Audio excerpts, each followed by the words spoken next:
morning, colleagues. I hope I can be heard okay. Good morning, colleagues. It's good and it's refreshing to see all of you. You all look fresh, and you're welcome to this conference, the Health Professions Educational Conference, which is supported by HEPI. And we are very glad to see all of you, our colleagues, our mentors, our teachers, and all sorts of people, and as students. So you are very welcome to the conference. My name is Roy Mobuke from Makerere University College of Health Sciences, welcoming you to this conference. And before we proceed, we have a few security announcements that we need to be aware of. Thank you. Thank you so much. Good morning, ladies and gentlemen. My name is Idi Senkumbi, Security Supervisor, Hotel Africana. Africana takes issues of safety and security of its guests and their properties very seriously. So we make it a point to make a few announcements before any business takes on.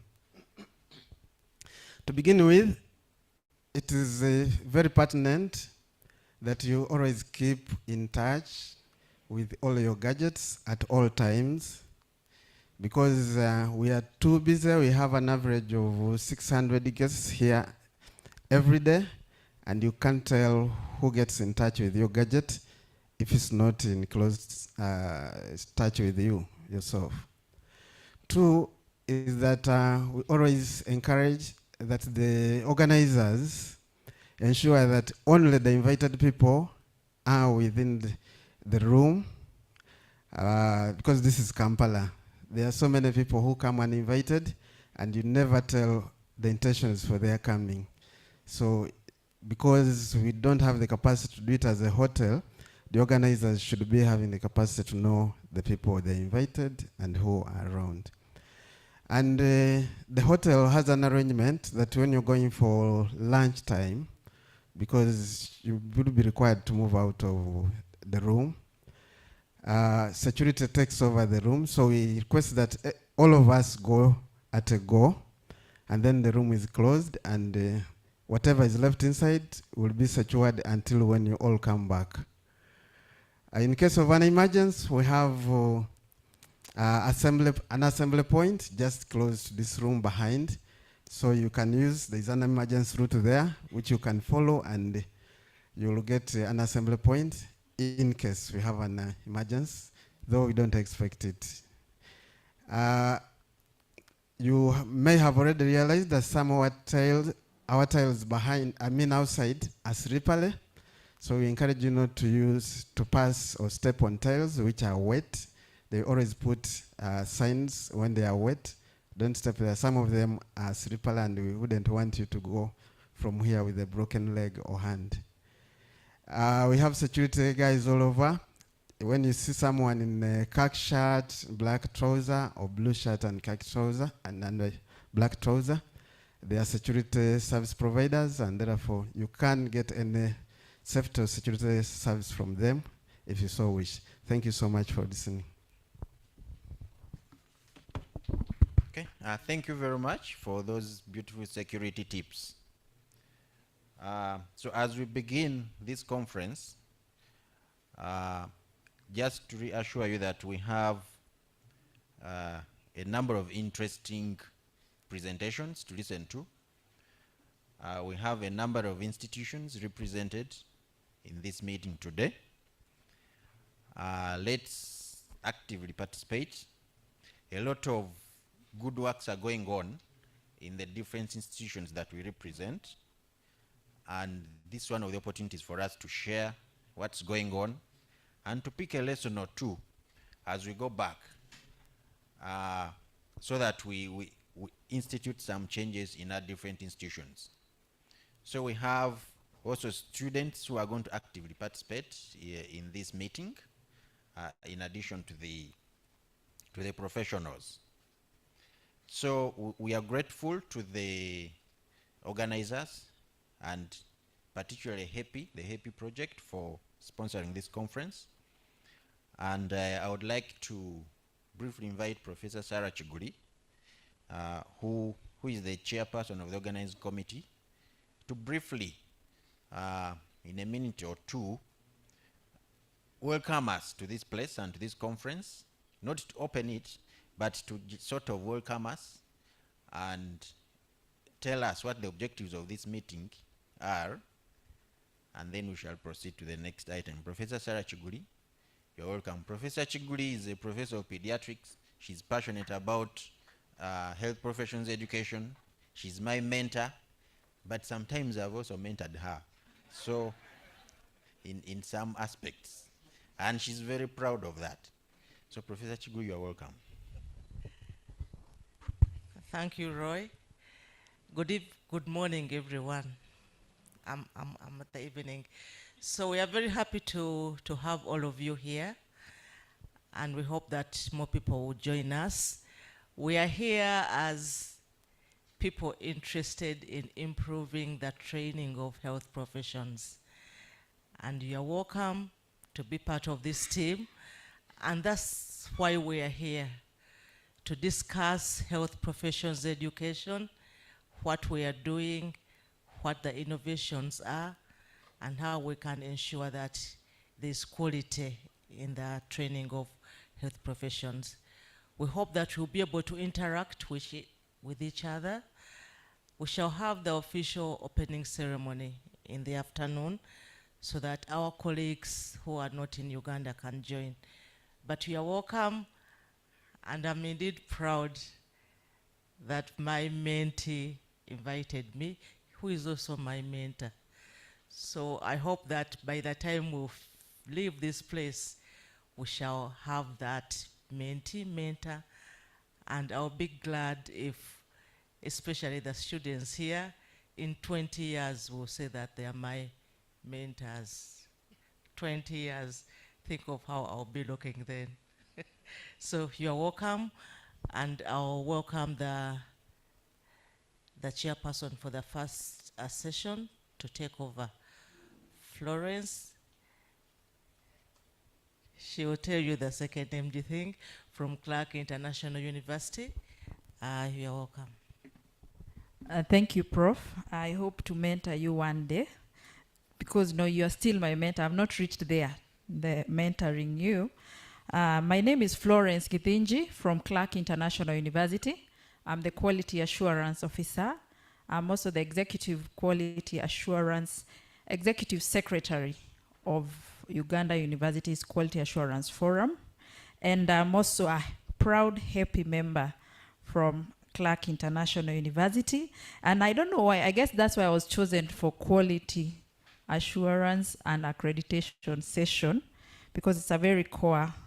And I want to applaud Africana, because what they have started with shows there's improvement in quality. So without wasting much time, we are going to hear from our presenters, who are going to take us through to ensure that we have good processes and procedures in getting good products, and also ensuring that there's proper accreditation, which accreditation ensures that there's adherence to minimum standards at institutional and also at program level. We are going to have the first presenter, and we have 10 minutes for each presenter. That is Eutychus Ngodo Gishoro in the house. So I will welcome him, and after your presentation, Mr. Gishoro, you are going to have a seat, because we are going to interact with members. He's going to present on optimizing health professional education, leveraging quality assurance and accreditation for continuous improvement and innovation. Karibu.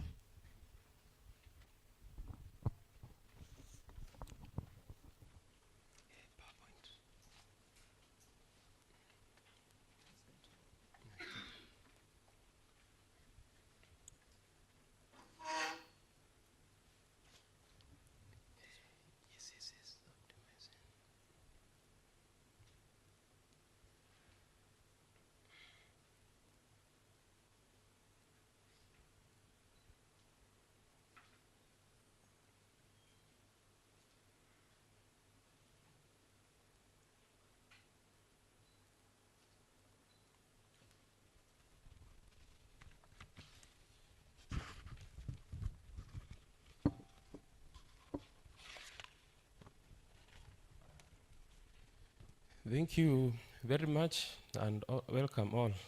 Now I'm going to talk about this issue of quality assurance and accreditation, because people usually talk it quality assurance, accreditation, even in Uganda.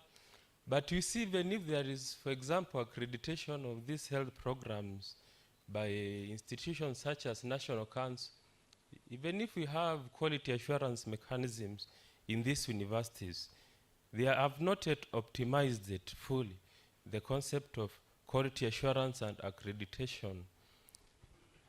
And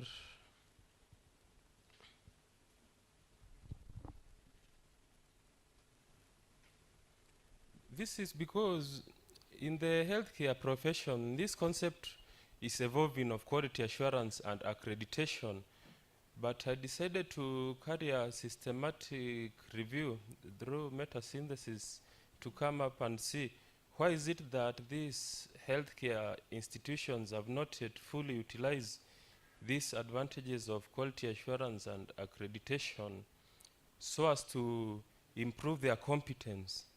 And I saw this is because the quality assurance and accreditation process at our universities, they are mainly aimed at education. But we don't, when this quality assurance, we don't see mechanisms for quality assurance in learning, quality assurance in training, quality assurance in development. And most of this quality assurance is aimed only at education, because it is aimed at looking at what is it that these institutions are engaging as a long-term activity to improve the knowledge, skills, and values of healthcare professions. A few of these institutions also focus on quality assurance on the issue of training, whereby they look at, are these programs training people for a specific job or not? But unfortunately, National Council has not yet reached there. It is still looking at accreditation mainly based on education. And also at learning, I did not see National Council is failing at looking at learning when accrediting these programs, because we see some of these institutions, even after they offer these programs, these recipients do not demonstrate change of behavior in terms of thinking, reasoning, and talking like healthcare professionals. And also, the quality assurance and accreditation in Uganda is failing in the area of development, because it is not looking at long-term growth but only short-term.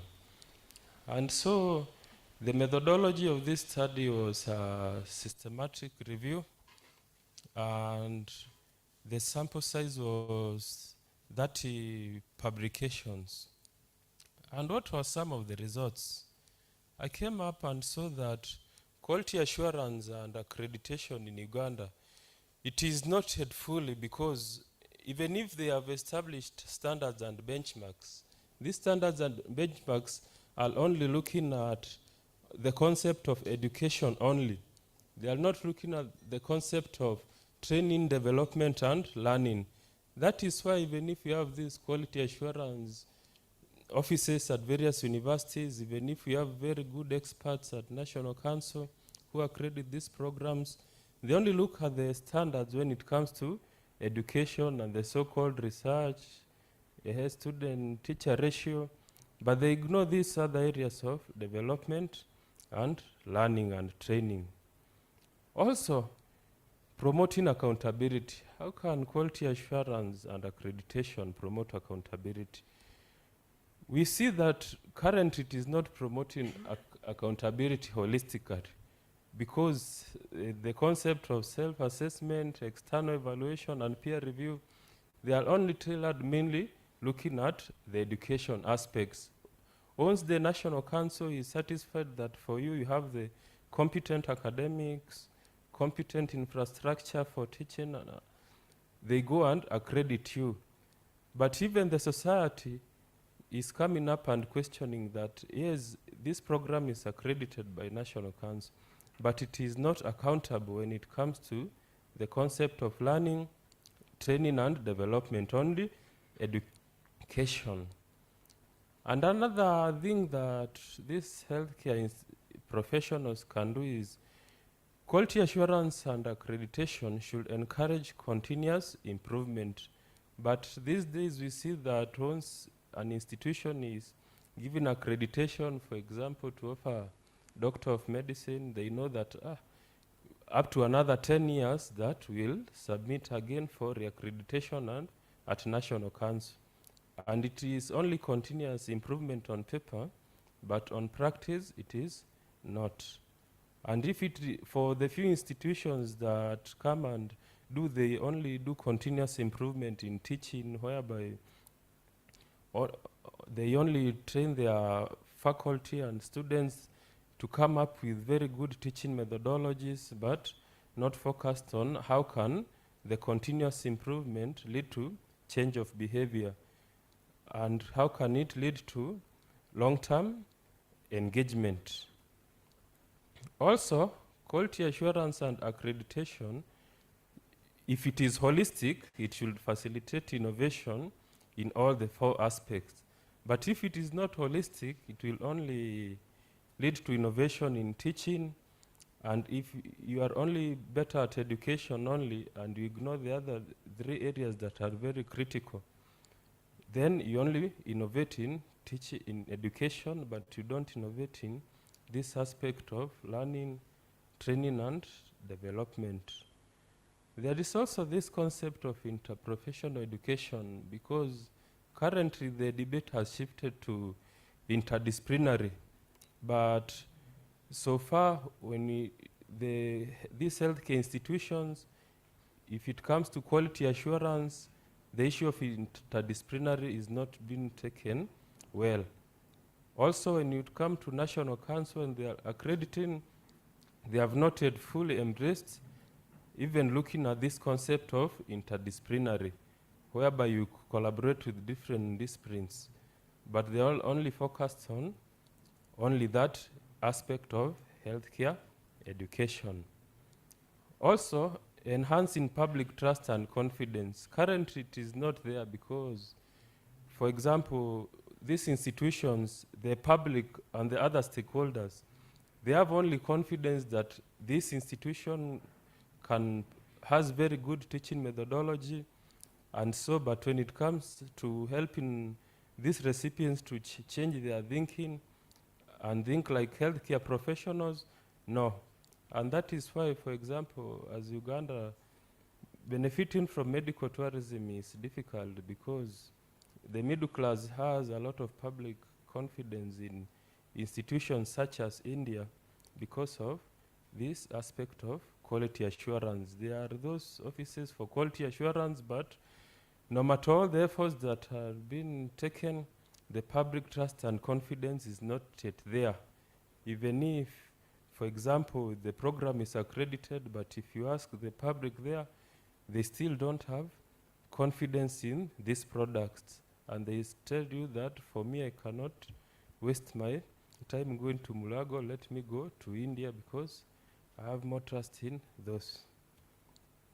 And also, quality assurance and accreditation informs evidence-based decision making, because there is this continuous collection of data, because this accreditation, after a few years, it expires. And so, as a result of this data, you collect new data so that in future, when it comes, your accreditation is not withdrawn. You also innovate based on decision making and not only on emotions. And so the conclusion of the study was that this quality assurance and accreditation are powerful, but they cannot be powerful when only quality assurance is only focusing on one aspect only of education, when the National Council is only accrediting based on only education and other few aspects such as research and community service, but it ignores this other important aspect of looking at, for them to accredit, is this program leading to learning? Is it program leading to training? Is this program leading to development? And also, I saw that healthcare profession is failing when it comes to this quality assurance, because the quality assurance that is there is only academic, but also you should also focus on introducing some of the executive programs in healthcare. And once you introduce these executive programs and quality assurance is there, I think that the debate will shift and things will be okay. Thank you very much. Thank you, Mr. Ngodo. You can have a seat there. Thank you for ensuring quality with time. You have used at least 8 minutes. I hope we have Dr. Bahati in the room. Yes, then Eric Jacob Okek in the room. Then Dr. Jane Francis Namatovo in the room. Okay, so we shall go next to Dr. Bahati Amon, who is going to lead us to accreditation of health units affecting poor utilization of health care services in Karenga district. Thank you.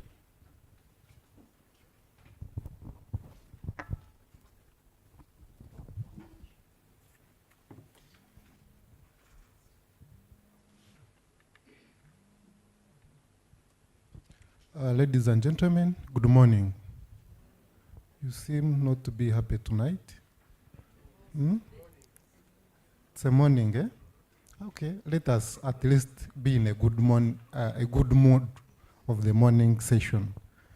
I'm called Bahat Amon. I'm the District Health Officer Karenga, and I'm going to share with you how accreditation affect service delivery utilization. And Professor Chiguri, I'm also proud to mention that I'm also a HEPI beneficiary.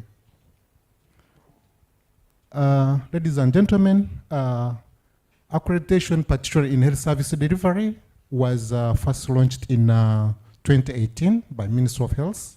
And since then, it has been having progress accreditation of health services in the country. And so far, so good. We have had accreditation, particularly in safe male medical circumcision, HIV, cesarean section, cancer screening, and to my own understanding is that this accreditation has not been balanced, particularly in Karamoja region. And Karenga district is a case in point. Let me just give you a snapshot of Karenga. We have one health sub-district, 10 health facilities, of which one is a profit, private, not for profit. And we do not have a hospital. Accreditation status of Karenga, first of all, when it comes to HIV/AIDS care, we have 3 facilities which are providing services. One lab, which is accredited, and then safe male circumcision, 1 facility, semen oxide, 1, cancer screening, 2.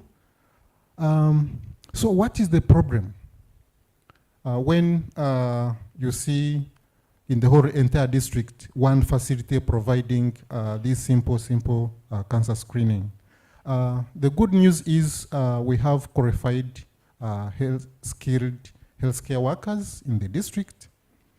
Patients walk miles to reach accredited facilities to access those services. The only problem is that peripheral healthcare units are not accredited. And the uptake of these care services is very low to these unaccredited services. Therefore, I call upon the Ministry of Health, the responsible organs to see that our facilities are accredited. So we wanted to understand the relationship between accreditation and service utilization in the district. So the data was analyzed, particularly in the using the health care registers, and we realized that most of the referred cases who attend the care were coming from these peripheral health facilities, and I've I gave you the snapshot, how they suffer, particularly moving from these peripheral units. In conclusion, we call upon upgrading more health units, and in this regard, we hope that these services, the safe male circumcision, HIV/AIDS, cancer screening, will yield the utilization of these services in the district. Ladies and gentlemen, I thank you very much, and I would love that we make sure that all our health service units are accredited. Karenga is an example, but I'm sure we have very many health units which are not accredited, yet we have qualified, skilled personnel in those various facilities. Thank you for listening. I'm liking the pace. I'm liking the pace. You know, he has broken the ice, but we were told by a security person, look at your neighbor, at least get to know the face of your neighbor for security purpose, so that after break, it's the same neighbor. Make sure you don't change a teacher, tell the student, don't change where you are sitting. Even me now, I know where Prof is sitting, so that we get better ice breaking as we go ahead. And I believe now we have moved from Kampala to Karenga. Now we are getting back to Uganda. And yes, they are part of Uganda, but now we are going to hear about Uganda from Eric Jacob, okay, who is going to tell us about retesting as a method of implementing external quality assessment program for COVID-19 real-time PCR testing in Uganda. Thank you. Good morning, everybody. My name is Eric Jacob Okek. I work for Uganda Virus Research Institute as Institute COVID-19 National Reference Lab Coordinator. I'm also a PhD candidate at the Department of Immunology and Molecular Biology at Makerere University. So what I'm presenting is an operational research during COVID-19. You can see, so the Office of the Director General of Health Services and the Government of the Republic of Uganda in 2021 mandated Uganda Virus Research Institute, designated it as COVID-19 National Reference Laboratory. And these are some of its roles. But key amongst the roles is external quality assurance of COVID-19 diagnostics. In other words, we wanted to make sure that the test results that are coming from the labs are reliable, are efficient, and are accurate. So that was the whole thing. So there are about 3 testing technologies. I'm sure almost all of us had a COVID-19 test, either the PCR or what's called an antigen RDT. Then there's a one which is called antibody-based test. Just to people who are non-scientists, so PCR it's in full is polymerase chain reaction. So it detects the actual virus in the sample. And then an antigen-based RDT detects a portion of the virus, most cases the proteins secreted by the virus. So if you can detect a protein, that means the virus could be present. And then the antibody-based test, when you get infection, your body mounts immune response and to produce antibody in response to the virus. So we can also test for the amount of the antibodies. So these are some of the approved antibodies down here. Then up is approved PCR. Then on the left is approved antigen RDT by the Ministry of Health and Uganda Virus Research Institute. So now, there are 3 methods that you can use to do external quality assessment of COVID-19 or any lab diagnostic. So you can, the first one is what's called a proficiency testing. The second one is what's called retesting or rechecking. Then the third one is what's called the on-site supervision. So this particular work is about retesting or rechecking. So in the in the retesting, we sent experts from the Ministry of Health and Uganda Virus Research Institute, CDC and WHO, to go to the field and randomly pick samples from the testing facilities, the approved facilities, and package them, come back with them to UVRI, and we retest them to see if the results that the facility got is in agreement with the results that UVRI has got. That's what we call performance agreement. So why did you do that? We all remember the Mayhem in 2022 when Saudi Arabia and other countries rejected the COVID-19 results from Uganda, especially for migrant workers and travelers. I hope we all remember. So Ministry of Health and the WHO tasked us to investigate and come out with remedies on how to address the discrepancy, and that was the basis of this research. So these are some of the facilities that participated that made the inclusion criteria, and these are what's called the testing platform they use, the PCR testing platform, the different methods that they use to do a COVID-19 test. And so in total, we have 67 Ministry of Health approved PCR testing labs, but only 13 met the inclusion criteria, and they were included. Some of them had very good storage facilities.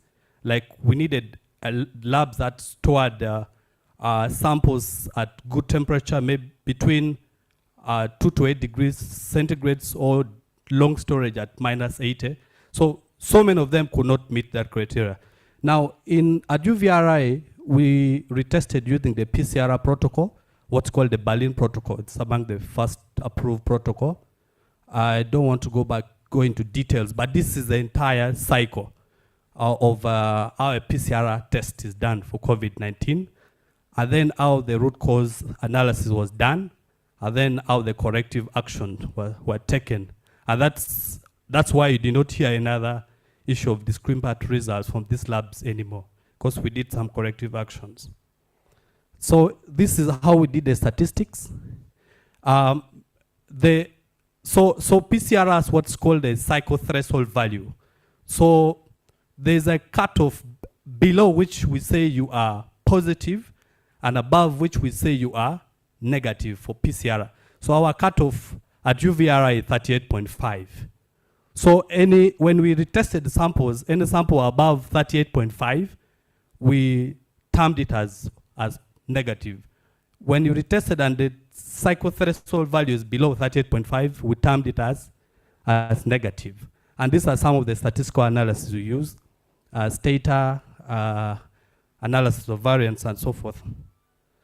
So the first thing we did was we wanted to identify what's called the gene targets.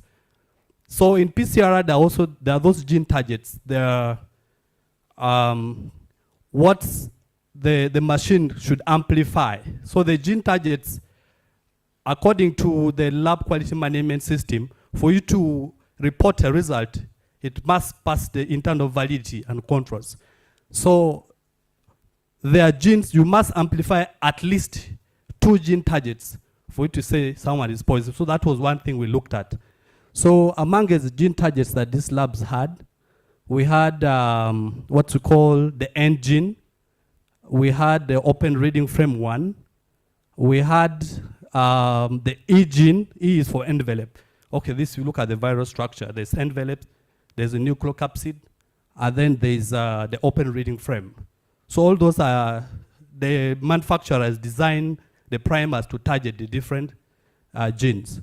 So this one conformed within the standard. However, we noted that only 14% of the labs ran and reported internal control before analyzing, and this was a big discrepancy. Ideally, before every test is supposed to have a valid internal control, but for these labs, only 14% had the valid internal control. So what we're seeing here now was a performance agreement. So key to note, we expected 100% performance agreement, but in the graph where you see, for example, 10 and Pharma, they had 100% performance agreement and with UVRI. Then UVRI and Safari Lab, there was a discrepancy by one result. And then Gulu University and UVRI, they had 3 discrepant results. UVRI and Buindi Community Hospital, there was also 1 discrepant result. UVRI and same day, there were 19. UVRI and Kabale, regional referral. So there was some disagreement in the test outcome. So again, we went deeper to understand, okay, the disagreement which was there. Let's look at the city values. How different were the city values? So, key to note for Mulago National Referral Hospital, we went deeper to understand the samples that UVRI tested and found negative. What were the city values by Mulago, the initial threshold value? So, one sample was 31.15, another one 34.9, and then the other one was 31.14. Now, you see these were within the acceptable range for a positive test result, ideally. But when UVRI tested, we found they were out of range. And others of interest, you can see some of them like had only 18.79, 18.85. That means genuinely their results were true positives. But something could have happened along the way. When UVRI tested, the samples turned out negative. So this perhaps is the second last slide. So now we went deeper. The ones that had a concordant result, in other words, the ones that had the results were agreeing between UVRI and the initial testing lab. We went deeper to understand, could there also be differences in the city value? Is it possible to retest the sample and get the actual psychothreshold value like the primary testing facility? So we went deeper to understand. So we got to know that in all the samples that were tested positive by both the primary site and UVRI, there was no single sample with the actual psychothreshold value. It was impossible to replicate the actual psychothreshold value. So what you see, some of these are the labs that had that agreement. So there would be fluctuations, would be intertangling between high and low, between UVRI and the primary testing facility, but somehow you could not get the actual result. Maybe of interest is the last one for a lab called Tenant Farm and UVRI. They agreed that they had the same test outcome, but the psychothreshold values were significantly different. So this one, we took an action and we suspended the operation of this particular lab, and we asked them to change the testing platform. So what are the conclusions and recommendations? One, we got to know that it is impossible to replicate the same psychothreshold value for a COVID-19 PCR test between the two labs. Two, there's what's called the inter-platform difference. So the manufacturers always give that standard deviation of plus or minus 2. So one platform might have some differences with the other platform. So when you test on GeneXpert and you go and test on QuantStudio at the same time, you may get 2 different results because of that inter-platform different. And then we recommend that the labs invest into the quality management system. And then we also recommend that the sample deteriorate due to poor storage. So if you want to do research and maybe additional studies on COVID-19 archives nasopharyngeal samples, you must pay attention to temperature for long and short-term storage. And then finally, recommend the labs to enroll on the quality management systems and then the international accreditations for COVID-19 diagnostic. Thank you so much. Thank you, Mr. Okek. I saw like you created, somehow we froze when you asked about the testing, and the experience we got was not so good that time. But I was also checking the facility to see if the one I tested in, I hope, and most of us, we are doing that to check if the facilities we tested in were among the list that you check the quality, but that is for another discussion. Kindly, I welcome you in front. We shall ask him, we have a discussion so that he can go and at least consider the facility where you tested in to also be checked if your results need to be, it's possible to retest, but it's not a good experience also. So, okay, so the last person who is going to handle this section of quality assurance accreditation is Dr. Jane Francis Namatovu, who is going to take us through competences maintained by continuing professional development for doctors in primary care, stakeholders' view in Uganda. Kindly keep the questions. We shall have that discussion after Dr. Jane has presented. Thank you.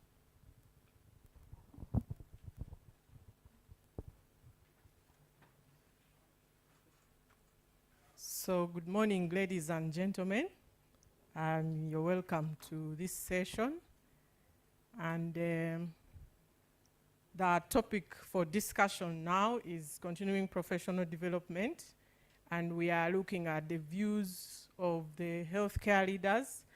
And in particular, we are looking at doctors working in primary care settings of Uganda. And we know that in Uganda, in the public sector, our primary care is basically at the district level. So CPD is a process where healthcare professionals keep themselves updated to meet the needs of the patients, the healthcare services or system, and then their professional development. So the pertinent issues here, we have to look at the needs of the patients, the needs of the healthcare system, but also the professionals themselves. And when we have effective CPD, we see that there is quality of primary care, or the quality of primary care improves, and it is one of the pillars that improves primary care. So in our low resource settings, we still need to improve the competence of our workforce, and doctors are part of that workforce.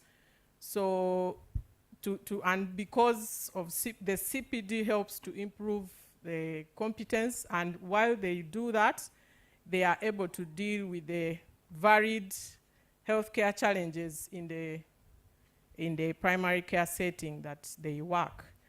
And if we integrate CPD into the healthcare system, we also improve the other aspects of CPD which we have seen, the needs of the patients and also the professional themselves. So in this particular study, we are looking at the healthcare system, and we are looking at the healthcare leaders to see what they are, to explore their perspectives of the competences that need to be affected or affected by CPD for the doctors. The methods in this study that we used, it was an explorative qualitative study which was conducted through in-depth interviews with key healthcare leaders, and we got 10 purposively selected, and they were coming from the council, because the council is the regulatory authority, and we know that CPD in Uganda is in the mode of regulatory, the regulatory body controls what happens in CPD. Then we also have UMA, which we got some participants because they have a CPD committee, and then we also got medical superintendents, DHOs, and also in the Ministry of Health Clinical Directorate as some of the participants in this study. And the interviews were recorded and transcribed verbatim, and analysis was done using the deductive thematic approach, was specifically looking for those competencies that would be improved.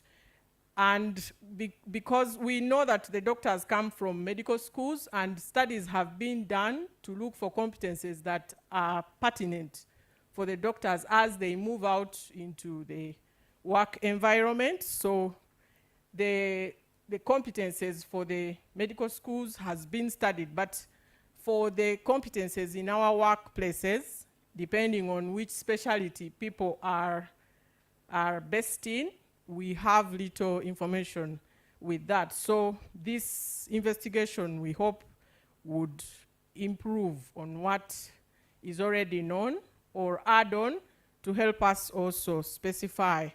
And this would contribute to the work that the CPD providers are doing for the different cadres, but for the primary care setting, that this would be important. So that's why we did this. But also we need to know that CPD is work-based learning, and because of that, there are sociocultural theories of learning which support CPD in our places of work.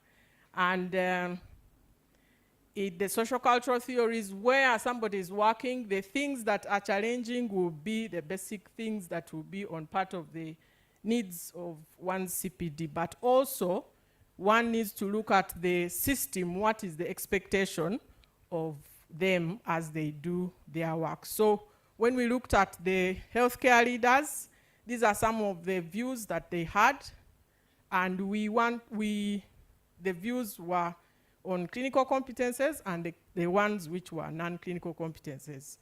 And for the clinical competences, it's a must. People need to have the clinical skills and medical knowledge, because the expectation is that they should be able to deliver to the patients patient care, which is quality and safe. Teamwork, and some of the views were that some of our health workers or doctors have good clinical skills and everything, but they need to work with the rest of the team to make sure that things are moving. So team building activities need to be put in place to help these doctors ensure that they are satisfied with their work, but also the other parties they work with can benefit from what they are doing. And the benefits can be many: learning from them, ensuring the patients also have quality work from these doctors. Quality improvement was one of the other competences, and quality improvement is being looked at as if we have challenges in the healthcare system, we put in place a process to help to diagnose what is wrong, what can we do, and what other things, where have we moved from the challenges, and what has improved at the end. So this is one of the things that was emphasized, that as doctors we need to learn in the workplaces. When we have challenges, we don't only lament, but organize the team that we work with, or the primary healthcare team, and make sure that things are solved following the quality improvement recommendations. Professionalism was another key clinical competence that was emphasized, and this was important because many of the cases that have been reported in the medical council include issues of people having, or doctors doing things which are not professional, and therefore that was very pertinent for these healthcare leaders, so that we can keep the profession upheld. Communication and public relations was another clinical competence that was highlighted, and communication was very key, both to the team they work with, but also to the patients, because the effective communication would ensure that patients are actually following on with their visits, but also being able to follow the instructions before the next visits that they have, and also making sure that the patients have understood what exactly is the expectation from them. And public relations, again, was also emphasized because of the environment where we work. Many times the doctors are not very well oriented on how to communicate important issues And I think many of us have experienced that in how we communicate what either is happening to the health unit or the patients that we are managing. And when we look at the views in the non-clinical competence section, we have accounting and budgeting. Remember, we said the doctor most of the time is the one that is the team leader for the primary healthcare team at these district levels. So they need these competences so that they are able to budget for the activities that are happening in the setting where they are, but also ensure that they know how money that was sent from different sources has been spent, and then also effectively report. Planning and programming, there are many things that happen in these units, and one needs to ensure that they have the competence to make sure that they are planning effectively and also ensure that they fit in other activities that concern their well-being, but also stay afloat with the expectations from the environment where they are working. Business management skills, this was emphasized because most of the doctors also have life out of the public institutions or health institutions where they are working, and they need these skills to make sure that they can manage their own businesses, but also be able to support others who come in as budding doctors to see how they can continuously support themselves in those primary care settings. Administration, management, and leadership is very key because most of them, our structure is in a way that at the general hospital we expect, or the place has two doctors, and then the district hospitals have 7 slots, but remember not all of them are filled up. So the few that are there most of the time will find themselves in any of those sectors. Even if it is managing a ward, they need to have that leadership to see how to manage at these particular stations where they are working. So those competences were very pertinent for the doctors in primary care settings.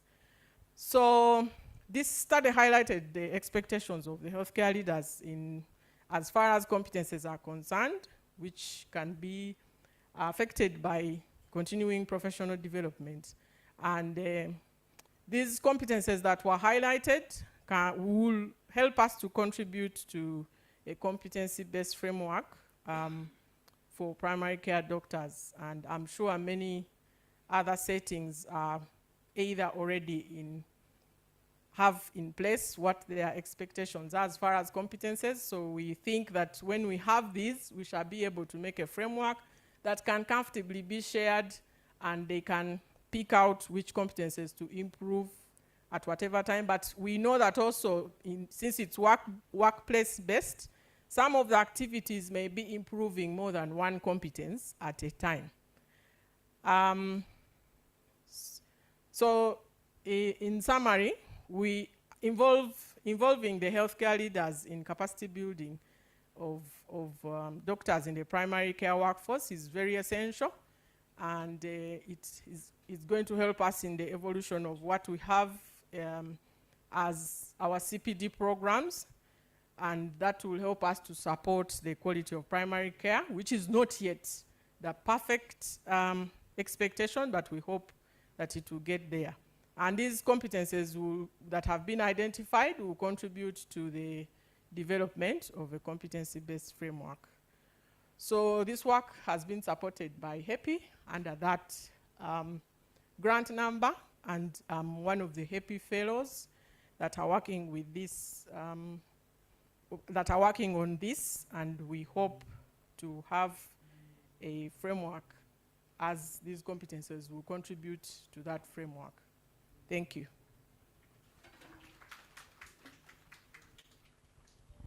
Thank you, Dr. Jane, for taking us back to the profession that is the learning. We are going to have the discussion. I hope now the ice is broken. No one is iced, right? So we have discussion. And I've also been informed there's a group photo now and in the afternoon. So be the same person now and in the afternoon for the photo. So, and the person taking photo after here, get ready. It was not written there, but we will need a photo. So discussion, I hope I have 2 microphones. Any contribution, any question, I hope I have 2 microphones. Yes.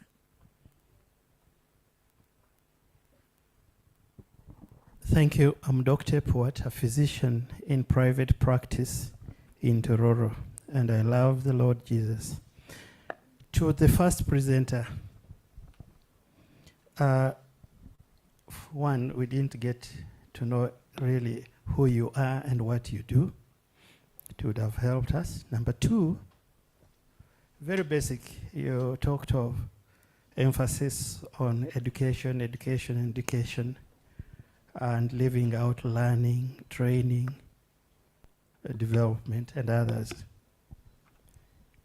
What is the difference? Just in definition, very, very basic. Education. I thought these others were part of it. Learning, training, development, what areas? I think it didn't come out very clearly. To the second presenter, or let me just go to the last one, the CPD. Thank you for your presentation. I'm upcountry, and it's really to do with the modes of CPD. I'm glad you talk of evolution, because I think we really need to evolve. Right now, we simply have meetings, we choose a topic, malaria, maybe complicated malaria, and you have it and you're very happy. It is put into your points, credit. But the other things you're talking about, I can't imagine how it's going to be really transformed. First of all, where you can pick the points and how it can contribute to your qualification for licensing. I hope you get me. It's really about the mode of CPD. How can we enlarge it so that we can include all those other areas that you have picked up from the various leaders? Concerning the retesting, at the end of it all, I just had 2 questions. One, did you ever come out with anything that was tantamount to falsification, blatant falsification of results in those areas, maybe some of those labs? Because I think that was the biggest query, at least that is, as people out there, that is what you'd probably be thinking about. Or would you be in a position to surely sort of put the public to rest that there was no such a thing? Sorry that you might, I'm not catching up with my notes. Let me note. I may come back to you. This microphone is for here. Yeah. Thank you very much. I'm Els Chigulimarade from the African Center for Global Health and Social Transformation. I'd like to thank the presenters for those beautiful presentations. My first question goes to Dr. Bahati.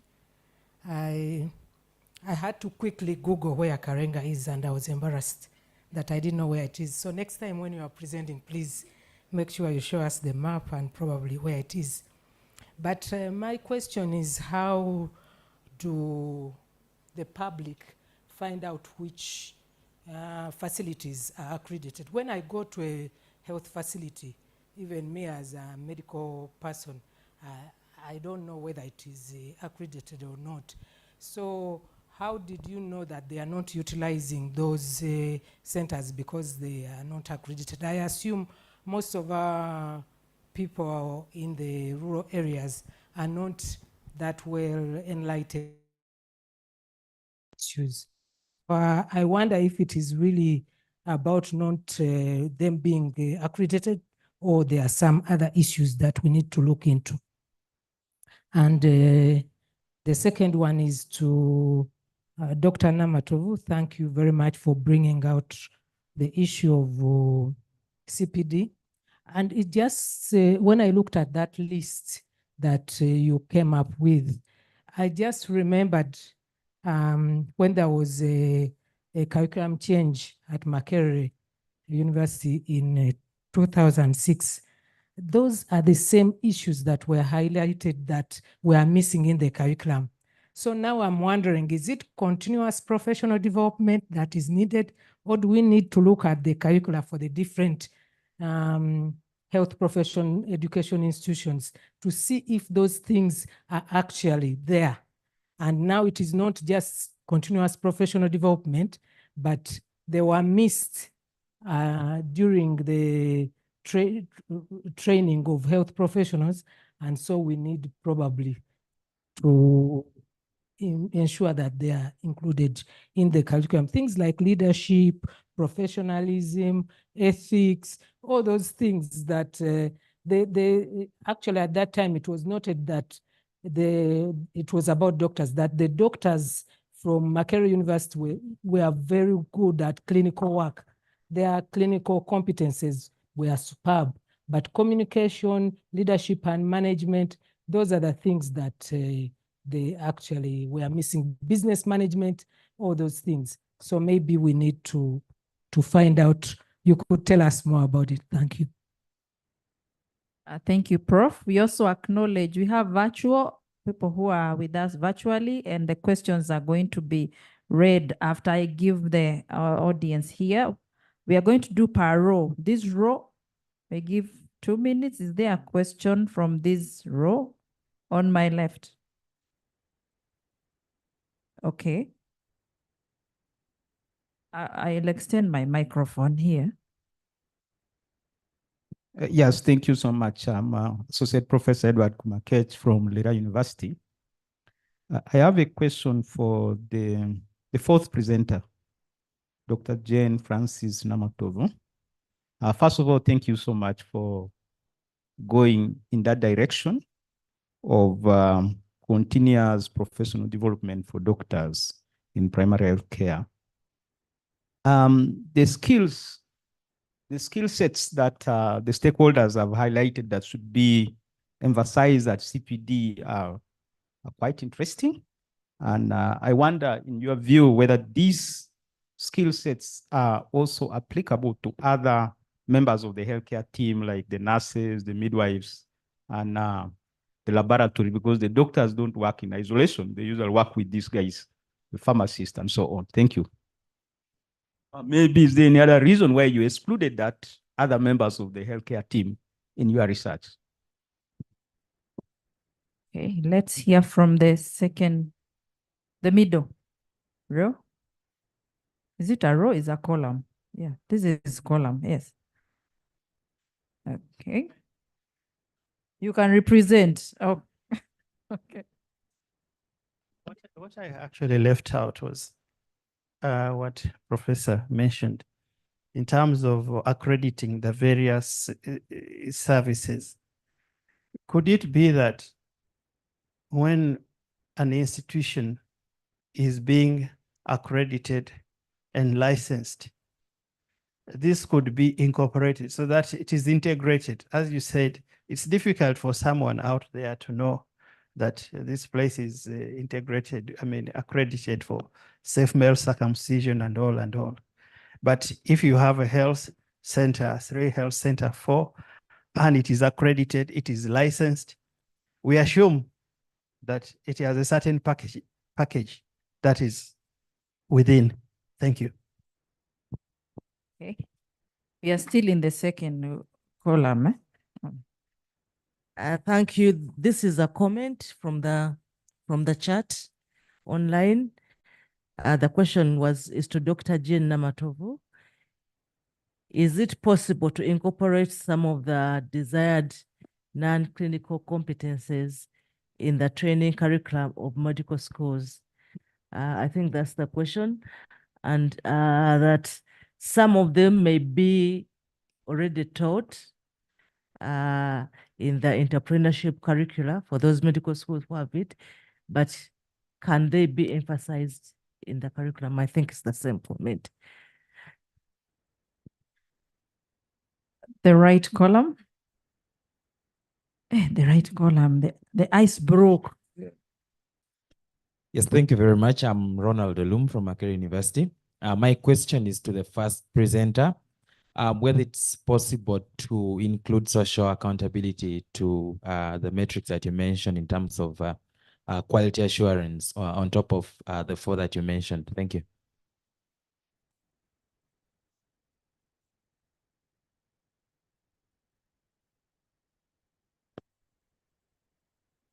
Yeah, thank you very much. This is Banson Bargari from Mustema University, Faculty of Health Sciences.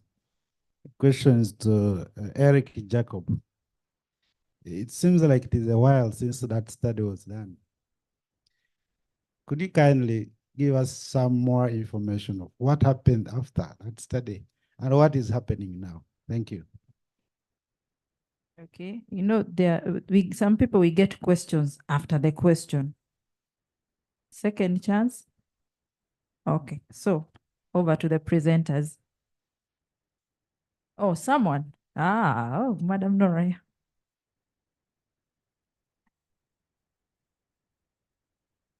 Yeah, thank you so much. I'm Navacha Oliver Nora, a lecturer at Clark International University.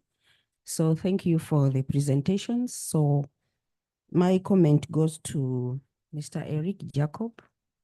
So what are the legal implications of like the results that do not match between different labs? Because if the people where the samples were collected get to know that maybe at some point they were negative and another point they were positive, and some of them were even exposed to the treatment for COVID. So what are the legal implications there? And what interventions have been carried out? Because many times you go to a lab and the results they give you do not match with the results that are given to you when you go to another lab. So what interventions have been put in place to prevent such occurrences? Thank you so much. Madam Nora, I hope Okeke will be safe after answering your question. Thank you to the presenters. Now, this is my question or comment to the first speaker. Thank you very much for highlighting the quality assurance processes and the people who are supposed to accredit what they look at. And I think what you bring out is really important, because it seems that the body that regulates the training of health professionals, what it's looking at, misses some of the things that are important in the training of health professionals. And if you can unpack what you mean as you are told, I think that would be very important. It's good we have the professional regulators, but there's a challenge, there's a problem that we need to see and discuss as we move forward, so that the health professionals produced are fit for purpose. Thank you. Okay, so we start with the first presenter. Okay, I'm Ngodo, and I'm affiliated with College of Education and External Studies at Makerere University. Now, the first question was the difference between education, learning, training, and development.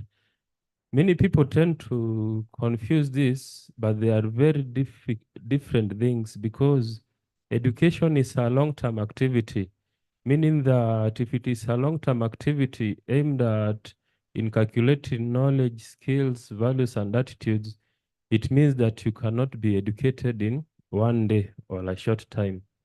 But when it comes to training, this is the acquisition of specific skills for a particular job. You are a healthcare professional. We give you only specific skills related to your healthcare professional. We don't bring issues of interdisciplinarity here, only your healthcare professional. When it comes to learning, learning has to do with the change of behavior, and it is both physical and mental. But among the healthcare professionals, we see that the mental element is missing because hey, how do you know that you are thinking as a healthcare professional, acting as a healthcare professional? Because you can be educated but not learned. And this is one of the challenges. When it comes to development, development is the provision of these skills, values, and attitudes aimed at satisfying future needs. And hereby we can see that it is not being offered based on strategic planning. For example, you come up with a strategic plan for 10 years. What you are offering to your student, is it according to strategic plan, or you have just gone and found a very good journal article and says that, let me utilize this. But we see that these healthcare institutions, they are not focusing. Strategic plan is on paper, but the transmission of these skills, knowledge, values, and attitudes directed at future activity is not occurring. And that is where we differentiate education and development, because education, yes, it is a long-term activity, but you might be taught based on current needs. But development, it is based on future needs. And regarding the other question of whether it's possible to include social accountability in both education, training, learning, and development, yes, it can be through peer review and external evaluation mechanisms. And what we see in the National Council, what I was emphasizing is that they are failing very much because only they are focusing on the issue of education and this physical infrastructure. And once you have met them, they accredit you. For example, like for PhD programs after 10 years, again, they come and they evaluate you. And also the quality assurance at these institutions, no matter utilizing which theories they use, be it total quality management or management by objectives, we feel that the stakeholders are not yet fully confident that these products that are being offered by these healthcare institutions are good. And that is why the middle class particularly are more, they rather go to countries such as India rather than Mulago, even if at Mulago, for instance, it's good. It's because that quality assurance mechanism, yes, you have the centers for quality assurance, but the stakeholders are not yet fully convinced that your products meet the minimum standards. Thank you.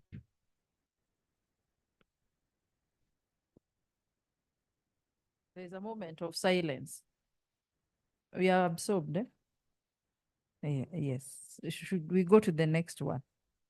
Yes. Thank you very much. Once again, Bahat Aman, and the question which was raised was how do public know that this facility is accredited or not? And how do the patient know that the facility is accredited or not, so that they can visit the health care services? First of all, in health service delivery, most of the health facilities are the mandate of accreditation lies with Ministry of Health. And the Ministry of Health is mandated to do the assessment, accredit, and then eventually set the standards, and the services will be offered. So when a client visits a health center, for example, health center X, and there are no such services, the client will be told that this service is not available, please go to health center Y. So for the patient may not be aware that the facility is not accredited, but by a mere referring a client or a patient, yet their personnel who are equipped to provide such services is an indicator that the facility is not accredited. And for the health managers, this is very, very critical, because the community expect us to provide comprehensive care. So they tend to look to you as somebody who is weak, somebody who is not able to provide comprehensive services. Ladies and gentlemen,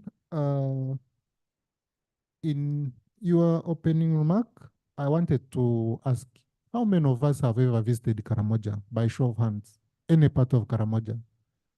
Great. I can see 9 people in the house.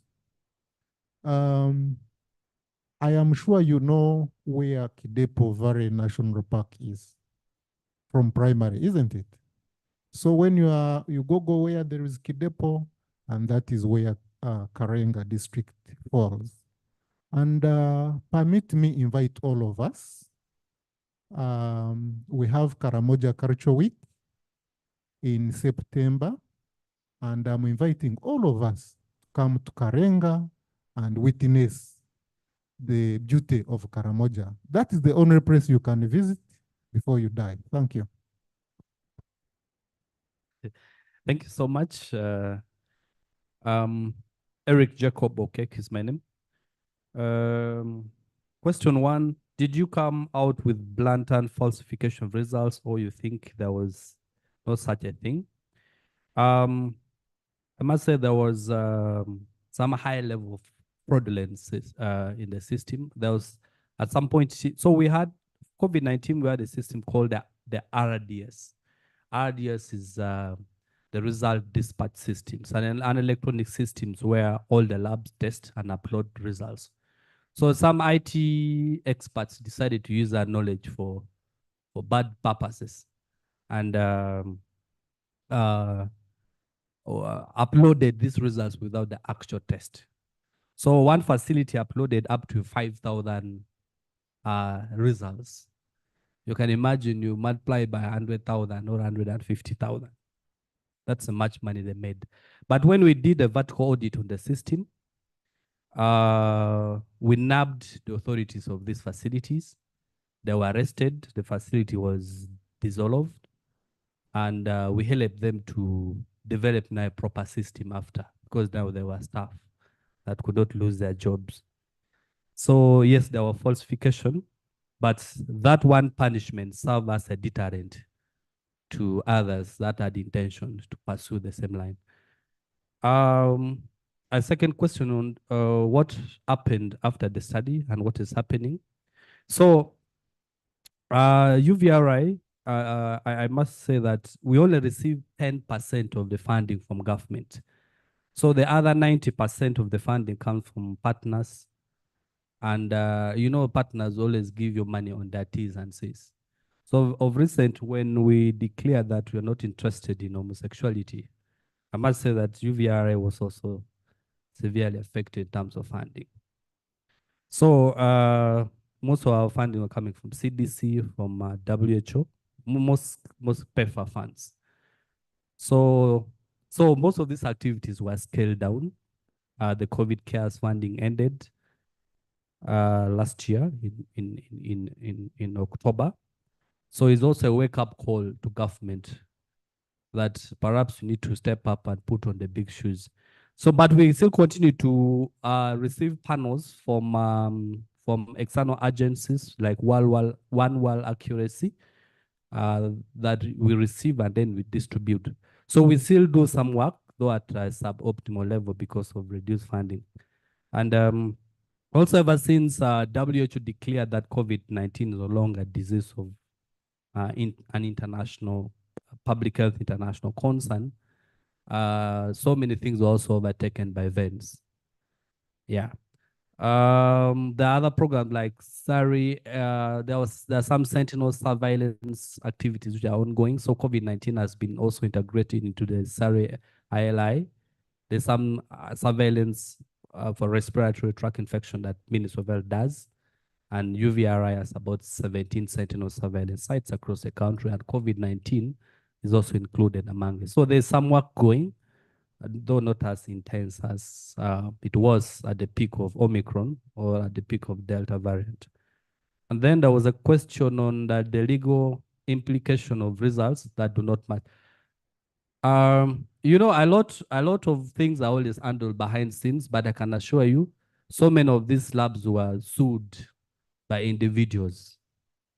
And some of them even won cases. Some of them were settled out of court. Some of them did not have enough evidence. And I could also pose a question the other way around, that people would also want to intentionally falsify results, especially those who want to see the president. They come with them 2 million shillings, so this is only a lifetime opportunity to see the president, and they have tested positive. They see this young man from the university who is broke and 5 million can change their life. They say, let me give you this 5 million, you hold at the result. So it's a challenge we had. There were legal battles, though I think maybe if the lawyers are here, they can also take more interest in, is it called the health law? There are a lot of, it's a very juicy territory you can explore. So what intervention have been carried out or put in place? That was the last question. So, okay, one, some of my office was also charged with giving licenses, licenses for COVID-19 testing, especially. So we revoked quite a lot of licenses. Two, we conducted several rounds of what's called the NATS. NATS is nucleic acid amplification trainings. We did quite a lot of them. We did a lot. The team at UVRI also got some training in South Africa in genomics. And quite a lot of intervention have been done. We continue to do the PT panels and so forth and so forth. And then we also introduced what's called the LIMS. After this discovery of the forgery, we introduced what's called the Lab Information Management System. So the LIMS now, we expect that every test results must come with a photo or a client photo. So we need to have proof that this person really tested, at least for your photo to appear on the test results means you actually did the test. And then some labs which are very stubborn, which I don't want to mention their name, we even forced them to put cameras so that these cameras were monitored by the IT team seated somewhere at CPHL to see that how the inflow and outflow of clients. So that's how far we had gone. And then we'll do what's called the vertical audits. Vertical audits mean we just bump into the facility, then we select some results you uploaded, then we do it retrospectively.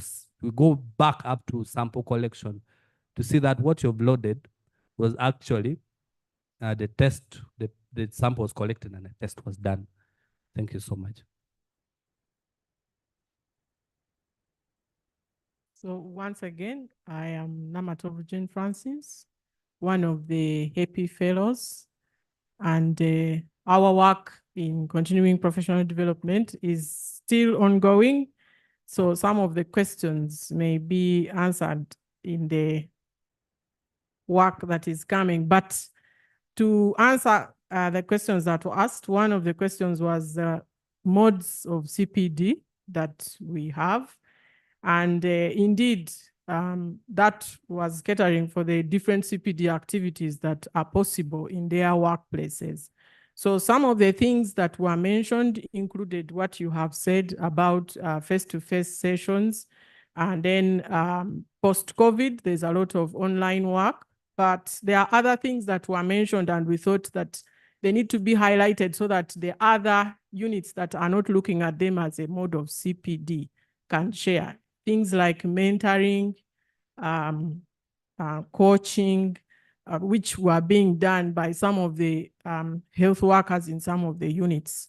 We need to appreciate them and see how best to support them. But also we had challenges. Some of the activities may lead to more than one competence. And the other issue that was emphasized is role modeling.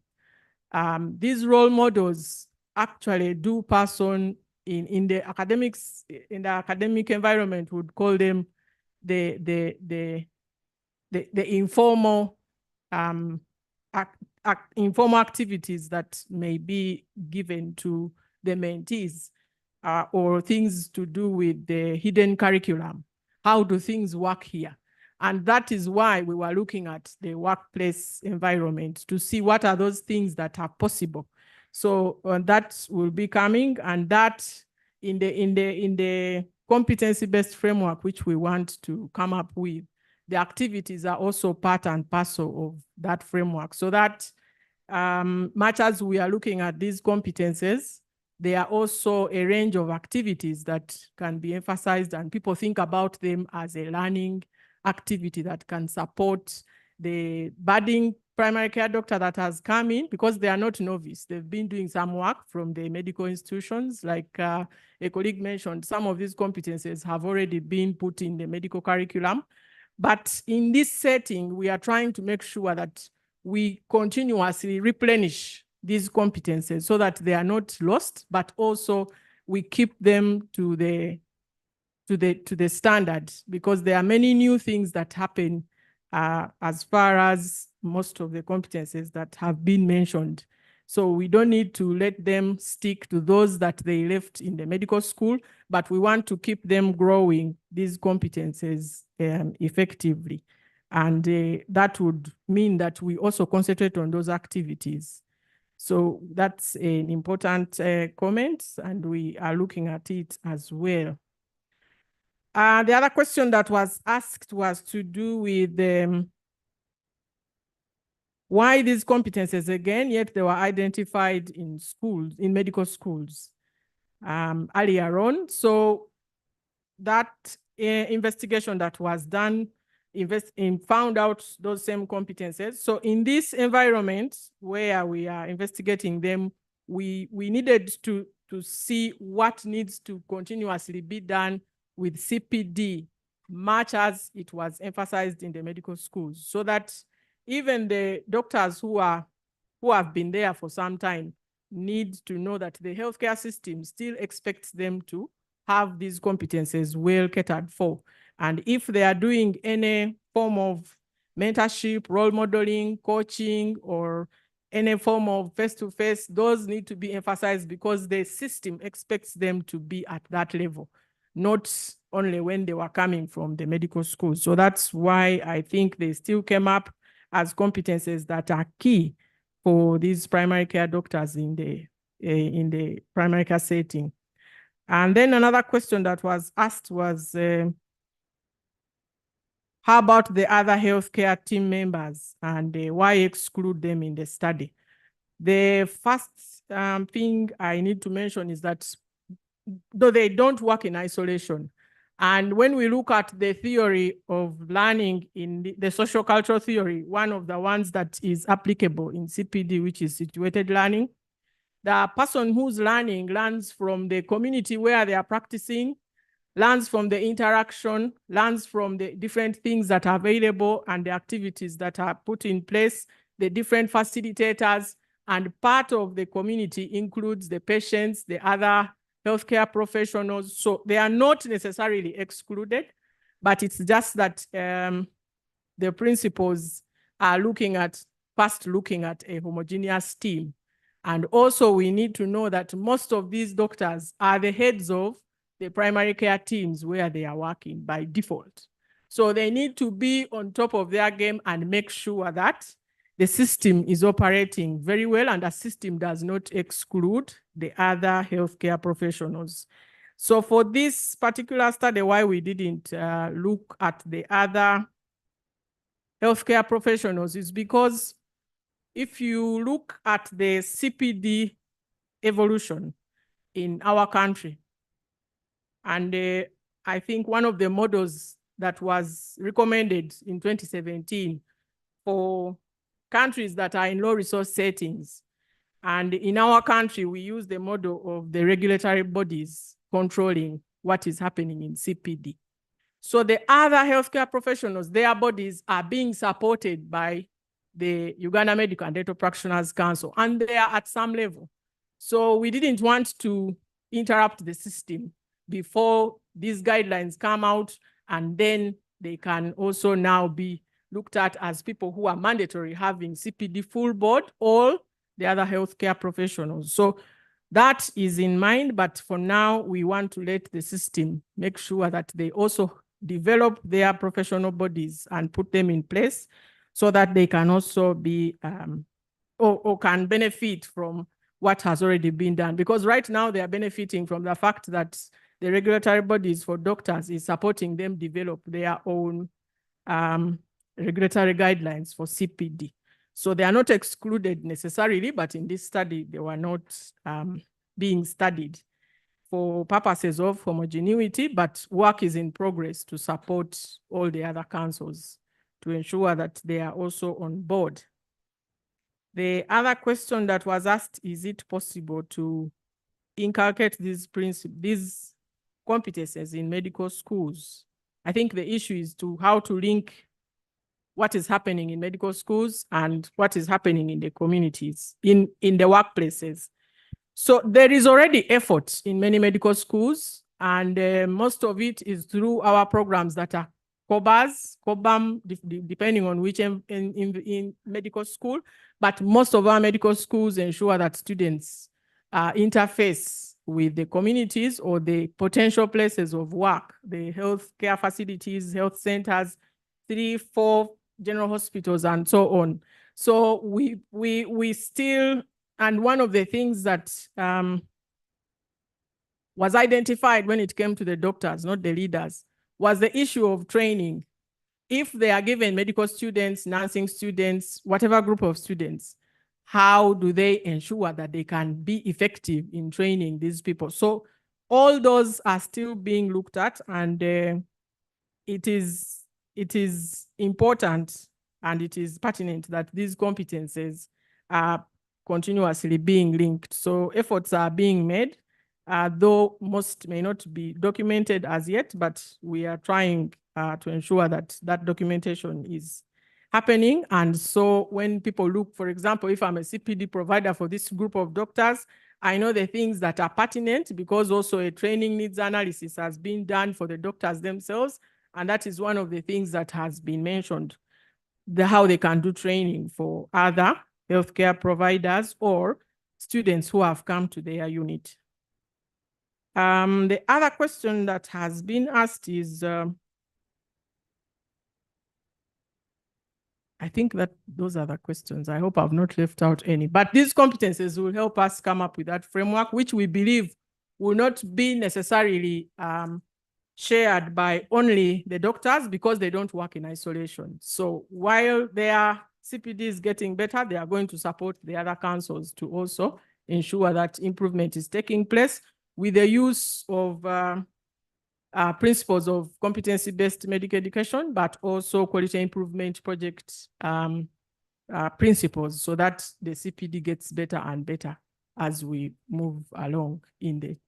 Sorry, just tell you, so all the Ministry of Health, there are approved labs, the accredited labs for COVID-19 testing down the MOH website.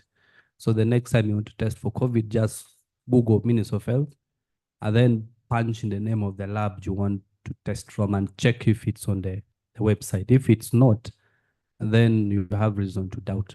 And then this work I've presented was published in PLOS One journal. So you can, at your free time, you can read more about it. Just Google Eric Jacob Okek.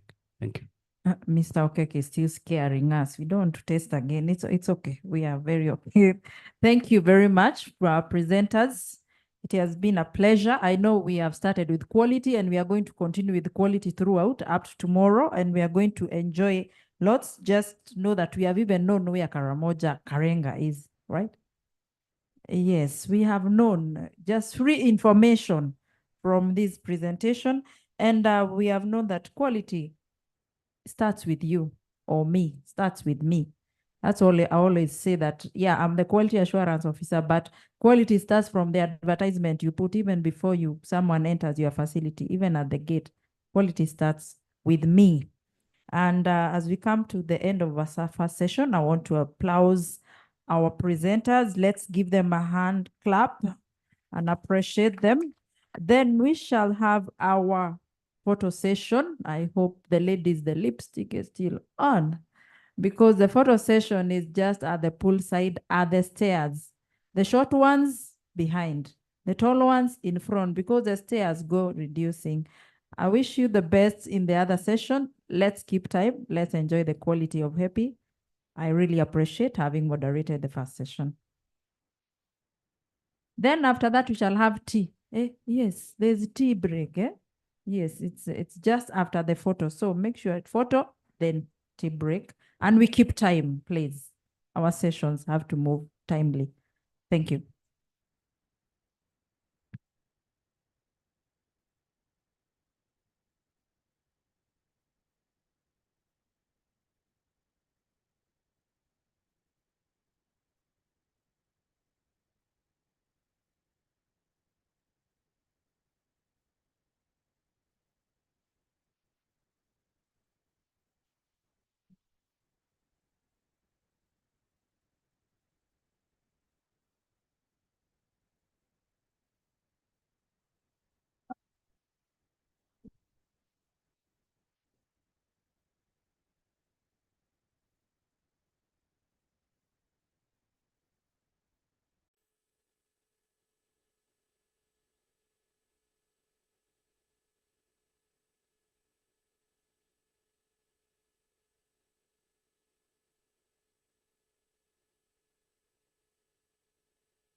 Good morning, colleagues, once again. We are supposed to start this session at 11 o'clock. We are a few minutes late, but we shall keep the time. So the second session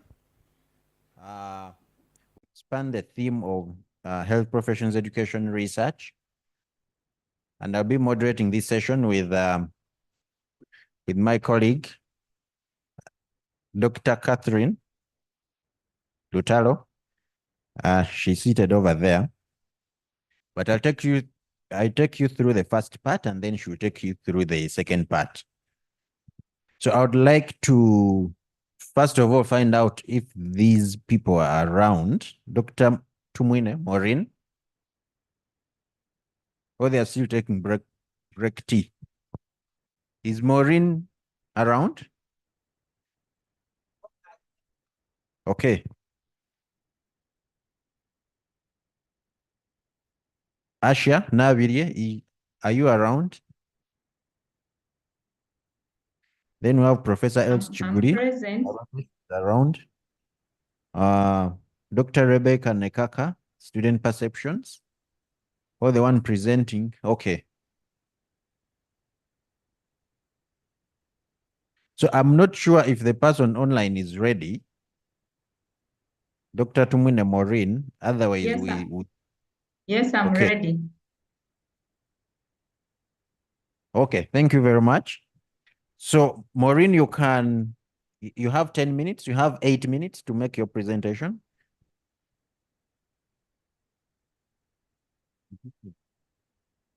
Okay, so get ready to begin. They are going to share your presentation.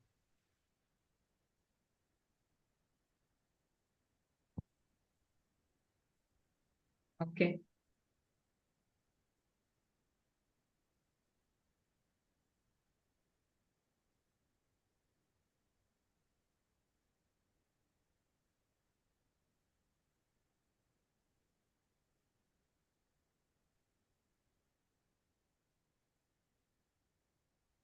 Okay, Maureen, your presentation is up. Could you please begin your presentation? Okay, thank you so much. Good morning, colleagues. This is Dr. Tumwine Maureen. I'm a medical tutor from Kampala International University in Tanzania, but also serving as the Associate Dean in the Faculty of Allied Health Sciences. I'm a very happy beneficiary of HEPI, and I'm glad to be in the presence of my mentors, the Professor Kiguri and Dr. Aloysius. And so today I'm presenting my study findings. This was from my thesis. That was a requirement to complete my master's. So I was evaluating instructor feedback practices in the facilitation of workplace learning among clinical medicine students by their tutors. So when we look at health professions education, it is basically competence-based. And we used workplace-based learning as an effective tool, in this case, to translate the theory into practice. For this work-based learning to be effective, we need to, rather to be achieved, we need to provide feedback, which is a very essential tool. And when you talk about feedback, we have instructor feedback provided by the teachers and also peer feedback by the students themselves. But this study focused on the feedback provided by the teachers during clinical rotations. And when you talk about feedback, it means the instructor provides information to the trainee after observing their performance and compares it with the standard or the desired learning outcome. And for this feedback to be really effective, it should have some qualities, like should be timely, should be constructive, non-judgmental, and this enhances workplace-based learning. However, several reports and studies have showed continued criticism facing institutions due to the inadequacies in the kind of feedback that students are provided. And in most of the students' reports, they indicate that students are rarely directly observed and given feedback. This study was conducted at KIU International University in Tanzania. This is an independent unit an independent university in Tanzania based in Dar es Salaam. And the study population were clinical medicine students and their respective teachers. So this study was informed by constructivism theory. In the constructivism theory, basically shows that students usually reflect on their experiences to generate new knowledge. And that's how we see constructivist positioning learners at the center of the feedback process. And also we have what we call the learner-centered feedback models as led by the Pendleton feedback model. But it should be noted that there are no internationally recognized guidelines for giving feedback. Only that from literature and practice, there are some consensus, and that's why most of the training institutions use the Pendleton feedback model. And that one usually starts with the student reflecting on their performance. The trainer gives feedback, they discuss the areas for improvement and how to go about them, and then the student works on it. And when we look at the constructivism theory, actually, it indicates that the feedback process is not complete until a student actually works on what they were advised to do. So that is what we can say. But also, when we came to in this study, our objective was to evaluate the feedback practices of the clinical teachers at this institution, because their curriculum demands that they should be able to provide feedback immediately after a student performs any activity in the clinical area. And the specific objective was to see these practices in detail, but also be strengthened. These findings would be strengthened by exploring the students' perspective of the feedback they were getting from their teachers. And the methodology, this was a qualitative study that employed the use of the use of in-depth interviews. Our study population were third-year clinical medicine students. These third-year clinical medicine students were used because they've gone through a series of rotations since they are finalists. And the teachers, we conveniently sampled 14 and also systematically selected 22 of the third-year clinical medicine students. The interviews were done using in-depth interviews were conducted using some structured interviews and also transcribed, analyzed inductively. The results indicated that we had a total of 14 tutors, but most of them were novices, had an experience of less than 4 years. And the students out of the 22, most of them were males with a median age of 23 years. Looking at the objective number one, the feedback practices by the clinical teachers, the study was able to generate 5 themes, which looked at the feedback delivery and approach. Among these, basically the teachers were talking about how they deliver their feedback. Most of them said they were doing instructive feedback and also encouraging students.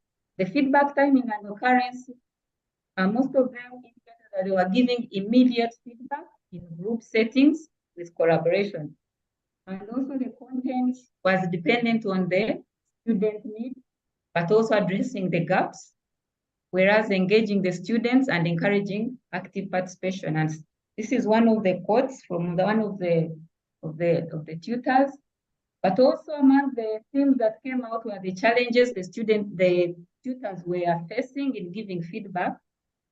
And most of these, they were talking about the slow responsiveness of students, individual learning differences and learning styles, the group dynamics, but also that most of the students were not committed and they were not acting on the feedback that was given.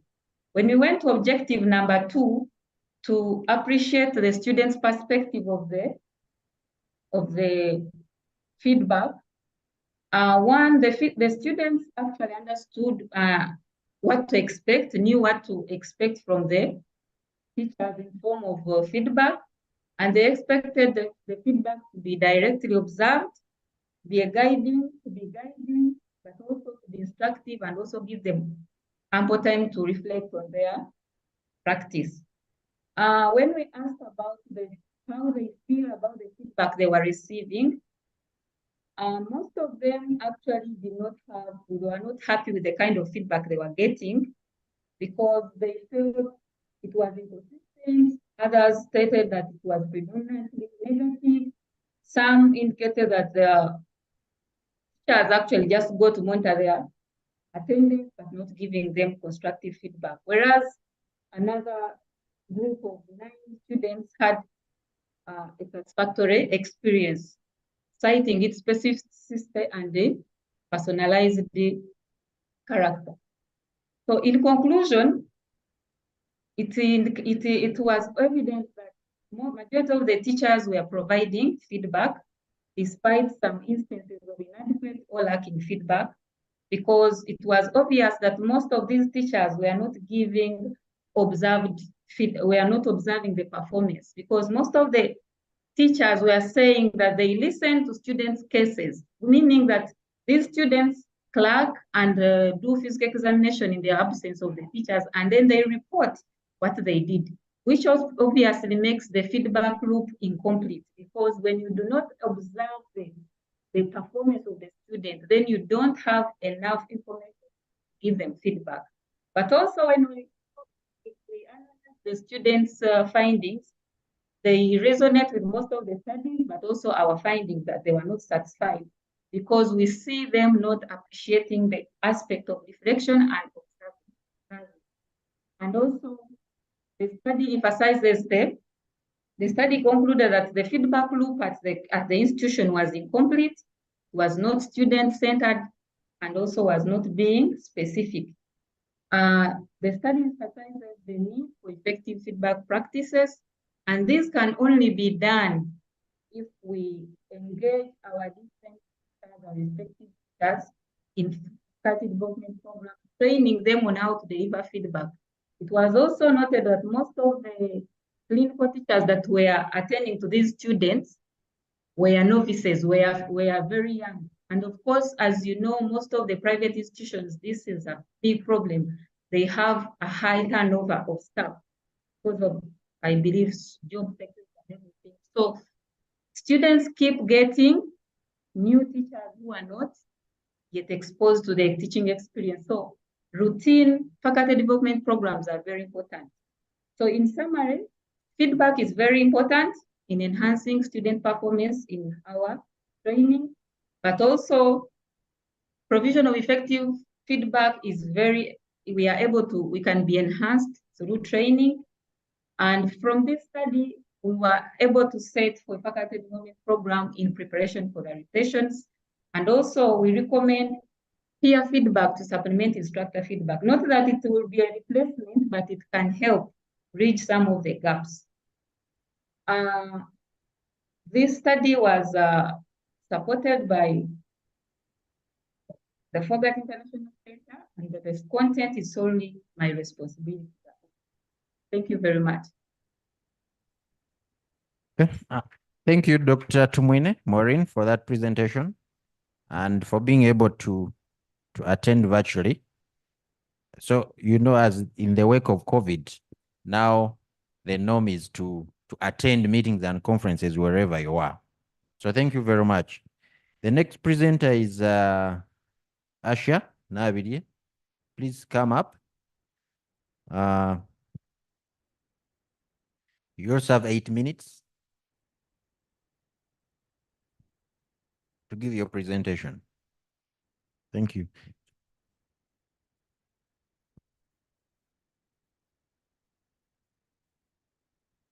And after the presentation, you can have a seat there.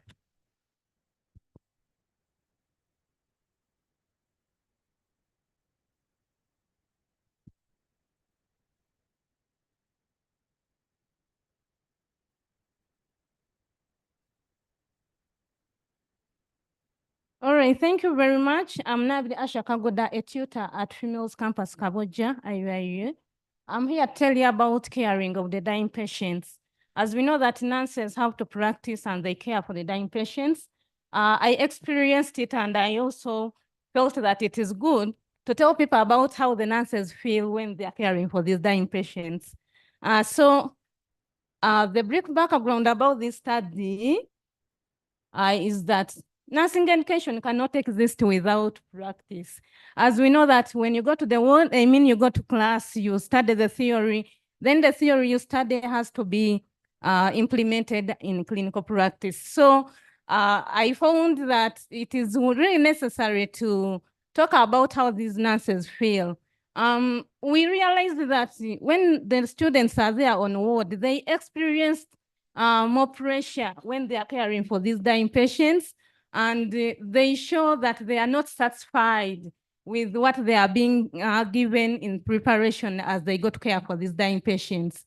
And I realized that it is also important for us to incorporate the dying patients' care into the nurses' education if we are able to manage these dying patients effectively. Then I looked at some studies, but most of the studies were confirming that these nurses are not prepared to care for the dying patients. And they were confirming that globally, all nurses, especially the student nurses, are not able to care for these patients.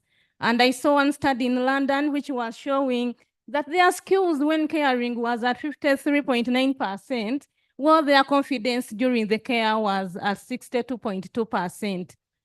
In Africa, there was only one study that I came across, and it was published in 2005. And it was also evident that the nurses didn't have enough experience and the expertise to care for the dying patients. When I went to Uganda, I found no study that was concerning the student nurses' experiences while caring for the dying patients. So understanding these experiences can help us improve on the care that can be given to the dying patients in the future. And we all aim at the quality of care that we need to give to the patients. Then I aimed at exploring the nurses' experiences of caring for the dying patients and specifically focusing on the perceptions that nurses go through as they care for the dying patients. Then their psychological and emotional experiences, as well to examine their coping strategies as they care for the dying patients. Then I employed a qualitative phenomenological study among the Makerere undergraduate nursing students to get the results. And the study was conducted at Mulago Hospital, which is a national referral, and it is a training hospital for Makerere University. I used the purpose sampling to select the participants in the study, and I got 15 participants which were determined at data saturation using the in-depth interviews. So I got results that were having 4 themes, and one of the themes was the perceptions, because even in the objectives, the perceptions was one of the things that I aimed to get. So the perceptions towards the caring of the dying patients had sub-themes, 2 of them. And one of them was how the participants reacted when they were being informed about the physical process of caring for the dying patients. And here the participants revealed that many times they react chaotic, devastated, and scared, though some are always eager and expectant when caring for these patients. In the same way, students got to understand that when you're going to care for the dying patients, you need knowledge and preparation to care for them. They also had personal values, as others had the positive ones and others felt the negative ones. Among the positive values that the participants felt, they felt respected, appreciated, trusted, and valued. Though some had negative ones like not trusted, unworthy, devalued, and confused while caring for the dying patients. Another theme under the very theme of perceptions, students had to change their ideas about the care of the dying patients. And some had changed about the survival of patients, and they realized that sometimes the patients cannot survive however much you care for them. It is evident that they have to die. They also realized the need for care and realized that these people need to be cared for. They don't need to die well in pain. They also mentioned that the clinical placement was important and it was a learning lesson to them. Though previously they thought it was a process of torture, but now they had to realize that they learn and they get confident as they care for these patients. Then theme 2 was about the psychological and emotional experience. And this one had one sub-theme on how students felt when they were caring for these patients. And many revealed that they felt anger, and that anger was triggered by the pressure from the relatives, the pressure from the staffs within the ward. And they also experienced anxiety, which was due to the limited support. Because many times they mentioned that the staffs did not give them support. They also felt depressed due to failure to save the client. As we know that as we go to work, our aim is to save life. These students felt they were being depressed because they could not save the life of the clients. Theme 3 was about the clinical experience. And here, the participants revealed that the health profession's attitude was not good towards the patients, and they were not fully informed about the physical care. So they were going there to give the care, but when the clients were not aware of what they are getting, and they were also given less priority, that they always opted to care for those who are able to survive than these who are going to die. I had another theme there where the health professions had also a negative attitude towards the relatives of these dying patients. And here they commented that they were inadequately prepared, meaning these nurses never gave them enough explanation and didn't prepare them to receive the dying of their patient. And they were also not informed about the process of caring, because sometimes they would ask for the information and the nurses were reluctant to give the information. Then theme 3 was about the attitudes to dying patients from the students themselves. And for them, they said they were empathetic and acted as informants in the clinical placement. Theme 4 was about the students' attitudes towards the relatives, where they mentioned that they were sympathetic, cooperative, and the clients loved them together with their relatives. Then theme 5 was about the challenges that they experienced in clinical practice, and here they mentioned technical competences, just like they said they lacked enough knowledge and skills, and even they didn't know how to operate some of these machines for resuscitation. They also had a problem of infrastructure, where they commented about some of the sundries were not there, and they also lacked support from the staffs. Then in conclusion, the student nurses' experiences vary due to their perceptions, understanding, and changing ideas about the dying care, which informs their coping mechanisms or strategies. And the clinical placement also contributes to learning and builds their confidence amidst the unstable emotions that they go through as they care for these patients. So the study recommended proper preparation, orientation, and training of health workers. And it also recommended appropriate information sharing and open communication, as we found that many times they don't give the clients the information they require. And they also recommend that counseling platforms should be put in place and encourage these nursing students to use them. They also talked about stress-reducing spaces that should be provided, and also these nurses should use them to reduce their stress during the care. Then in summary, the problem of inadequate incorporation of dying care into the nursing education leads to nurses feeling ill-prepared caring for these patients, and it compromises the quality of care that the nurses are supposed to get, that the patients are supposed to get. So it requires regular focused supportive mentorship from the senior health professions, the nurses, the doctors, and all to help the students copy and manage the situation. So the next step of this study is to publish the results. as this was the dissertation that I presented for completion of my master's program in health professions education.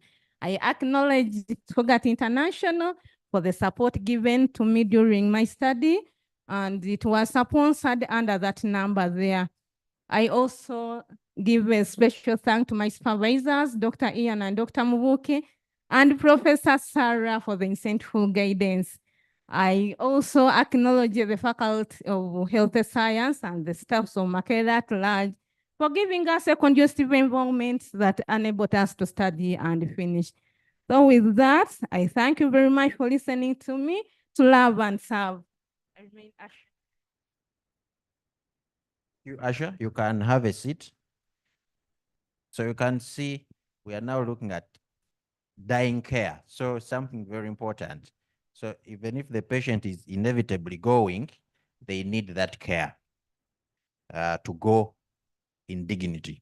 So the next presenter is Professor Els Chiguli-Marwadde.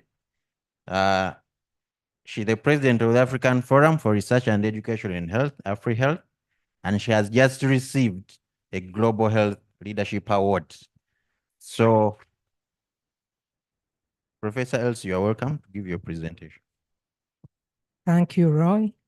I would like to thank Professor Sarah Chiguli and HEPI for getting us together. It's really a pleasure to see that this room is full. We have to keep dreaming. 20 years ago, we wouldn't have thought that we would have so many people interested in health professions education. So it's really gratifying.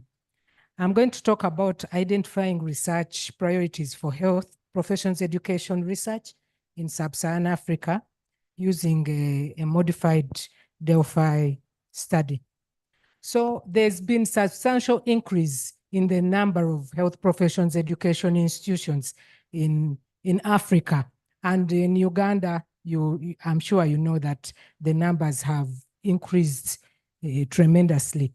And this has also increased the amount of research that is coming out of our region in health professions education, which is good.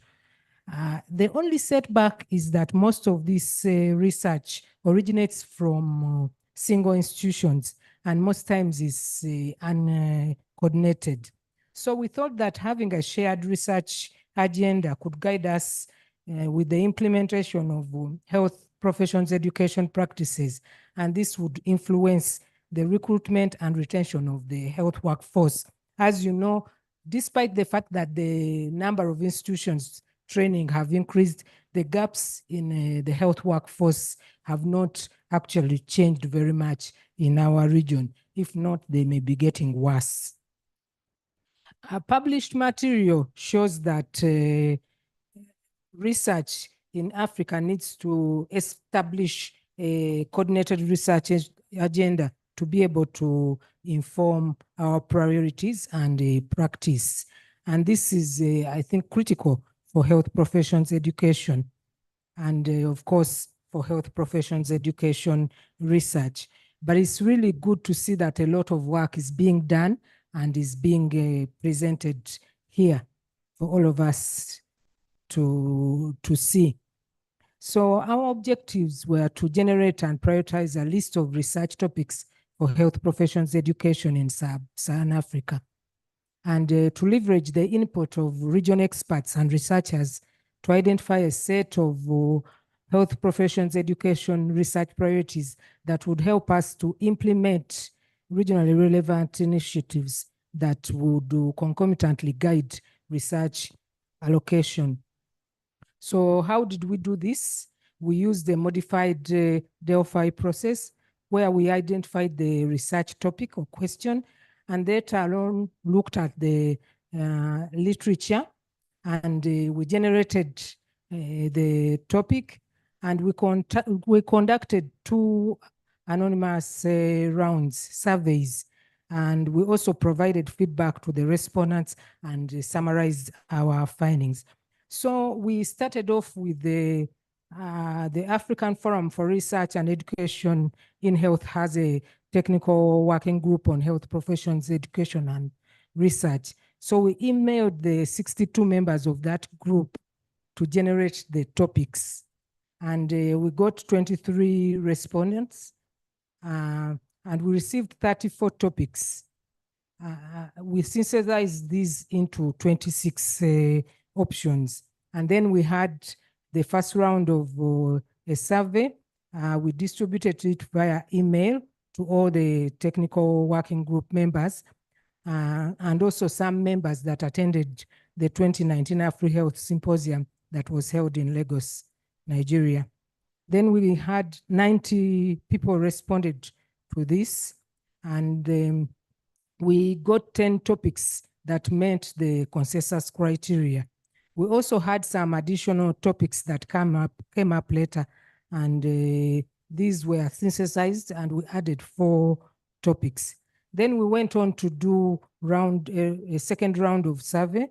We still distributed it via email to 82 members that had given us their emails in the prior survey. So 51 individuals responded, and we came up with 10 topics that met the criteria. So the results, we had health profession educators from 13 countries in sub-Saharan Africa. 23 members of the technical working group participated and suggested the initial topics, and then we narrowed it down to 10 research topics that met the criteria. These topics were grouped into 3 large areas to make things easier. So the first one was creating an enabling environment with sufficient resources and relevant training. Second was enhancing student learning. And the third was identifying and evaluating strategies to improve pedagogical practice. And then I will share with you the list of topics that met the criteria. These are 10. The first one is addressing the human resources for health challenges in rural and remote areas that must be included. Those who responded that it must be included were 98. Interprofessional collaboration and practices in sub-Saharan Africa was at 95%. Teaching a holistic person-centered care approach was next. Then the role of information communication technology in health professions education.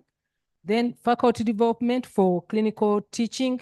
And it's really great to see that many of these topics are actually being presented at this conference.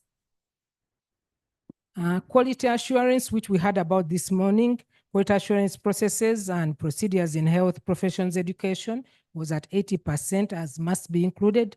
Resources, political commitment, and funding for health professions education in sub-Saharan Africa was 76%. Responsive curricula to the health needs of sub-Saharan Africa, that is social accountability, was at 75%, as must be included. Then potential of rural communities as platforms for training healthcare professionals followed, and then relevance of communication skills training in culturally diverse contexts. I think that includes what we've also just heard about caring for the dying, that must also be concluded. So we think that establishing a research priorities for health professions education at national and regional level is important to ensure maximum impact of efforts so that we don't do research haphazardly. And the importance of interprofessionalism was highlighted because this was done across all disciplines. And a shared agenda could build evidence that is regionally relevant, and this would facilitate the efficient and appropriate allocation of resources by looking at what we should really, where our emphasis in research should be. And this list could help us guide the research agenda for the African Forum for Research and Education in Health, the East African Health Professions Education Association, the East African FEMA Regional Institute, and also the Masters of Health Professions Education that is at Makerere, and I think even Barara. and also for individuals that are interested in doing research in health professions education. So although this was done some time back, it is still relevant because these topics are still very important for us in the region. That work was published and you can access it. And one of the things I would really like to emphasize is for us to try as much as possible to do our research. Like for us in Uganda now, it would be across institutions so that we do research that is recognized for the whole of our country, and then we can do across regions so that across the region, so that we have impactful research that can influence policy and then move health professions education forward. I would like to take this opportunity to welcome all of you to join the African the African Forum for Research and Education in Health. This is an interprofessional organization that is set to improve health professions education, research, and service delivery in our region. I know many of you are members of it, and I would like to ask those that have not yet joined. There are many opportunities there. Please join so that we can work together to improve health professions education in our region. I would also like to invite you for the Afri Health Symposium that will be in Nairobi. It's just across the border, so we should be able to go in large numbers as Ugandans and present the great work that we are doing in our country. Thank you very much.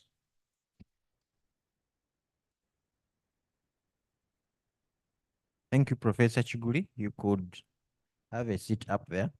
Well, it's good we have two Chigulis around, and they're all eminent ladies, and they're both my mentors. So I also wonder myself, all my mentors seem to be ladies. So the next presenter is Dr. Rebecca All Nekaka.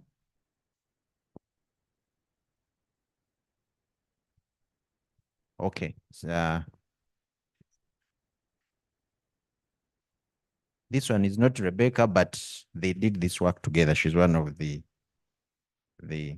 researchers on this work. So you're welcome. You have 7 minutes and 20 seconds. Peter.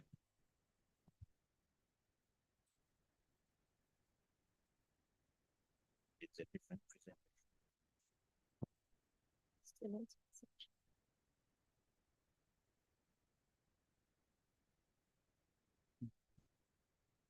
What's in the name of the cook? Yes.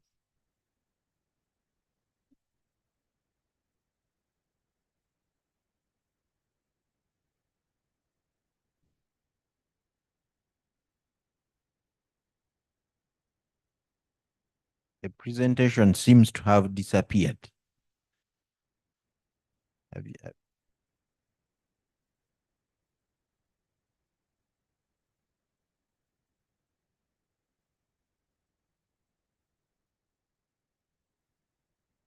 Thank you. I'm by the name Nablime Viola. I'm a fresh graduate with a Bachelor of Science in Nursing from STEM University. Our topic is students' perception of the academic learning environment at STEM University Faculty of Health Sciences under the mentorship of Dr. Rebecca Nekaka and Sister Lydia Senyong. Learning environment is not necessarily only in the classroom, but there are many components like the physical, social, and psychological factors, and they shape the student's experience. So students' perception about the learning environment influence their motivation to learning, their satisfaction, and the learning outcomes. So global standards increasingly emphasize quality learning environments and student-centered approaches. Therefore, medical training We utilize various environments like preclinical, clinical simulation, to mention but a few. So some institutions still lack good infrastructure, social interactions, and student-tutor relationships. Therefore, this study assessed how Bustema University Faculty of Health Sciences medical students perceive their learning environment. So evaluating students' perspectives on learning environment can provide information, allowing tailored improvements to optimize their learning experience. So our objectives of the study had a general objective, which was to assess the perception of undergraduate health profession students on the academic learning environment using the DREAM tool at Bustema University Faculty of Health Sciences. And we had two specific objectives. One, to assess the students' perception of the learning environment and to assess the students' satisfaction with the learning environment at Bustema University Faculty of Health Sciences. Under the methods and materials, it was a cross-sectional study using both quantitative and qualitative methods to assess students' perceptions. It was conducted among nursing, anesthesia, and medicine students at the faculty. The quantitative data was collected using a DREAM tool, which was adopted, and data gathered was on demographic and the different learning environment domains as per the tool. And qualitative data was collected via focus group discussions. And it was a total of 5. Consecutive sampling was used where students were recruited in case they met the inclusion criteria. And we had a sample size of 185 students. The data was analyzed using Stata, and the qualitative was analyzed thematically using the Atlas TI. Ethical approval was obtained from the university REC. Under the results, the median age of the students that participated in the study was 25 years. Most of them were aged between 20 to 24, and there are more female participants than the males. Most students were renting their accommodations, and majority were medicine students, and more in their 3rd year. The students had an overall positive perception of their learning environment across all the 5 domains, and the highest scores were in their perception of learning, followed by their teacher perception and the academic atmosphere. There were low, though still positive, scores in their academic self-perception and social self-perception. And medicine students had the most positive learning perception, whereas the anesthesia students had the highest positive perception towards their teachers and academic self-perception. The perception of learning increased over years, with their 5s having the most positive perception. While the their perception of teachers declined in year 4, but rebounded in year 5. And the academic self-perception remained positive over the years, across all years. And females had higher scores across most domains than the males, with narrower standard deviation among females. So the qualitative results, we had themes.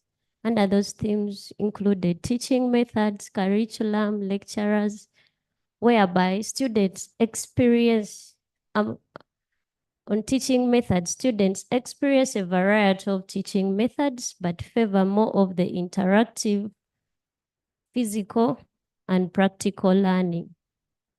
They also want adequate lecturer guidance to supplement independent study.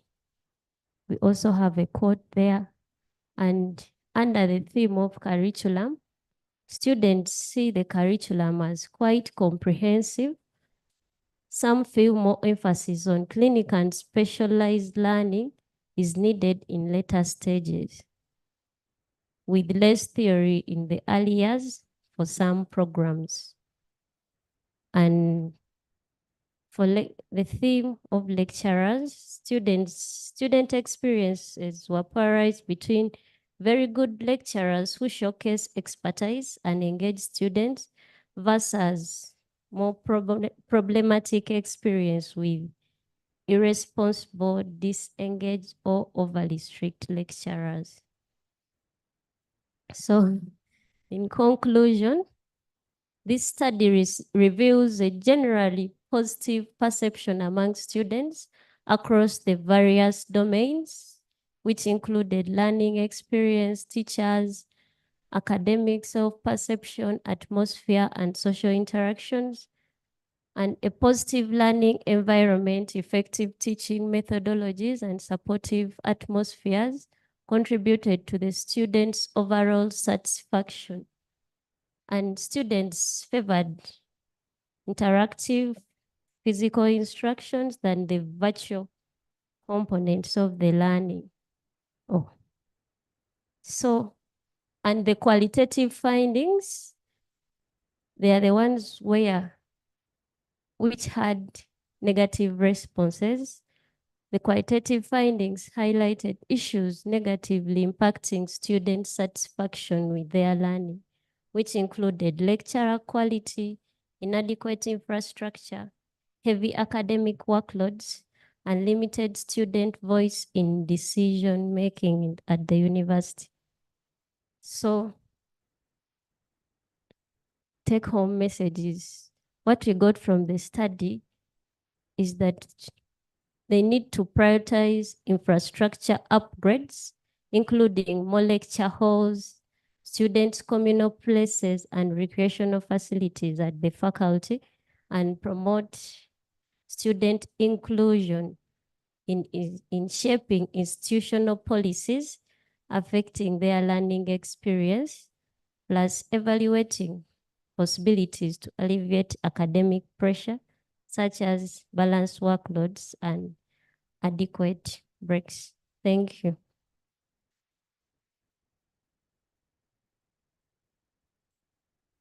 Thank you very much, Viola, for the presentation.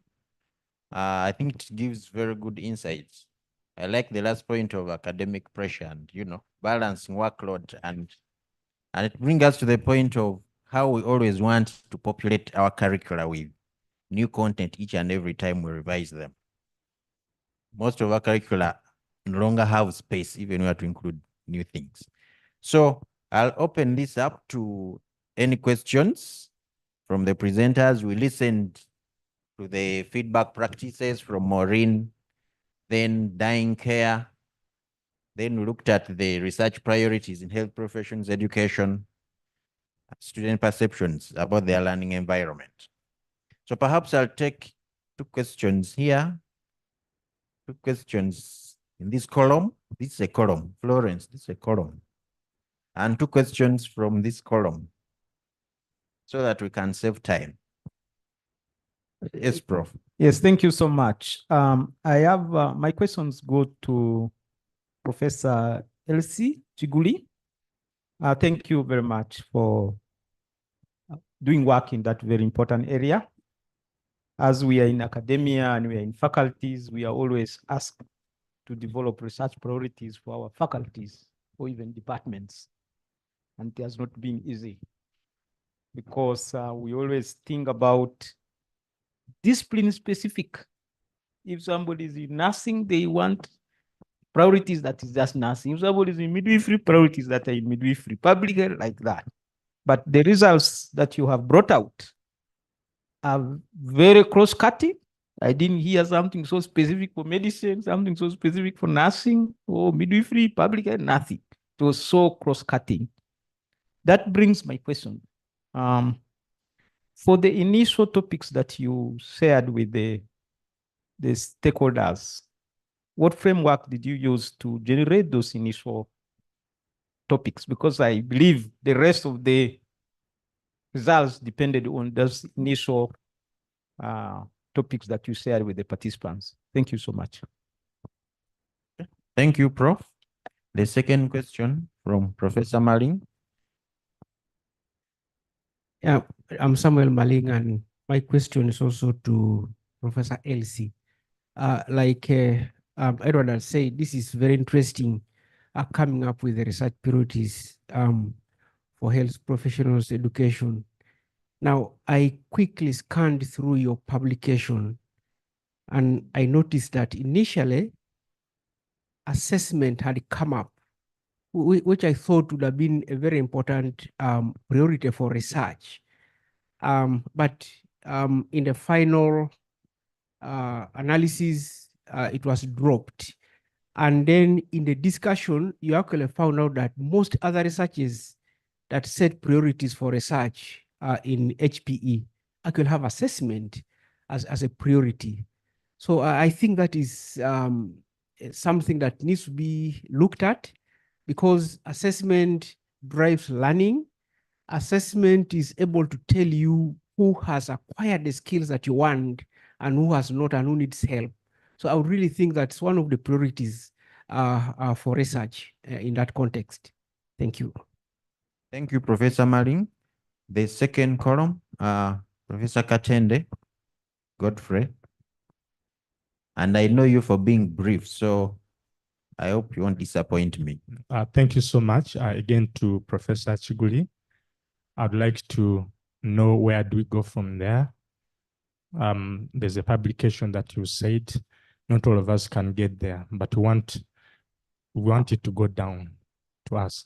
The second one is to the dying, care of the dying. Also, what is our take-home message in terms of curriculum review so that we can prepare the undergraduates? Thank you. Thank you, Professor Katende. Any other? Thank you. Yes, Doc. Yeah, bear with me if I take a little more time. One, I would like to thank the organizers of this conference. It's the first time I'm attending such an activity under HPE. Two, being here, you wonder who else should have been here. Because I don't know what your dream audience would have been, but I do appreciate one thing, the integrated approach of all health professionals, because out there in some areas we are fighting each other and getting alienated. So I would like to commend this approach, because it's that which will, I think, help us to appreciate more and more that we are a team. Going to the dying, I would like to commend you for having picked up this topic and for the presentation. And of course, I think even after 40 years of practice, you can never be prepared for a patient who passes on, let alone for death in the community. Two things. One, you proposed having a stress reduction space. And I think practically what I would wish for, looking back in my years in Mulago, I wish among the many rooms on the ward, there was a side room exactly for that purpose, for prayer and for counseling, and where you can prepare yourselves, the health givers, the health carers, and prepare the relatives. Two, recently in one of our fora of doctors, there was a lot of exchange on something, a patient who passed on under unclear circumstances. somebody walks in for what looks like a simple procedure and then just things go wrong. But what I noted is somebody asked, but how are you helping this young doctor who innocently went for what should ordinarily have been an uninventable procedure, and then within hours, the patient is dead in her hands? And that goes for any of us. But I think at times we forget that that person needs a lot of support, needs a lot of care. Whether they made a mistake or not, they need a lot. Finally, to Professor Chiguli, I would like to know the next 20 topics that were eliminated. Thank you. Thank you very much. One question from this column, and then our presenters can respond. Hope you can. Thank you. My name is Bill. I'll ask about the last presentation, the one done by Dr. Rebecca and colleagues about perception in academic learning.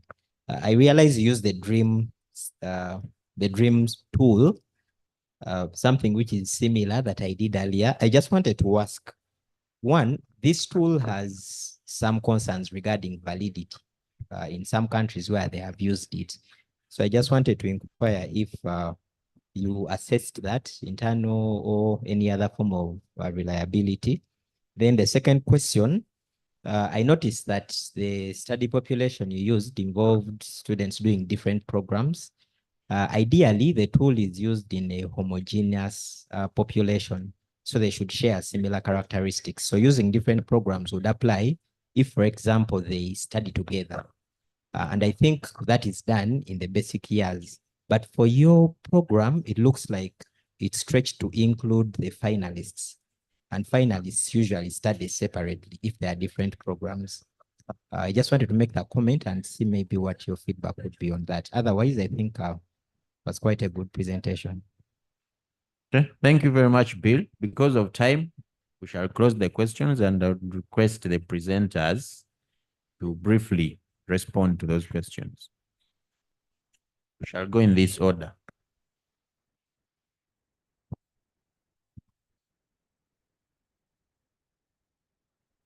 I'll start. I think they are saying, because I had so many questions. Thank you for the question. The first question was about how did we generate the initial topics. What we did as a group was to identify the topic. The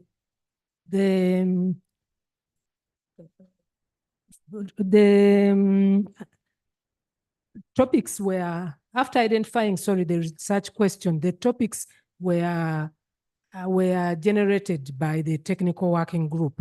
We have a health professions education and research technical working group. So 62 of those members came up with the first topics. So they were not generated by the research team. They were generated by the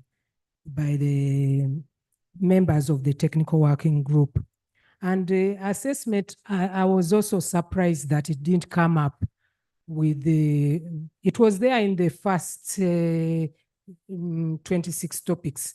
But when it came to the 10, it was dropped.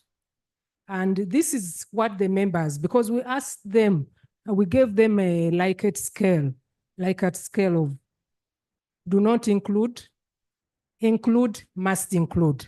And then we set a criteria of 70% and above. And as I showed you, those were the percentages.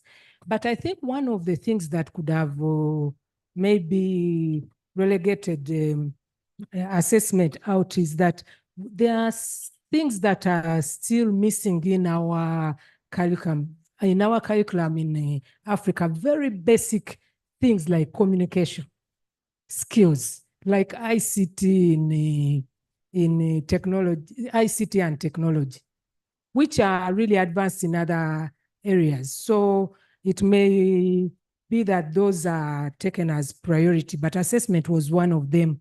And that answers one of the last questions, that what are those topics that were dropped. Where do we go from here is that we should have actually done this earlier. We've done it for a paper that we have done on research priorities after COVID. We should have written a policy brief. And that reminds me, I think we should, as AfriHealth, come up with a policy brief on this and circulate it among the health professions, education institutions. But that notwithstanding is that we've presented this work at different fora like this one to make sure that we disseminate it. And people are using these research priorities, although we had not really evaluated how they are being utilized. The issue of the other topics, I said assessment was one of them. It was dropped. Research training, leadership, some of those things that came up for continuous professional development. Some of those topics were among the original 26. I would have to look up to really remember all of them, but I can remember those 3 that were relegated out of the 10. But all these are important, but we really wanted to get those that people felt must be included and scored above 70. Thank you very much. All right, thank you very much. I received a question about what can we do to our curriculum about the care of the dying patient. I realize that many curriculums around have the component of caring, but they do not include the care of the death. So I would advise that when we are reviewing the curriculum, let's look at incorporating the adequate care of the dying patients, either a standalone course or it can be incorporated in other courses, so long as the output will give us what we expect for the nurse or a medical personnel to have as they care for the dying patient. Thank you very much. Thank you. About the first question of validity and reliability, we first performed a pre-test with the tool. So so that it would work out, we went on to use it. About the second question about homogeneity, I'm not so sure about it, but the study was both a quantitative and a qualitative study. So we got their perceptions or satisfaction with the learning environment via the focus group discussions. Thank you. I just had a comment about feedback from Dr. Tumwine. I think feedback is a skill. Giving feedback is a skill. And so it needs to be acquired. We need training in this. And the recommendation that as teachers, we get this skill, I think is really important. And I'm wondering how many of us, when we joined as lecturers, were ever trained on how to teach and how to give feedback. And it doesn't, all they did was probably you were the best among the best. And most times the very brilliant people are not the best teachers, by the way. So we need to really look at this as we recruit teachers. And I think here I'm talking to the converted. Deans, please initiate us into education and training as we join the training institutions. Because these things will not just learn. That's to hear that the feedback was harsh, inconsistent, predominantly negative is disheartening. And it's just because we are not aware of how to give this feedback. So we need training in these skills. It's not, I'm sure it's not only about feedback, but other things on how to really give information, how to present it, so many things. So I think everybody, as they join the profession of training, should have that initiation. And that's where the issue of having health profession education departments or units is important, because these things would be done in those departments or units. And Makerere had started this. I hope it is growing. And I think every school should have this, so that we get these skills and we don't give harsh, negative, inconsistent feedback that discourages our students. Thank you. For the wonderful presentations and for the audience for asking very good questions. So we are going into the next section. I would like to recognize my dean, who has just walked in, Professor Nate Nachimuli. Please stand up so that if I don't introduce her, she may fire me. She's my dean. So Dr. Kathy Mwesigwa is going to take us through the next session. Dr. Kathy is a senior lecturer at the School of Dentistry at the College of Health Sciences, Makerere. And I hope you will be very good presenters and observe the time. Thank you.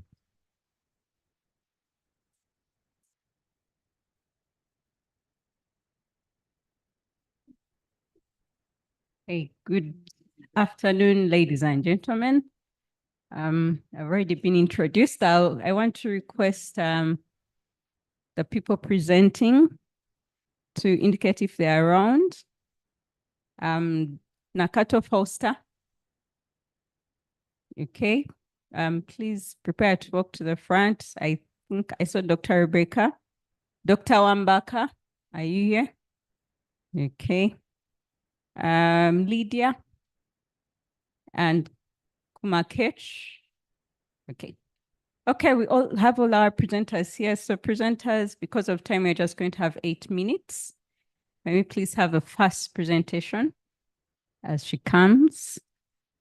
I must say the presentations earlier were very good. I was whispering to my neighbor, those students are very brilliant there, you know. People asking even questions on validation of tools.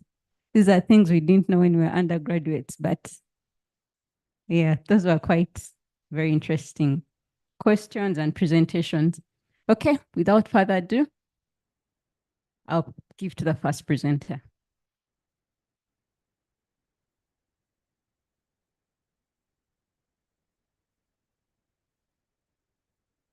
Good morning, members. I'm Nakato Fausta, health tutor, Mulago School of Nursing and Midwifery, the hub of excellence.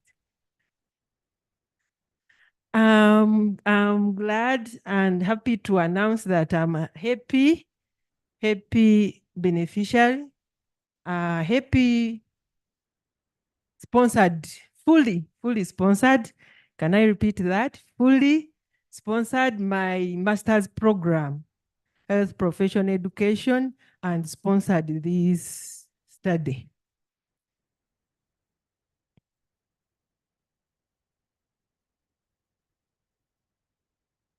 I'm going to take you through e-learning. I studied about e-learning in health training schools. E-learning, as the background, is an innovative method of teaching that offer great opportunities to students. Students have been getting degrees, diplomas in e-learning. You don't need to come out of your office to go and study. However, it has always been too challenging to ensure quality education using e-learning, since these health training schools are finding challenges in ensuring quality educations. So to ensure quality education with e-learning, students or health training institutions and the lecturers, you need to first know or to first understand the needs and expectations of students to ensure the quality education in e-learning. And how are you going to ensure that? by knowing the perceptions of students towards e-learning.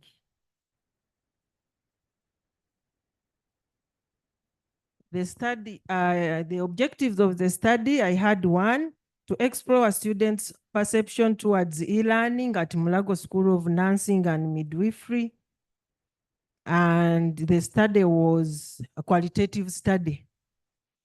So I used an explorative, qualitative, descriptive study among students of nursing school, and it was a group discussion, focus group discussion, where I looked at only 6 groups. Since Mulago School of Nursing enrolled only few students in e-learning, so the group which was on study was group set 8 e-learners. So the set 8 had only 28 students. I had to divide them into 6 groups.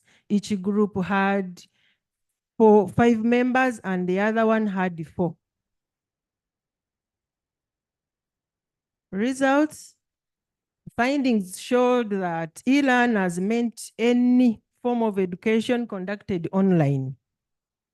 However, participants asserted that quality of e-learning delivered at Mulago School of Nursing was good. Though it was good, they found challenges. They indicated challenges like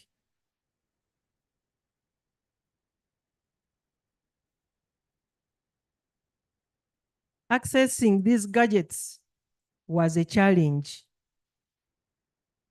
Accessing the gadgets used for e-learning was a challenge. So this affected it affects the effectiveness of e-learning or the quality of e-learning. So teachers find a challenge in delivering the quality or the best e-learning experience.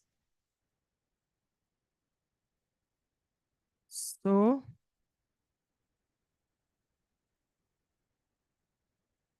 still on the conclusion, as I said before, I'm looking forward to see that I publish this work.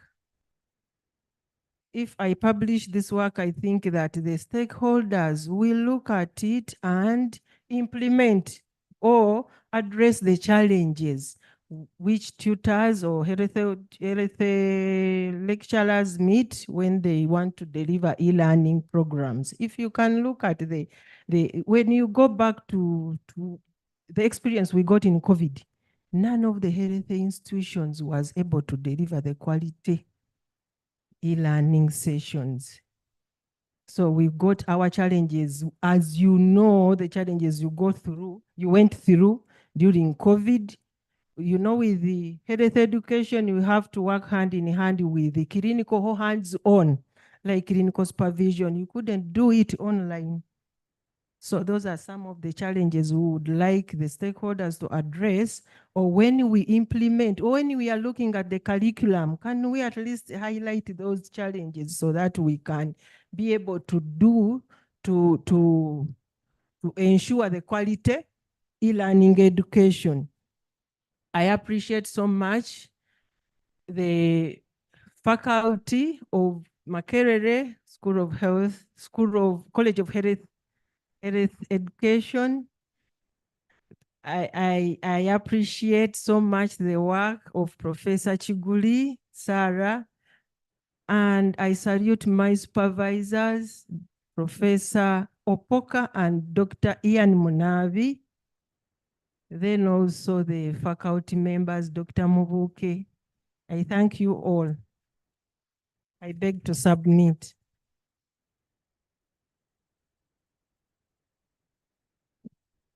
Thank you very much, Osta, for a very brief presentation. So we've saved on time. Could I please have Dr. Rebecca Nikaka for the next presentation?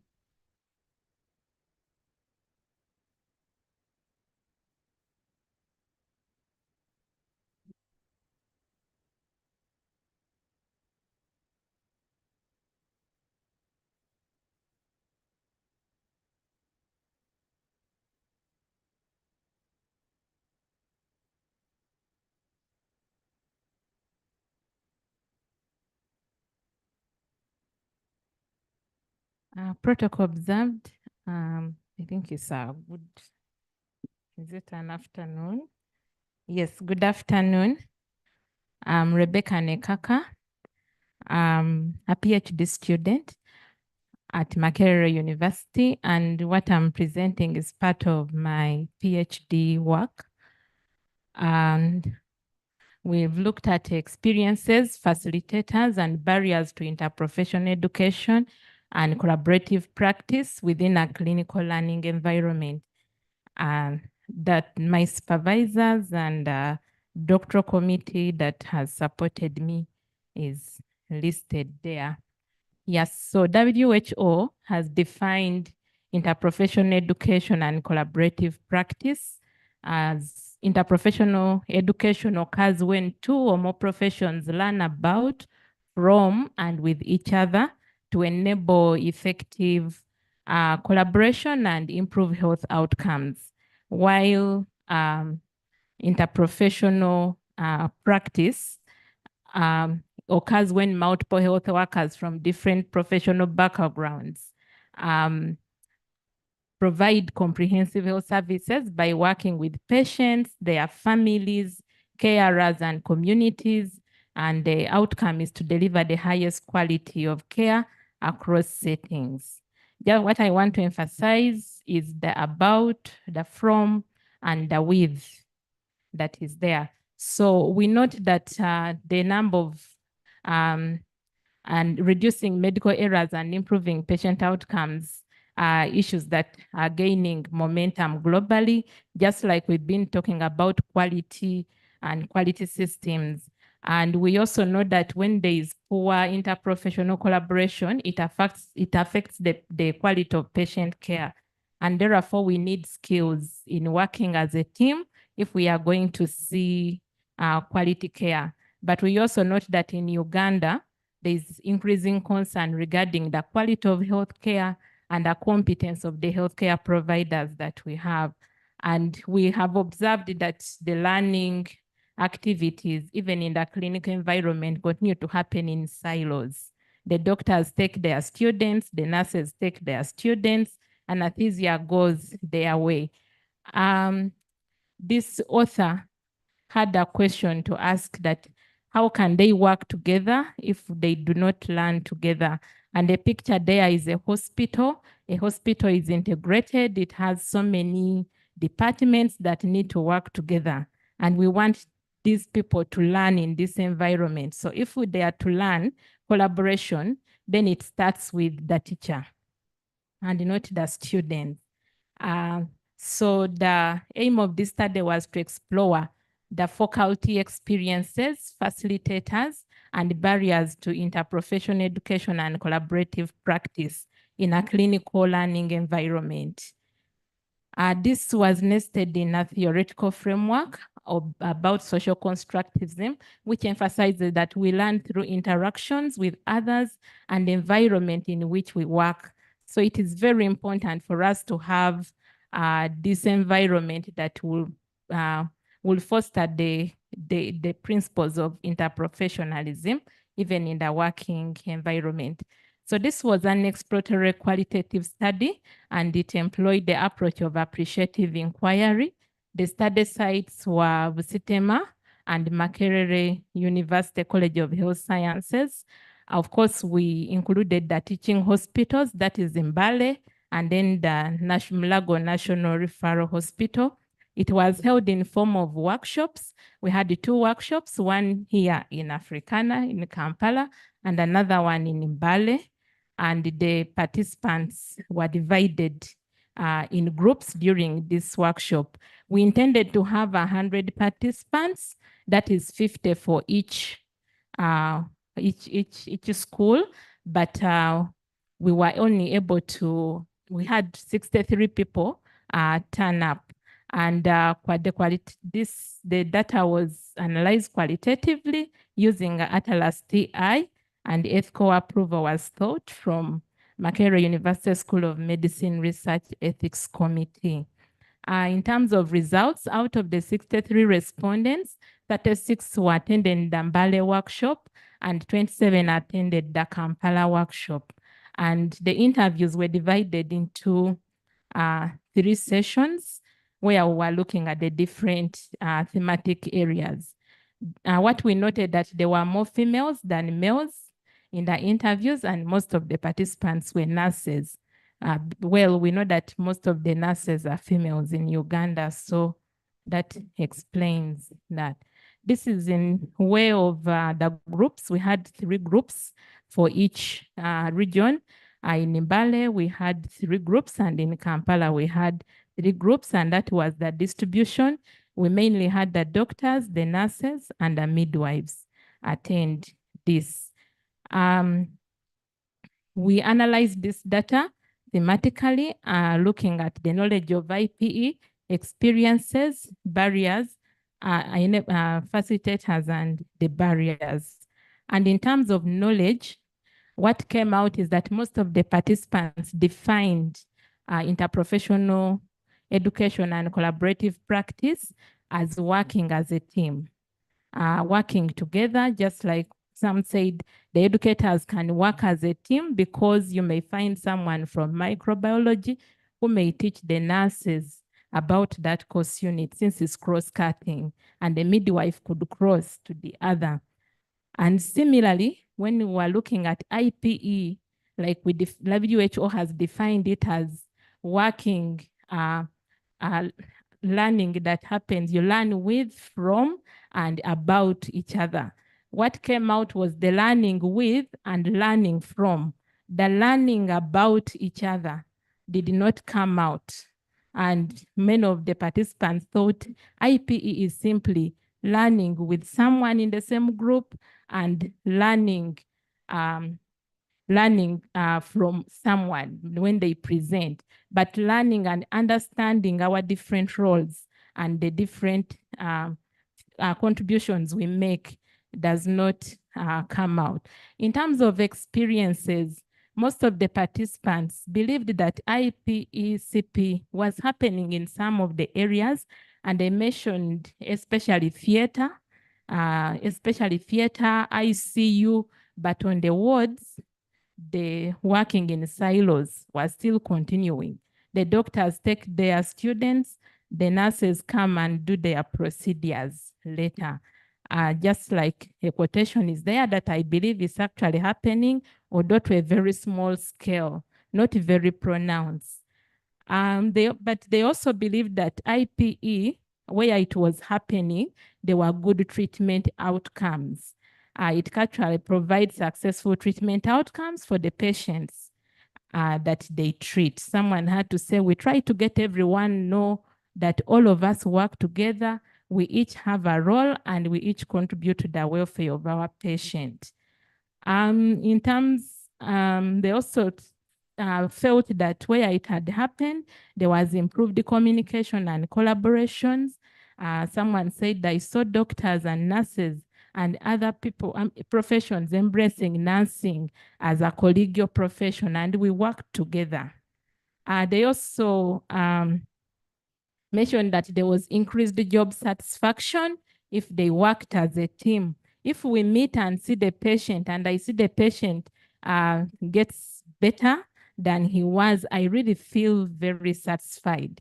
Someone had that to say, and I also felt that it increases efficiency, reduction in wastage of resources because you're working together at the same time. If you don't have to come back, so you reduce usage of gloves and some of those other utilities. In terms of what facilitates IPE-CP, the teams felt that integrating it in the curriculum is very key so that it is part of the curriculum content. Then support from leadership is crucial because they mentioned that if the deans and the heads of department do not come out to speak about integration IPE, then it won't happen. Individual level, they felt that motivation and engagement of the lecturers is key, then teaching and the learning styles that we choose, and the reduction in the workload. Because if you have so much to do, then they felt that IPE would probably not work out. In terms of barriers, again, curriculum comes out, lack of having it in the curriculum, insufficient funding.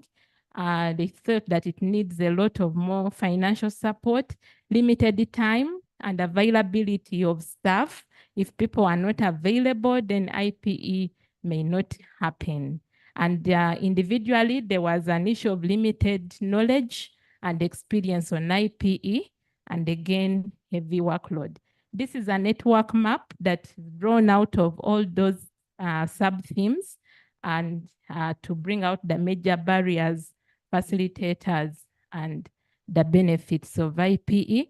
So in conclusion, the experiences with IPE and collaborative practice within the clinical environments highlight the significant potential to improve patient outcomes and enhance healthcare delivery system that we have. While we are seeing many facilitators, the barriers are there and they need to be systematically addressed. And we need strategies that are going to focus on interprofessional communication enhancement and cultural transformation towards collaborative practice in the clinical environment. I want to thank all the participants, the health workers from the teaching hospitals, the teachers, the faculty from the universities that participated, the research assistants, my supervisors, Dr. Loi Mombuke, Dr. Scovia Balinda, and then the university and the hospital leadership. Thank you. I am a beneficiary of the HEPI grant, and I'm very grateful to the PI for giving me this opportunity. Thank you very much, Dr. Nikeka. Very interesting. And I'm glad the organizers of the conference saw it fit to invite the deans and the leaders. I hope we have, yes, principals, deputy principal, Professor Maling. So you are the leaders in our colleges and conferences. So we're inviting the next speaker. You have 8 minutes. Thank you and a good afternoon to everyone. My name is Bill Wambaka. I'm going to present findings for a study I conducted as part of my master's studies titled The Perception of Undergraduate Students Studying Anatomy about their education environment in the College of Health Sciences. So like you realize, this is a bit similar to one presented by my colleague from Busitema. Maybe just a few definitions for clarity. A broad definition of a curriculum typically refers to all scheduled learning activities through which a learner systematically progresses through during their period of study in order to achieve desired learning outcomes. And specifically, the education environment refers to the context within which students learn. So that may be physical, social, psychological, cultural, and all. And then the education climate is the perception of the education environment.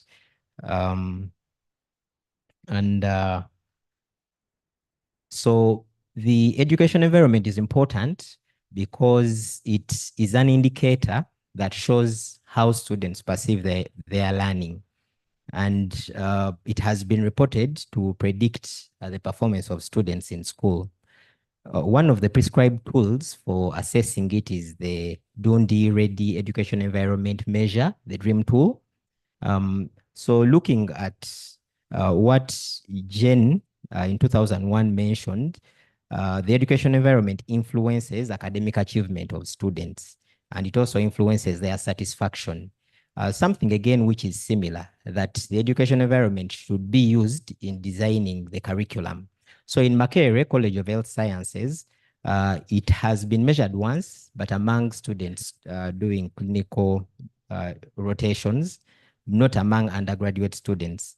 But we also know that in basic medical sciences, it has never been assessed.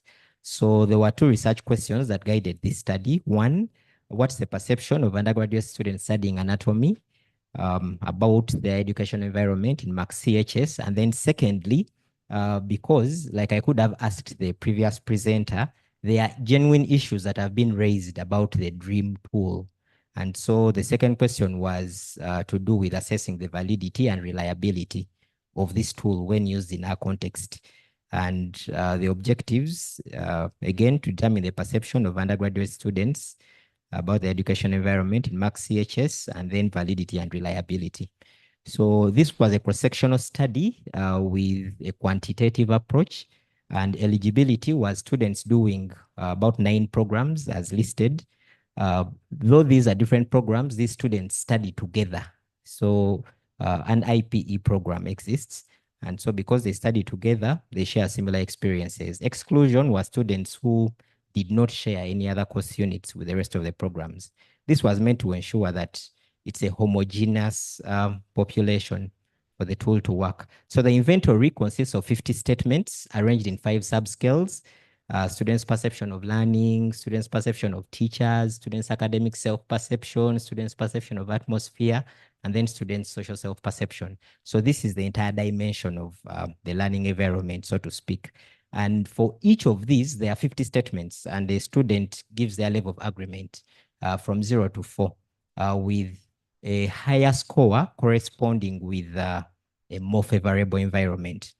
So I used starter analysis, and then used those assessments: a Welsh t-test, a chi-square, ANOVA, and then means, and a confirmatory factor analysis for the validity.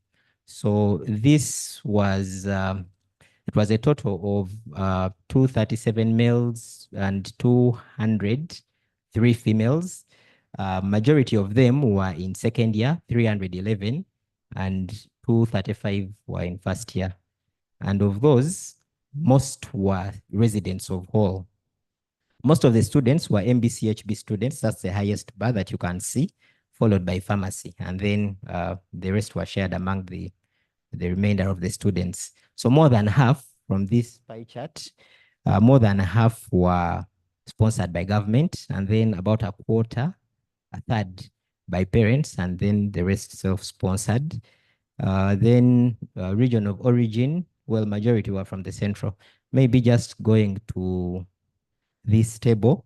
So the total score at the very bottom was 114, which corresponds with more positive than negative. And this was a similar interpretation for the different subscales that are listed just above. Looking at the separate groups to make sense of what this was, the males had a more, the females had a more positive, this was an error. The females had a more positive perception of the education environment. The Cohen score was 2.4. This is a very large effect, actually. Then students more than 25 years again had a more positive score, more positive perception, and first-year students had a more positive perception. Surprisingly, self-sponsored students had the highest perception, and students staying outside campus vicinity had a more positive perception. Again, this was unusual. Then the program of study and nationality never affected the DREAM score. So looking at the individual score, there were no strong areas, but there were 5 problem areas. And these were 2 were in the students' academic self-perception, and then 1 in students' perception of learning, students' social self-perception, and students' perception of teachers. Then the rest areas that could be improved. Looking specifically at anatomy, the surprising feature was the biggest motivation for students to study anatomy was actually problem-based paper cases and not clinical exposure to actual patients. Maybe going to the validity, the KMO measure showed that sampling was adequate with a score of 0.9. Okay, however, the tool never showed, the validity score was suboptimal for the 5 subscales. So maybe to mention a few things in the discussion, generally, most of the studies that have been done in the region have been more positive than negative. So this is a bit consistent with what has been found in other places. However, the perception of government-sponsored students being inferior to that of self-sponsored students is unusual.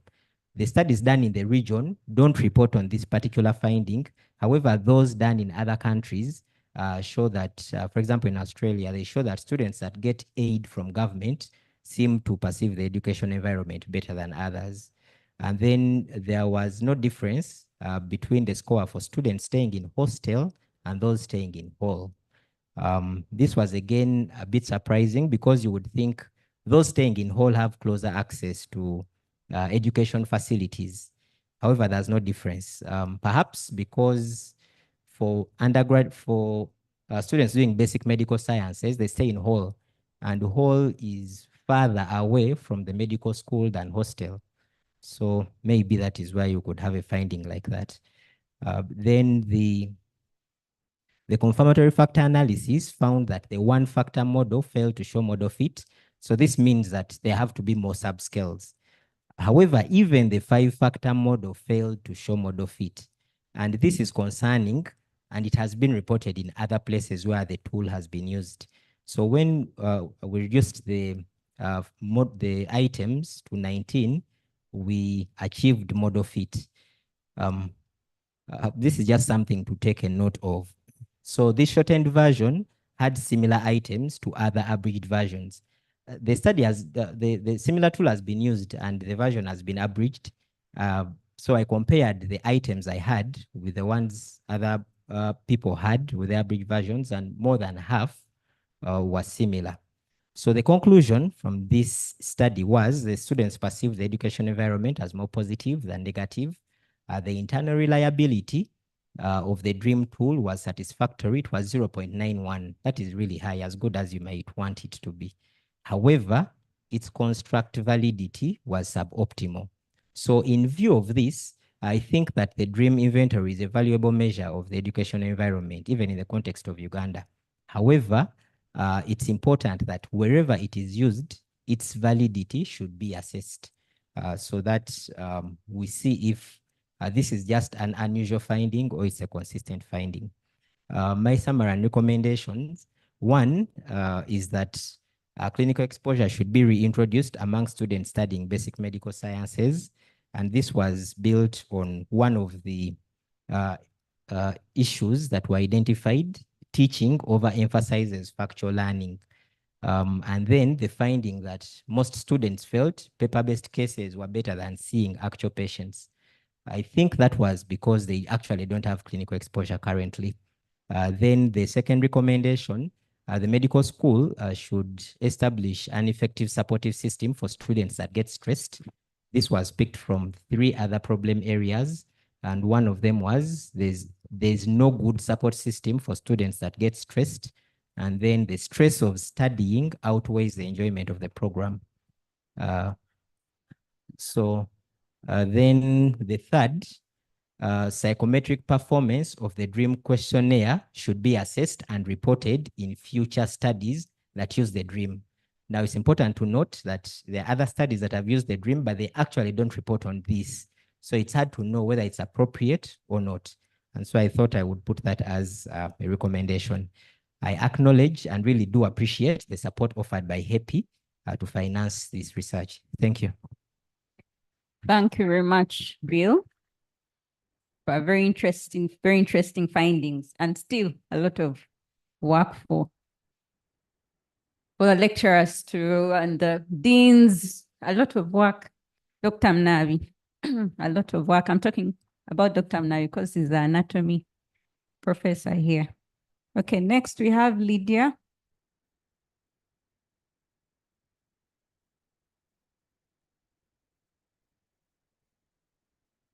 You're welcome to present your findings.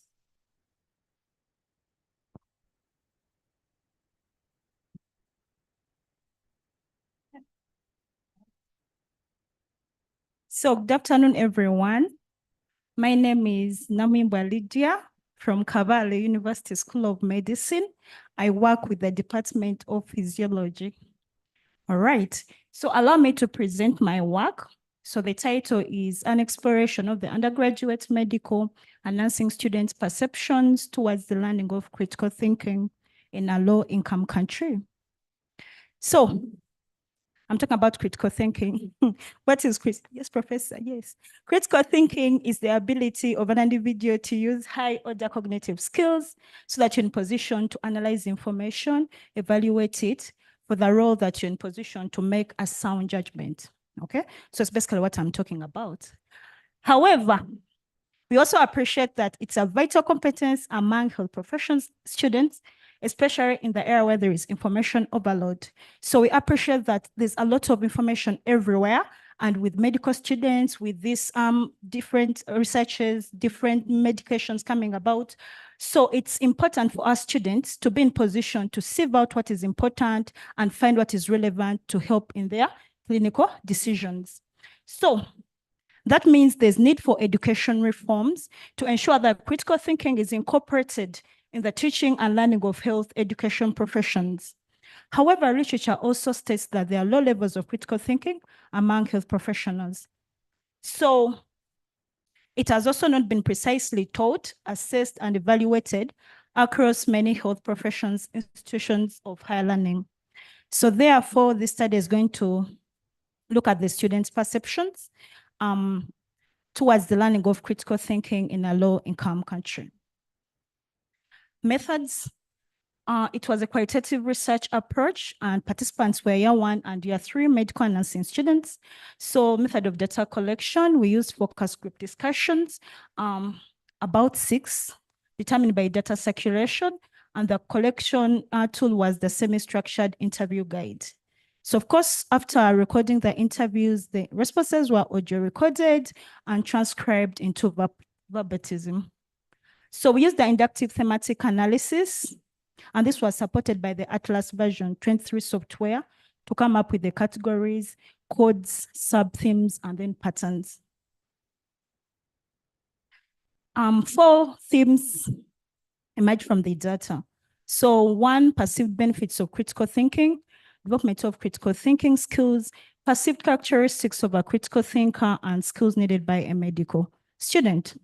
So the first theme, which is perceived benefits of critical thinking, we appreciated that all students perceived that critical thinking was important as it could help students to use cognitive abilities to solve real-life problems.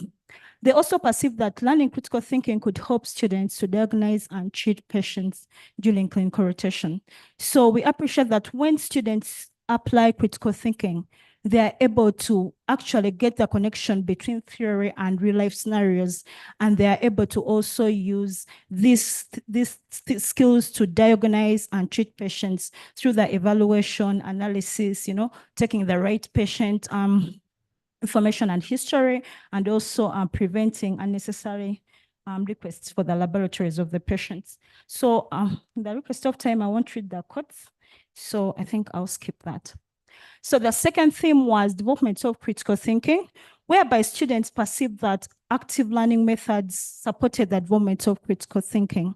And among the methods which were reported included problem-based learning, clinical case scenarios, small group learning, student presentations, case-based learning, still postures, and voice vivas. However, the question is, however much the students identified it, so are we faculty doing it? Do we have the right environment to implement this? Because we know very well we are challenged by the big classes and numbers, that we find that most of these methods are almost close to impossible to implement. And where they're implemented, they don't seem to be so efficient. So that question remains for us, the faculty. How in position to be innovative and get other means to implement critical thinking within big classrooms? That's a food for thought.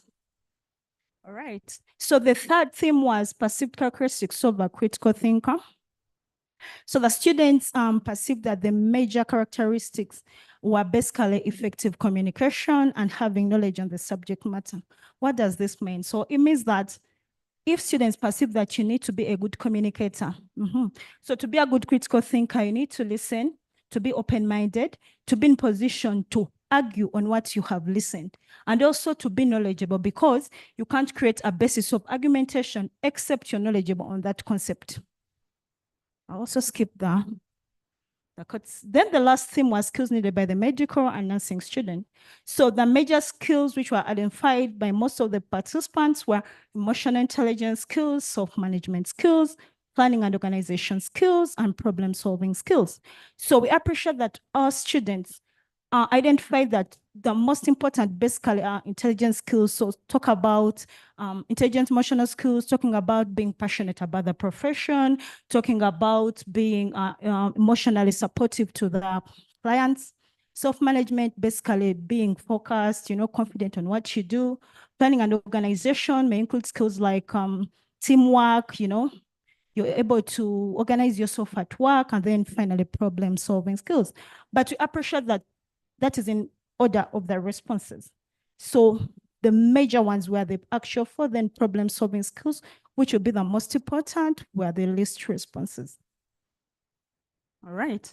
I conclude by saying undergrad medical and nursing students are cognizant on the role of critical thinking that it plays in the health professions and in practice, and therefore faculty should embrace practices that support its development during the teaching and learning of students.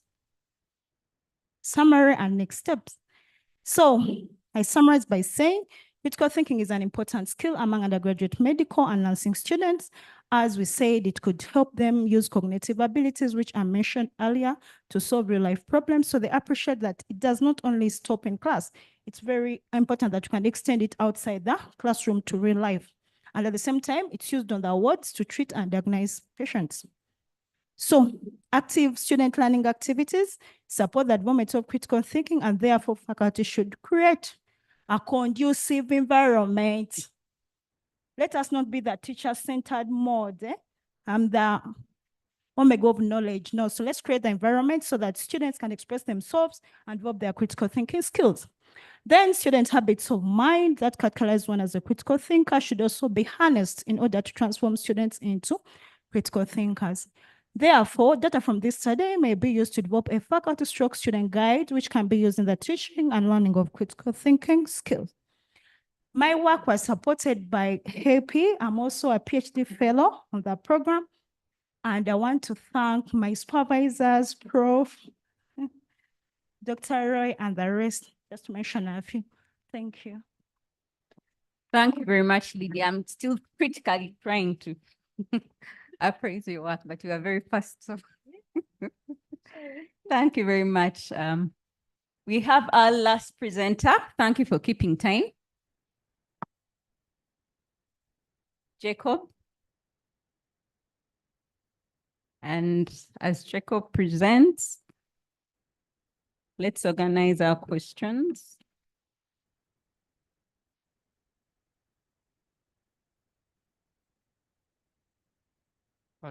Good afternoon. Thank you very much for the organization of this conference. I'm Jacob Kumakech, and I did a study as part of my master's training on perceptions of medical students and lecturers on long case practices as formative assessment in internal medicine clerkship at Makerere University. This study was supervised by Professor Sarah Chiguli and Dr. Ian Munabi, and I'm very grateful for their unwavering support and guidance. The long case is an authentic method of assessing clinical performance. It is real life. In its definition, this is a form of clinical assessment which requires a student to spend time with the patient unobserved, to take history, do physical examination, think through, and come out with direction about the patient in terms of diagnosis and management plan. The student then present this finding to the seniors who would ask them questions about the case, and they have a discussion. And they have ample time to do all this. So as a formative assessment, the aim is to identify areas for improvement. And study shows that it's an assessment that promotes holistic approach to patients, fosters student clinical skills, and it's a driving force for students to spend time with patients, and thus promoting learning. However, This assessment method has received a lot of criticism in medical education literature because of its perceived psychometric concerns, issues to do with reliability and validity of the assessment tool. There is, however, very little formal exploration of this practice, especially in formative assessment in low-income countries. In Makerere University, where it is a traditional assessment method with long history, there has been no literature studying the assessment method among both students and lecturers. This study was therefore to shed light into the current practice and the potential to improve the practice, and thus providing insight into learning opportunities as opposed to the too much negativity about the long case in literature. So the objectives of the study were to describe the experience of lecturers and medical students regarding the use of long case as formative assessment in internal medicine clerkship, and to document the perceptions of medical students and lecturers on the current practices of long case as an assessment for learning. In the methodology, it was a cross-sectional study design using qualitative method of data collection, and the study was done in internal medicine department at Makerere University. The participants were two groups, students constituting of third and fifth year medical students, and the faculty. The data were collected via focus group discussion for the students and the key informant interviews for the lecturers. It was purposive sampling method was used, and the sample size was determined by data saturation. The study was approved by SOMREC, and informed consent was obtained. Focus group discussions were moderated by research assistant, and each lasted about 55 to 70 minutes. And the key informant interviews were done via Zoom and were recorded, lasted about 25 to 55 minutes. The data were transcribed verbatim, 2 transcripts generated, and both transcripts were reviewed manually. Data cleaning done and inductive thematic analysis were done, generating codes, categories, subtheme and theme to answer the research questions. And the data from both focus group and key informants were analyzed as aggregated data. In the result, that is the demographic of the participants. 36 students participated in 6 focus group discussions, of which 19 were in 50th year, 10 were females, 9 males, and 17 third years, 8 males and 9 females. And they were involved in different group discussion. We didn't mix third and 50th year in one group. And each group constituted 5 to 7 participants. 5 lecturers participated in key informant interview. 3 were females and 2 males. 1 was an associate professor, 1 consultant, 1 senior lecturer, and 2 lecturers. Their age were all above 40, and they had more than 10 years of experience with this kind of assessment method. The themes that emerged were 6. Theme A was on the environment, B on presenting, strength, learning support, marks, and feedback. In theme A, we realized that students present on wards. However, given the specialization of the teaching hospital, a student is allocated a particular ward. Let's say you are on cardiology unit. You basically learn more of cardiology related stuffs, and you come out a pseudo specialist there, because you have limited opportunity to interact with patients on other units. So you make 10 presentations, all of them are someone who has had heart failure. And so that was the main issue that arises about the learning environment. In issue 2 on case presentations, the theme 2, there is lack of standardization which were reported, and limited observation of skills, with little emphasis put on physical exams, and students are not given ample opportunity to take the presentation to completion, including proposing their management plan. So most students realize that they end up being asked, what is your management plan, when they are doing final exams, but during training, they are rarely asked, how do you plan to manage this patient? So when they move out, it becomes a bit challenging for them to have confidence in management of patients. Still on presenting the case, it was reported that they develop adequate skill in history taking and physical exam, But the most important issue here was they realized that this form of assessment promote professional identity formation, that it gives you the feel that I'm also a doctor, even if you have not yet qualified. So that signifies the importance of having the students to interact with the patient during their training. On the strength, the long case is reportedly fit for purpose and very authentic as you interact with the real life patients, whom even when you qualify, you would continue to interact with. And it is practical and enable growth from novice to an expert in medical care. The learning support, the main learning supports were self-directed learning where students learn for themselves by reading and the repeated practices, but also peer learning was reportedly key as some students tend to understand better than others, and therefore they teach each other how to take history up to the point of managing the patient. However, the main aspect of the learning support, which was shadow teaching, is reported not well implemented. There are shadow activities, but the activities are missed most of the time, either because the lecturer is not available or the person who is supposed to give the teaching is not there. And so students miss opportunities to present, or they miss opportunities to learn from other words, and they end up focusing on a narrow aspect of their career development. The theme E was on marks.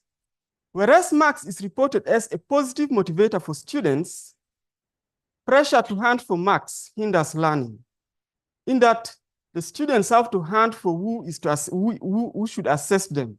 But this is appearing because of the large students to lecturer ratio, that the students are very many, the lecturers are few, and you all have a minimum number to present. At the end of it all, most students focus now more on getting the marks and at the detriment of learning, because if you don't have it, you have not rotated.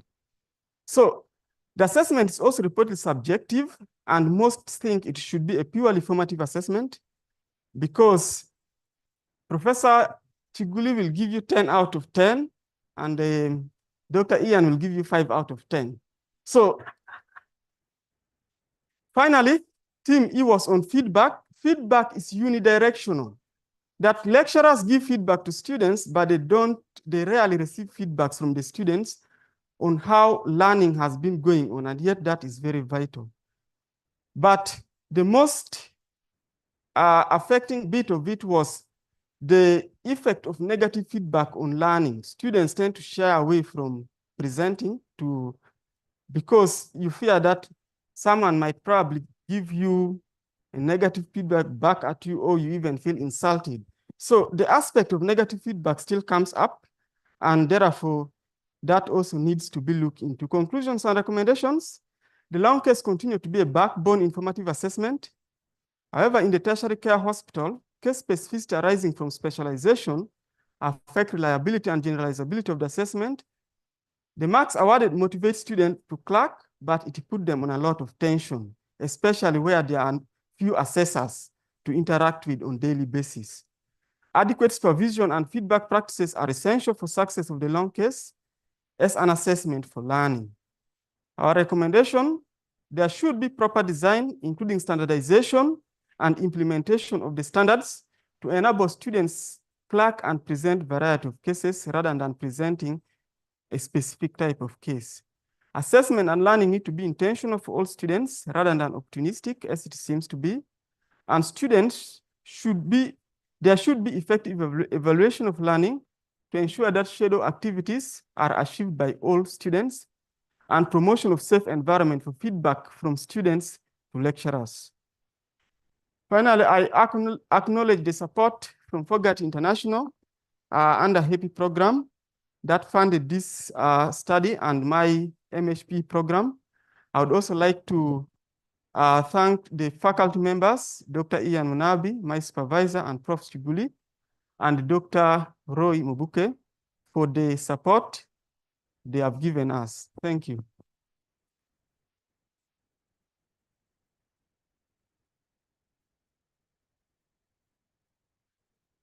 Thank you very much, Dr. Kumakech Jacob. So now we're getting into a discussion session. I will limit questions, I think, to a maximum of 3 per person. I mean, per each of the discussants, yes. Okay. Yeah, thank you so much, team, for the wonderful presentation. I am a quantitative researcher, so I'm trying to understand so many things about qualitative research. But maybe I need to be educated here, especially Bill and my colleague from Kabul University. So in quantitative research, there are clear ranges. They'll tell you random blood sugar is from 3.5 to 8. So whatever you do should conform to that standard. So I've been thinking, do we have standard of measurement of perception? What's like some agreed ranges where you say, okay, this is acceptable positive perception, it's a negative perception, something like that, because since it is so subjective. The same with critical thinking. So, and then one question, please. Okay. Okay, to Bill, I had an issue with your statistics. You indicated that you used ANOVA and chi-square. And I was wondering if those statistic methods can be used in discrete variables, like in qualitative studies. Thank you very much. Thank you. Question, please. I'll introduce myself again, then ask for more time. Dr. Epworth, a physician in private practice in Tororo. Qualified 70 and 80. I've been in practice for nearly 40 years. It's been a day of learning. Number one, to Rebecca, thank you very much for your presentation. I saw that you used a workshop, 2 workshops. And in those workshops, you had actually 2 groups, not 3. Number 1 is doctors. Number 2 is nurses and midwives. And you excluded allied health professionals and pharmacists. And we are talking of interprofessional education to promote interprofessional practice. Let me go back some years back when we did not have any form of interprofessional education, but interprofessional practice was harmonious. We need to ask ourselves what happened along the way to where we are now. Let me give you an analogy. We had the East African community, and then it collapsed. And now we are on an East African community project. Soon, we shall be going to research on the intermedical school something, because of the origin of the medical students. To the presenter on long case, nothing comes near to the actual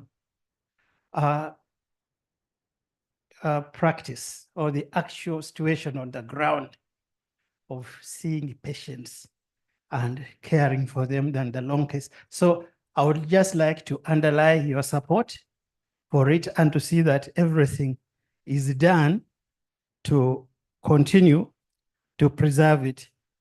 No, it is not dead. I think it is still going on. I would like to ask HEPI, how much do you engage private practitioners like me in the village in Tororo, unknown? Yes, I am here, maybe through another forum. But I would like to take this seriously because Elsie talked of inter-institutional and then across regions, and then I would like to say across situations, including the private sector. Maybe there is an element that should be sought out. Finally, I suggest you end there so that you give an opportunity to other people, please. Most obliged. Thank you. Thank you very much. Could we have, yes, ma'am. Briefly, one question.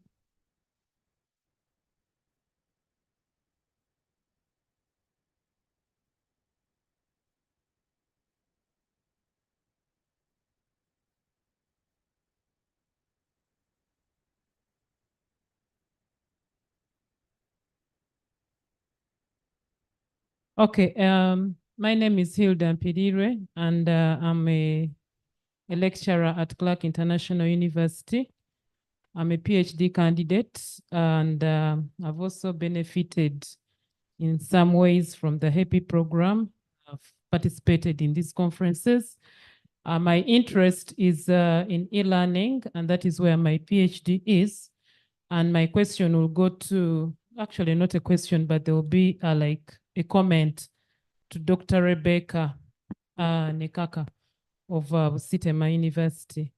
In your presentation, I liked your presentation about the perception, but someone has already asked how you measured the perception, so I'll not go back to that. But my comment is on how we can change students' perception and this towards e-learning. This can only be in the way we deliver while we are delivering content on e-learning, especially for those who want to benefit in the midwifery area. I don't know if something to do with virtual simulations was done during the course of e-learning at the area where I did the study from, and also the tools that were used in delivery. Because with a virtual simulation, it is supposed to help you in getting the real life scenarios. For example, childbirth, pregnancy, and students get immediate feedback on their presentations. So maybe if we also include maybe a technological advancement support from the technical persons, and also avail internet accessibility to enable group discussions and more simulations for the students, I believe that way will improve the quality of learning online, other than people just, just making a theoretical discussions online, especially for the midwifery class. Thank you very much. Thank you very much. Now I'll ask the presenters, could you please give us responses? Please be brief. You all have, I think you all have a question. In a minute, please give us a response. Thank you, Dr. Kathy. So I think I'll take up the gentleman's question, how a perception measured. So I'll use the philosophical point of view because that's where I understand best. So as you're looking at perceptions, basically it's under constructivist paradigm. So what does this mean? That a researcher, you're supposed to get responses out of the subjective construction of how those members interpret or understand that phenomena under study. So that means that there isn't a standard, because how I perceive something may be different from how she perceives. And that's why we use the different methods of data collection, which are more of subjective. However, I know for the quantitative bit, still perceptions can be measured in case you integrate a Likert-like scale so that they can strongly agree, you know, but still that still is subjective. Maybe Bill will add on that, but that's from my point of philosophical view. Thank you. Thank you, Rebecca. Thank you so much. A point of correction, the e-learning was presented by Nakato, not Rebecca. Nakato Fausta. So it was a comment, was not a question, right?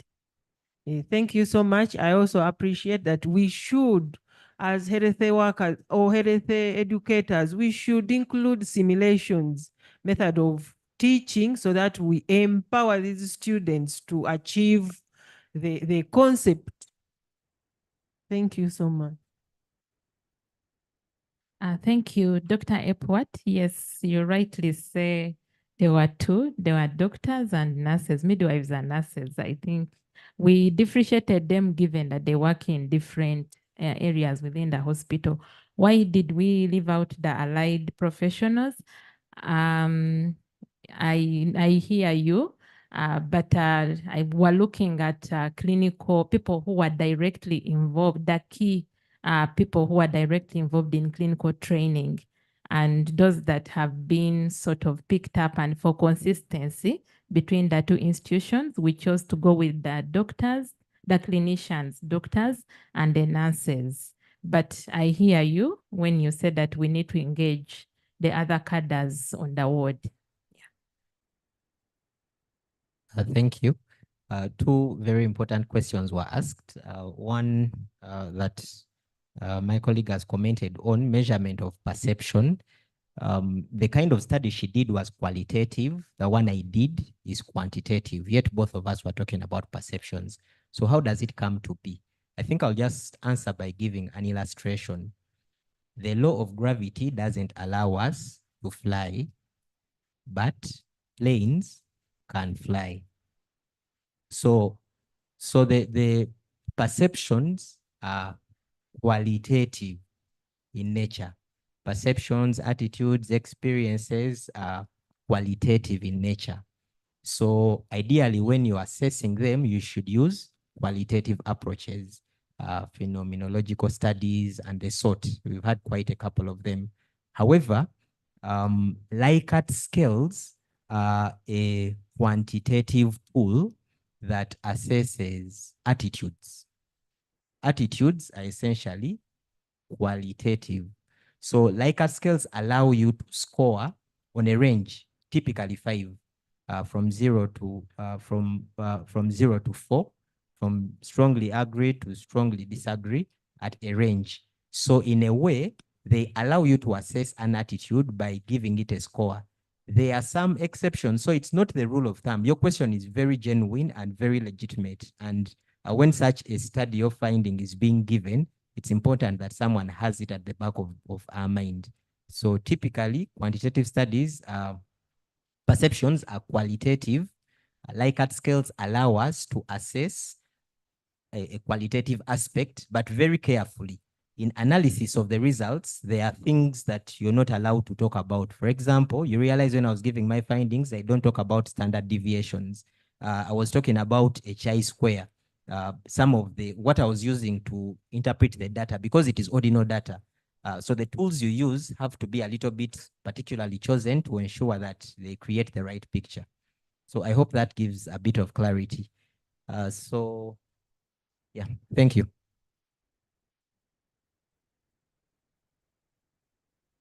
Thank you.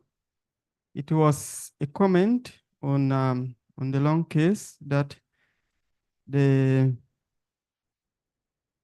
nothing comes near the long case in terms of practice. Yes, it's true, but we also believe that there are alternative assessment methods. I think the main issue here is how effectively can these assessment methods be used such that they can bring out the qualities that we desire.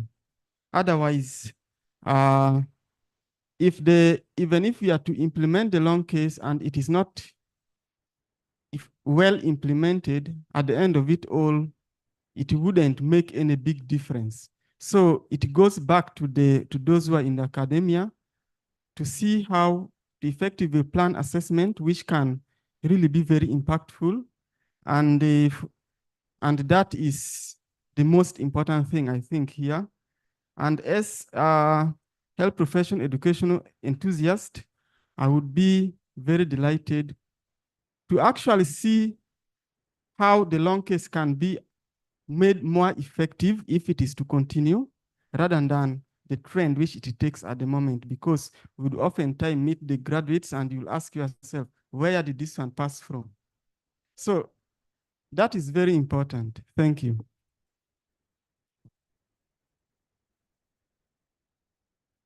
Thank you very much. I think I'll give one more person an opportunity. Dr. Ivan Sule, Acting Registrar. I've been introduced you, so please ask your question briefly.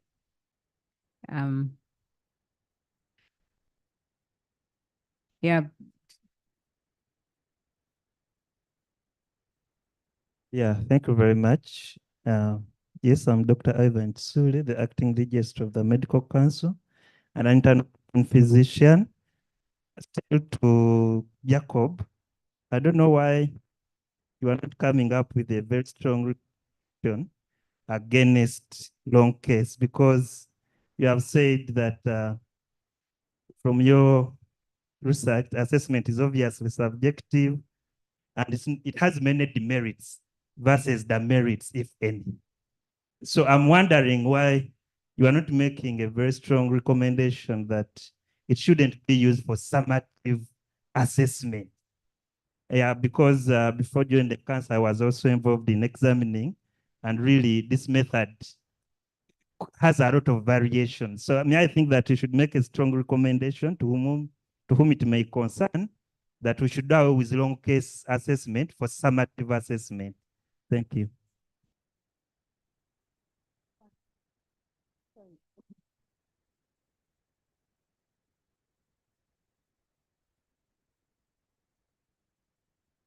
Thank you very much, Dr. Ivan.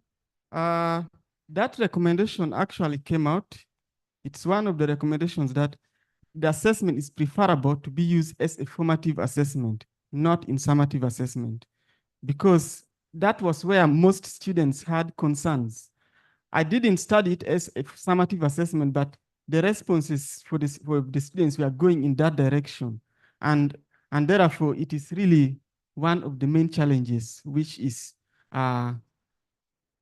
in the mind of all the students, and they're battling with it. So I would make that strong recommendation. And my dean is here, so she'll take it. Okay, thank you very much, Jacob. I'm sorry, we won't take any other questions. The kitchen is closing. Maybe just to conclude, thank you very much, all the presenters. You've highlighted the gaps in our different institutions and in the teaching and learning process. I hope that HEPI and other stakeholders really get a platform where we can actually address some of these gaps. And also deans, as we look at curricular review, I think quite a number of pertinent questions and gaps have been highlighted. And as said, we are resource constrained, but I guess we can be innovative. So once more, I take this opportunity to thank our presenters and the audience. Thank you very much. I request that we give a big hand clap to our presenters. And also to the HEPI team, because you see they mentored most of the people that you see here. Actually, I think it's the HEPI team. Could we give them a big hand clap? Professor Chiguli and your team. Okay, and then having ended the presentations, our next, is it lunch or a photograph, group photograph? Lunch, okay. Professor is hungry, so she's not. So please, let's go enjoy lunch, and we should be back here by what time? Okay, so our lunch is really brief, but let's interact with our presenters over lunch. So we only have 30 minutes for our lunch. Enjoy your lunch. It's been a pleasure.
In the interest of time, I'll start. I'm called Professor Annette Nachimuli. I'm the Dean School of Medicine at Makerere and an obstetrician and gynecologist. So that's where I do my training as a teacher. So it's my great pleasure to be here, and we thank HEPI team and other partners who have organized this important conference on health professions education. It's not usual to have so many people who are very big champions of health professions education in one room. So we thank you very much for bringing us together. And in line with our theme is really to talk about the advances in health professions education, research, innovations, teaching, learning, quality assurance. So many things. So today is day one. We know it has already been a very interesting morning, and we thank those who have made their presentations. And many of us are taking notes, both as leaders of these academic institutions, but also as teachers and as students. So we thank all of you who have so far made this a lively meeting. So we are going into the opening ceremony. And it's my pleasure to say that we have the panelists already here with us. And I would like to introduce them, starting with the extreme right. We welcome Professor Joel Okulo, Chairperson of Uganda Medical and Dental Practitioners Council. He'll be giving us the keynote address. You're welcome, sir. Then with us also is Professor Sarah Chiguli.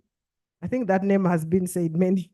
The few times, the few hours I have been here in the morning, it was the model word.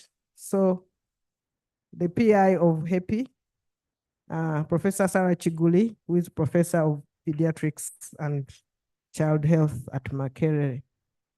Then we have the Registrar for the Nursing Council. Yes, you're welcome. And last but not least is Professor Rose Nanyonga, who is the Vice Chancellor of Clark International University. And she's really our guest of honor. So she needs a bigger hand clap. So you're all welcome. I know there may be an existing protocol and I just stand on it. So quickly to say, I don't want to really spoil the food before it's fully cooked. It's my pleasure to invite Professor Sarah Chiguli to come and speak to us, especially as one of the conveners of this meeting. You're welcome, Professor Sarah Chiguli.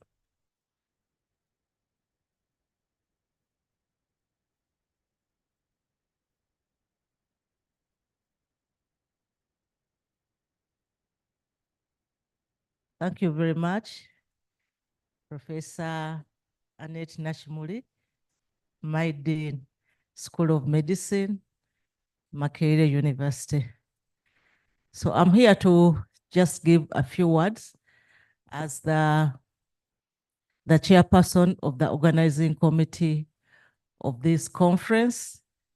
We are extremely delighted to have all of you here. Remember that we have protocol. Professor Rose Nanyonga Clark, the Vice Chancellor of Clark International University, the Registrar,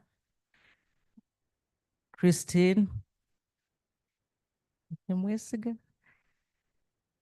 Okay. You've got the Uganda Nursing and Midwifery Council, Professor Joel Okulo, the chairperson of Uganda Medical Dental Practitioners Council, the deans and other leaders of the universities here, colleagues, our dear students, ladies and gentlemen, we are extremely happy that you've been able to come to this conference of health professions education. As Elsie said, I will not call her Professor Chiguli. 20 years back, it was a dream to think that you would have a conference on health professions education. I think that was a good dream. I would like to recognize Professor Chijambu, who was one of the people who led that dream with the Dean then Faculty of Medicine and other colleagues. So why are we here? Why are we here?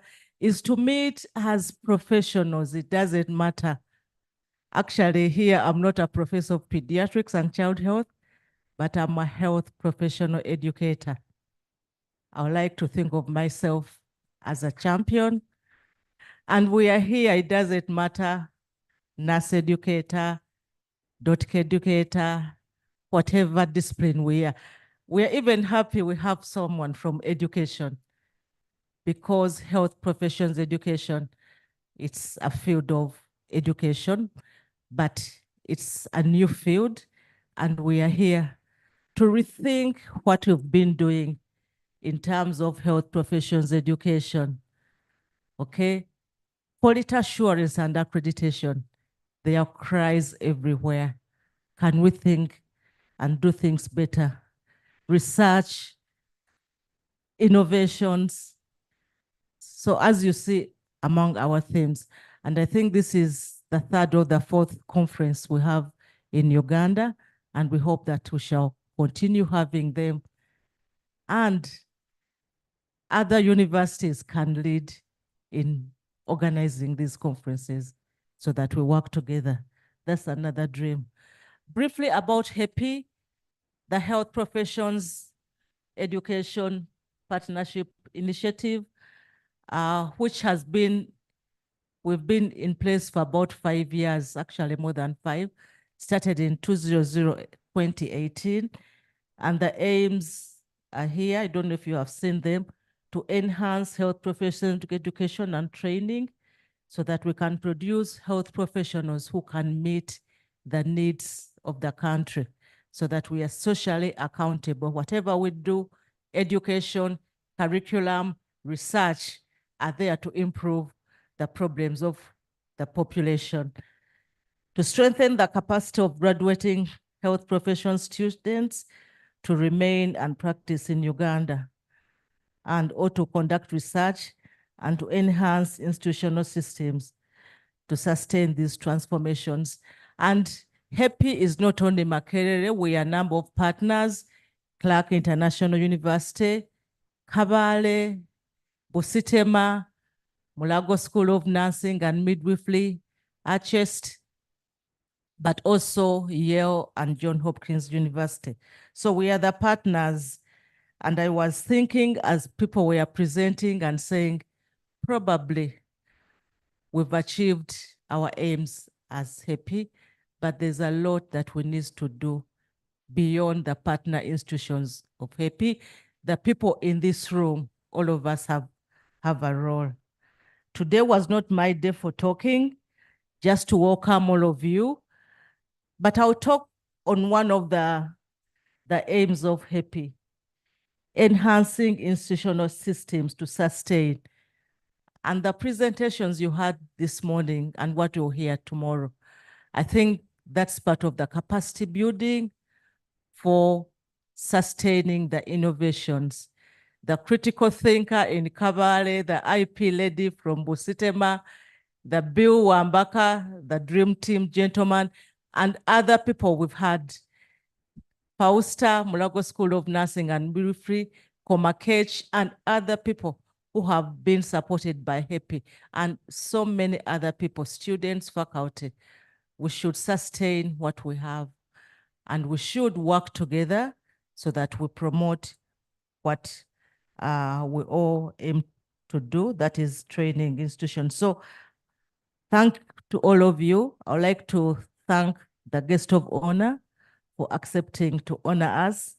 She was part of the team, but she's the guest of honor today. We are glad, Professor Nanyonga, that you accepted.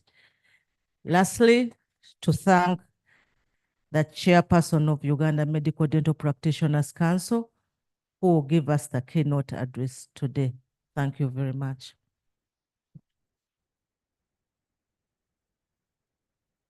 Yeah, thank you very much, Professor Chiguli. I think she's given you a snippet into what really HEPI is. It's wide, it's beyond Makerere, it's beyond Uganda, and we thank all partners in this. And I think one of their aims is social accountability. And I think if we all went away with that aim, always doing things with that aim at the back of our mind, I think we will transform health professions education. But of course, there are others. So please keep looking at them and go away with better ways of carrying out our work as health profession educators. So without much ado, it's my honor to invite the guest of honor, Professor Rose Nanyonga, to address us. As we heard, she's the Vice Chancellor of Clark International University. You're very welcome. Thank you so much. It is indeed an honor for me to be here. Thank you, Professor Chiguli, for the honor and for the invitation. And I want to observe the protocol that was mentioned earlier. When Professor invited me to speak today, I wondered what I would say, because last year when I was here, I talked a little bit about the impact of HEPI at an institutional level. Today, I want to build on that conversation, because this morning we've had such fantastic presentations that reflect what this project has been able to do. The first part of our engagement with HEPI was a focus on research as a nexus between learning and teaching. And Clark International University came on as an implementing partner at a time when we are looking to apply for the charter. And HEPI acted really as a catalyst for enabling us to streamline. So the first thing of learning for us was, how do we look at a learning health system, and how do we prepare health professional students for a learning health system? And what is it that we could learn through the objectives of the HEPI project? We also learned that research and teaching were not parallel tracks, that they intersected, they intertwined, and they amplify each other. But some of these ambitious goals sometimes are not achievable when you are a fairly small and younger institution. So the partnerships that were formed between the participating institutions helped strengthen our capacity for research. And recently, I wrote in the HEPI newsletter that I'm remembering the first writing workshop that we had with Professor Chiguli, with Dr. Ian Munabi, with Dr. Roy Mubuke, and several of the experts from Makerere, to really try and refocus our thinking on how we could achieve this.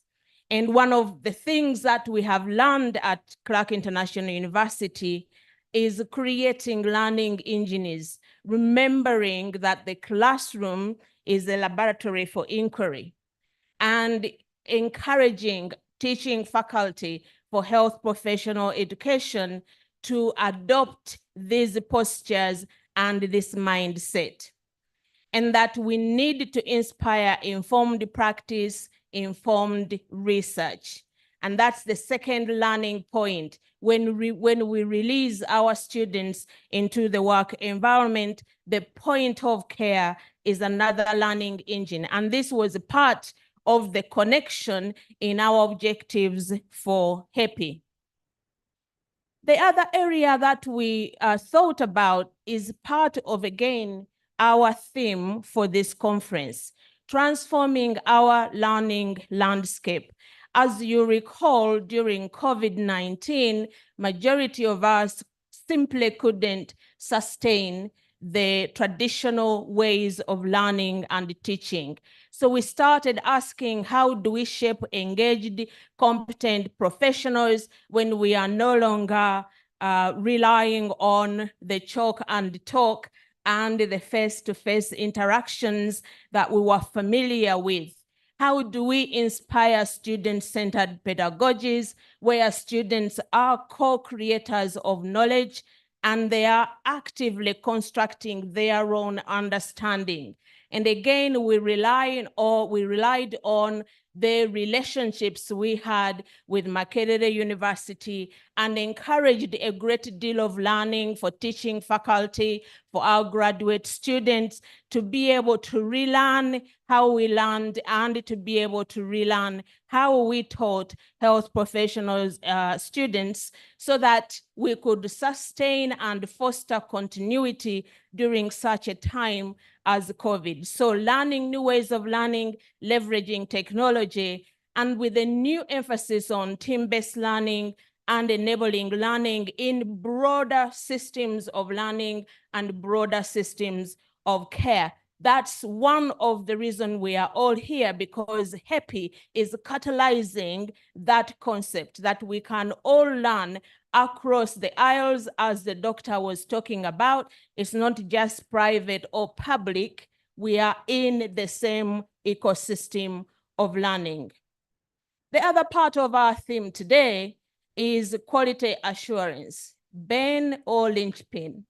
And I think that for many years, we were really afraid of quality assurance managers. I don't know about you, but they sort of reminded me of my primary school teacher who used to come around with a stick. And if you haven't done the right thing, whoop, you got whooped, okay? So reorienting our thinking about quality. What does that look like in health professional education? What does actually that look like in everyday interactions with our students, with our faculty, and of course, subsequently, with the wider world of health systems where they deliver care? And so beginning to think about this not as a bureaucratic exercise of counting coffee beans, but actually thinking about the robust accreditation processes, what that takes, continuous evaluation and feedback mechanisms, extensive faculty reorientation and development around these concepts of quality as a part of our DNA, as a part of our culture, as a part of the way we show up every day. And I'm telling you, it's not a perfect exercise, it's not a perfect world we live in, but those aspirations and a commitment to lifelong learning around how we can achieve quality in our context has been critically important and part of our learning journey at Clark International University, led by our faculty, Ms. Florence Githinji,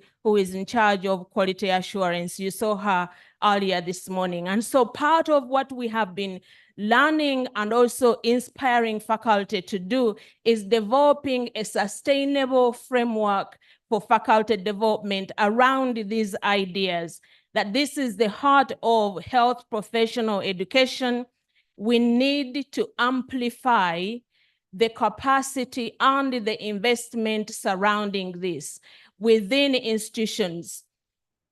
We've had some schools who have come to Clark to ask us about benchmarking, and I've sat down to tell them the story of what we have been doing.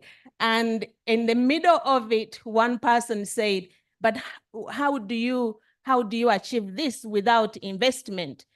And it's really important that we consider some of the commitments, particularly financial commitments that we commit so that the deans, Professor Chiguli, so that the deans can actually do this on a daily basis. It does cost resources, including time, which most people do not have, but it's important. That's one cost that we need to commit time. We need to commit time to learn, to sensitize, to make this part of our daily conversation.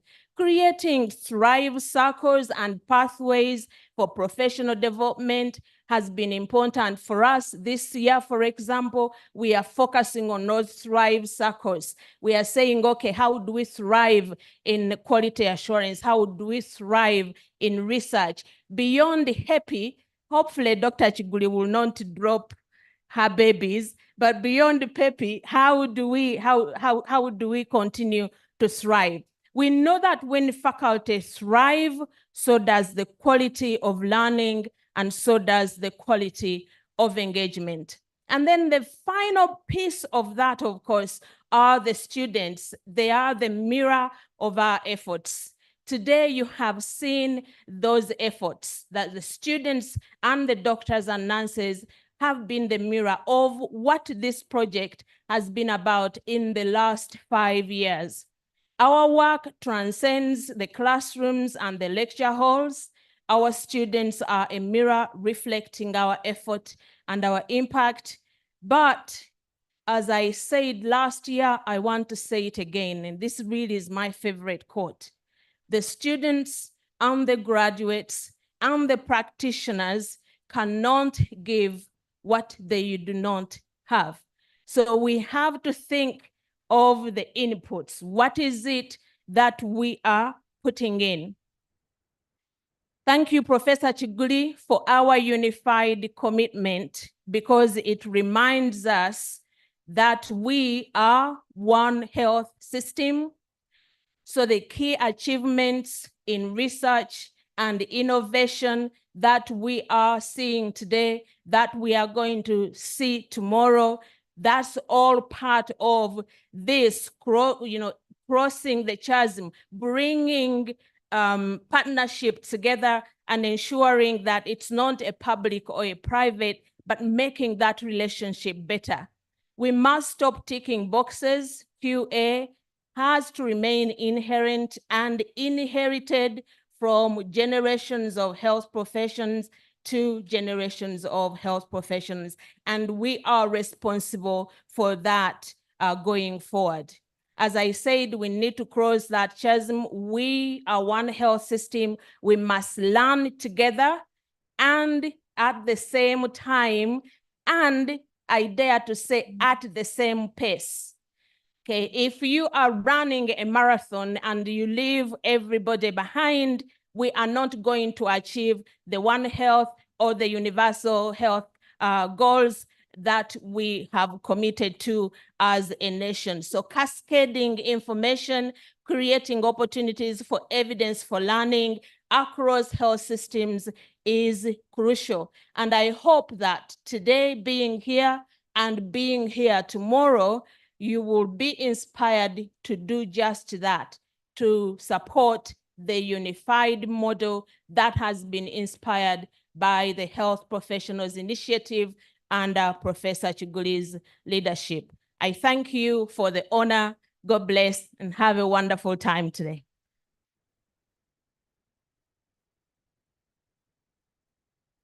Thank you very much, Professor Rose Nanyonga. I think she deserves another round of applause. I don't want to dilute her message, but I mean, she says something very important about we being one health system and they need to work together and at the same time. So, of course, quality assurance issues, painful as they may be, we need to discuss them, especially now that sometimes the temptation for numbers overwhelms the quality of our products. So thank you very much, Professor Rose, and hopefully you stay with us even through tomorrow and we continue that discussion of how we can move together. Thank you. So next is our keynote speaker. Professor Joel Okulo doesn't need much introduction, but I'll introduce him. And we are looking forward to hearing what he's telling us. He was my teacher, so I can't say anything good about him. You're welcome. Good afternoon, everybody. Yes. When I got this invitation to come and be the keynote speaker, I got frightened. Believe it or not, when you come to address a crowd like this, you feel nervous in one way or another. But I'm honored to be here with you this afternoon. I've been fighting a flu. I hope you don't catch it through this microphone. But I would like to thank Sarah for inviting me to give this address to this very big gathering of professionals. Let me say that I've got here with me colleagues whom I work closely with in the Medical Council. I'll name them. One is Professor Sarah Kiguli, who is my assistant. She heads the Education Committee of the Council. I also have Dr. Apollo Epworth. He heads the Committee of Ethics and Discipline. I have my registrar, Dr. Katumba. Please, you haven't retired. You're still my registrar. Dr. Katumba, he retired, but is always available. Then I have Dr. Ivan Kisuli, who is their acting registrar. There are other regulators here. Christine, yes, registrar of nursing. So, in my presentations and discussions, I will depend on these guys to close the gaps that I might have left. Now, the topic of quality assurance and accreditation as far as education is concerned, we cannot take it lightly. I always, when I meet the deans and the teachers of the medical schools, I ask them, before you release this doctor to the public, are you ready to be treated by that doctor? I'm sorry, when I ask these questions, some deans actually look down, which frightens me, because it gives me the impression that they are not too sure of the quality of what they're putting out. And this is worrying. So I still continue to ask that question. I ask that question because I feel that we should be sure of the products that we are giving out to the public. And when we are talking about the sure of the product, we are talking about the quality of that product. So I'm going to be talking really about quality. I've been in the field of quality since 1989 or 99? 99, when I was briefly associate dean at the medical school, but later I headed the Regional Center for Quality of Healthcare. So in the area of quality, I have seen a lot, and we have achieved a lot in that. So my presentation is really going to be looking at issues of quality and how we can maintain it. Now, you would be wondering, why is it that they called me to make this keynote address? How relevant is the chair of the Uganda Medical and Dental Practitioners Council to this? I want to say that we are a body that was created in 1988 by an act, and we have got many responsibilities, but I've just chosen two of them to let you know how relevant we are to to this conference. One is that we monitor and exercise general supervision and control over and maintenance of professional medical and dental education standards, including continuing education. And the second, which is like it, is to protect the society from the abuse of medical and dental care and research on human beings. So bullet number 1 really tells you the key role that we play in medical education in this country. It's a very loaded statement because it is saying, 1, set the standards, 2, control it, and 3, maintain it so that the product that are coming out meet certain standards. This is going to be the layout of my presentation. 1 is definitions of terms. There are many terms which are being used, flying around. The problem is that we make the assumption that everybody understands what we are talking about. So I'm going to define some of those terms and describe the current situation and what challenges we have and what are recommendations for scaling up training and what opportunities exist. But I think we need to know the atmosphere in which we are living. This is statistics in Uganda. We have got an estimated population of 46.2 million. Growth rate of 3.34%, fertility rate of 5.2, infant mortality of 36 per 1,000 live births, maternal mortality 189, has been there for some time. Universal health coverage index of 2021 stood at 49, which is far away from the expected value of 90%. And we are only 6 years away from 2030. And the doctor-patient ratio is 1 to 20,000. I think it's good to know these statistics so that when you are talking about training, you know the burden that is the country is experiencing, and therefore you set your goals as to what you want to do. This word quality, when you mention it, people flinch. And when you talk quality, people begin to wonder, what is it that you are talking about? But if you have to define it, it's as simple as saying performance according to standards. In other words, you cannot talk about quality and you cannot measure quality unless you have got set standards. And we are going to look at some of these standards in our products. And then the other thing is doing the right thing right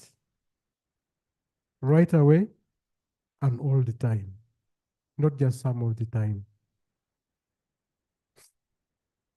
Then the other definition that I want to make is about quality assurance. This is a word that will be hearing more and more about today and tomorrow. What is it? It is a systematic effort taken to ensure that the product delivered to the consumers meets the set standards. Please take this and look at the product that we are going to be talking about. That is the health worker. Does that health worker meet the set standards? It's a term that is used in industry as well. And this relates to design, performance, reliability, and maintainability. Again, you can apply that to, let me say, the doctors. How are they designed? How are they performing? Are they reliable? Can you be able to maintain them? The 2 principles behind it are that you want to produce somebody who is fit for purpose. And I think this really defines what quality we are talking about. The other thing is about accreditation. Again, this is a term that we always assume that we understand it, but maybe not, so I thought it's good to define it. It's a process of evaluating and recognizing the quality of an institution or a program to ensure that it meets certain set standards of quality. It sets us to assess whether the institution has what it takes to deliver the service. It is carried out by an external agency. And it has got 3 stages: self-assessment, review by the accrediting agency, and then granting the recognition. So it is therefore a quality assurance instrument. The other thing that I need to define is the health professional. It's part of the health workforce, which is all people engaged in action who aim to ensure a positive health outcome. So here we are talking not just about the doctors and the nurses and the dentists, but all of those cadres that work together to ensure a positive health outcome. And out of this is human resources for health, which is something that we'll be talking about as our main work in the Medical Council. That it is a part of the building block of the health system that includes service delivery, health workforce itself, health information system, access to essential medicines, health financing, leadership, and governance. So those are definitions. I'm now going to concentrate mostly on production of a doctor, but this applies to any of the health workers as well. According to the Bloom's taxonomy of learning outcomes, these include knowledge, skills, and attitude. This morning you have had a number of presentations looking at aspects of those 3 things: knowledge, skills, and attitude. And qualities expected of a graduate include: he should be a scholar and a scientist, a practitioner, a professional, a leader, and a manager. Now, there are many competencies that is expected of a doctor, and I've just picked a few. In fact, there are as many as 70 competencies that is required. One is medical knowledge. We have to give them the knowledge, clinical skills and patient care, critical inquiry, professionalism and ethical practice, interpersonal communication skills, leadership and management, population health skills, continuous improvement of care through reflections, health system management, and quests for new knowledge. This last bullet is important, and that is what we talk about when we are talking about CPD, CME, and so on, that we get away from our yellow pages.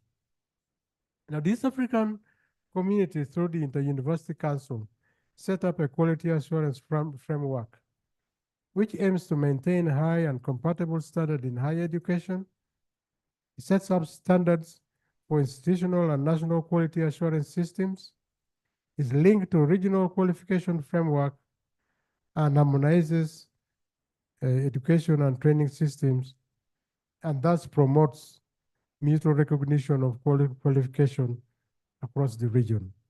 I'll just say a little bit about this last bullet, that because of the East African Community Protocol, we find ourselves in a system where we are saying any graduate from any of the universities recognized in Uganda can go and practice anywhere in East Africa.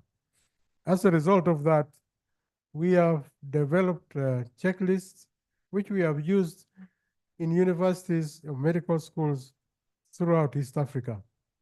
The number is about 37 medical schools and 5 dental schools. And we have visited them and assessed their level of quality. Now you may ask, why regulate?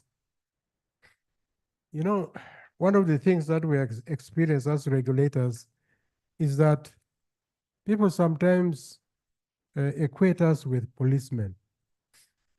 You know, when you are driving and a policeman puts up his hand, what do you feel? I think there's a little bit of fright. You begin to check whether your seat belt is on. You're not sure whether your driving license is up to date. And I've frequently been caught because my third-party insurance, I've forgotten when I last looked at it. So when a regulator comes, is usually some degree of panic. And I think that is positive panic, which I think is good. We have had many institutions where when we tell an institution that we are coming, there's a terrible panic and a lot of things get done even before we get there. And I think that is good enough for us. That if you are able to improve your surrounding and whatever you are doing just because you know that a regulator is coming, that's good, because regulation is an essential component of any strategy in improving performance. Populations will be exposed to incompetent providers and individuals who masquerade as qualified healthcare providers. The thing that worries us most now is that there's a rapid growth in private health providers. But again, this has also extended into private medical schools. I'll pause there a bit because there are many of them around here. You see, when we talk about private medical schools, whether you like to believe it or not, what is the motive behind setting up a medical school by a private person? It is money. Whether you like it or not, it's money. And the way that you can get more money is to do what? Take numbers. And when you take numbers, what happens to quality? It's a challenge. And those are some of the things that we as regulators are fighting.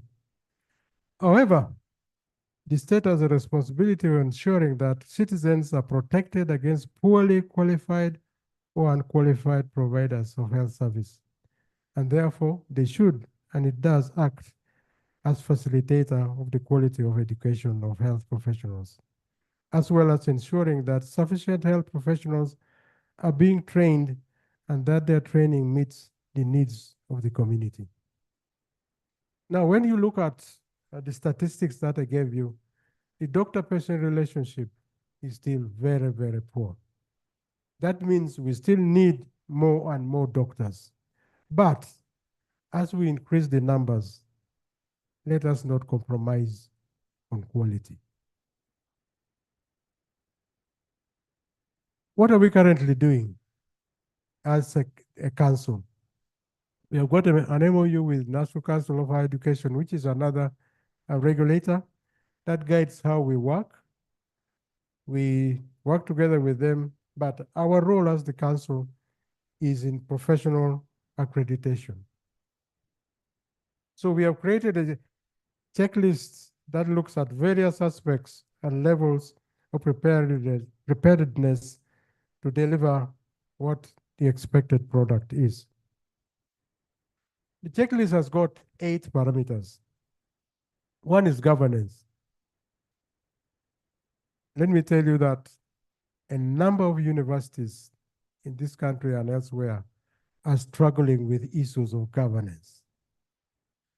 You'll hear the dean has resigned or something has happened, the dean has been fired, something, and so on and so forth.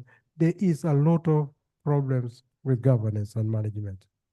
Academic programs. We look at the curriculum and look at what it contains and whether it is relevant to the product that we are going to get. We look at infrastructure, faculty, that's the biomedical and clinical staff, financial health, program management, student affairs, and research. So when we go to visit an institution, those are the 8 things that we are looking for, because we believe if these are in place, to some extent, you'll meet minimum requirements to produce a certain standard of doctor. We have other documents which we use. There's a separate checklist for teaching hospitals, another one for private sector we call SQUEEZE, and there is a CPD guideline, and there's a national referral system. What is the process? What we usually do is that with this checklist, we send it to the institution that we are going to visit so that they can make a self-assessment of themselves. In other words, let them use that instrument as a mirror to see where they are. And we always say, please be true to yourself, because we are coming to check what you have told us you have. When they make that self-assessment, we go together with UMDPC and National Council of Education to check to see whether what they're saying is true. And that is where a number of times there are panics. Because when we arrive, especially if we have a team, a joint team of East African Community Inspection Team, we are a group of about 28 inspectors. Now, when 28 inspectors land on your premises, you know that there are things that needs to be in place. And then when we do that, we give the institution a score, which spells out the state of institution. The results, these are the marks that we use. If you get less than 50%, you're non-compliant. And we recommend that the institution should be closed. We have done that in Uganda. We have done that in Kenya. We have done that in Tanzania. We have done that in Zanzibar. We haven't been to South Sudan. But I assure you that this is something that makes people pull up their socks. 51 to 80%, you're partially compliant, and we'll inspect you within 3 to 6 months. And then if 81% and above, we encourage you to continue. Now, we feel that this system has really helped a lot of institutions to pull up their socks. I'll give a few examples. There's one institution in Uganda which claimed they had a dental school. But when we went there, we found borrowed chairs, borrowed staff, borrowed space. Yes, borrowed stuff. So we told them, sorry, you don't exist. And when that message went across, the following year, there was a building which has been put up, 24 chairs, staff have been, no, not borrowed staff now, they recruited staff. Another institution, we told them, we are not going to allow you to admit any new students until you have put certain things in place.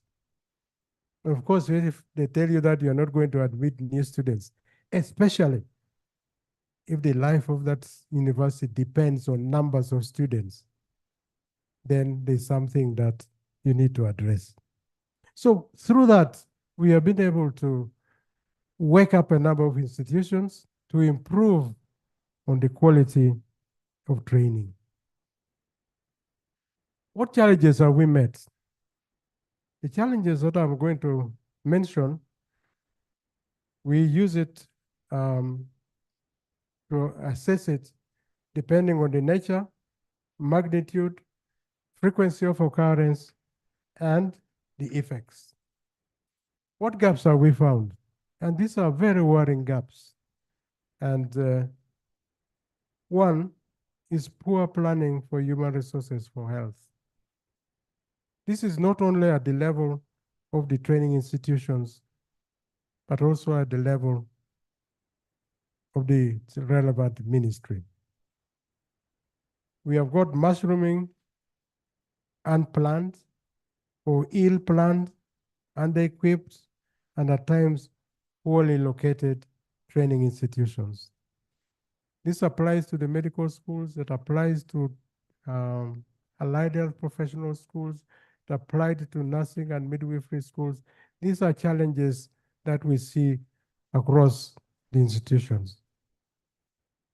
Skyrocketing numbers of admissions and registrants beyond capacity for effective teaching and training. We have talked about numbers, and you know what the numbers are for.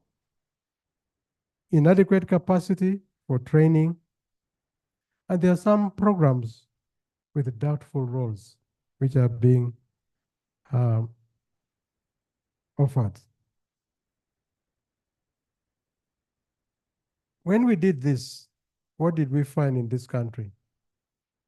A number of our medical and dental training institutions fall in the category of partially compliant. As I said, one institution fell in the category of non-compliant, as was recommended for closure.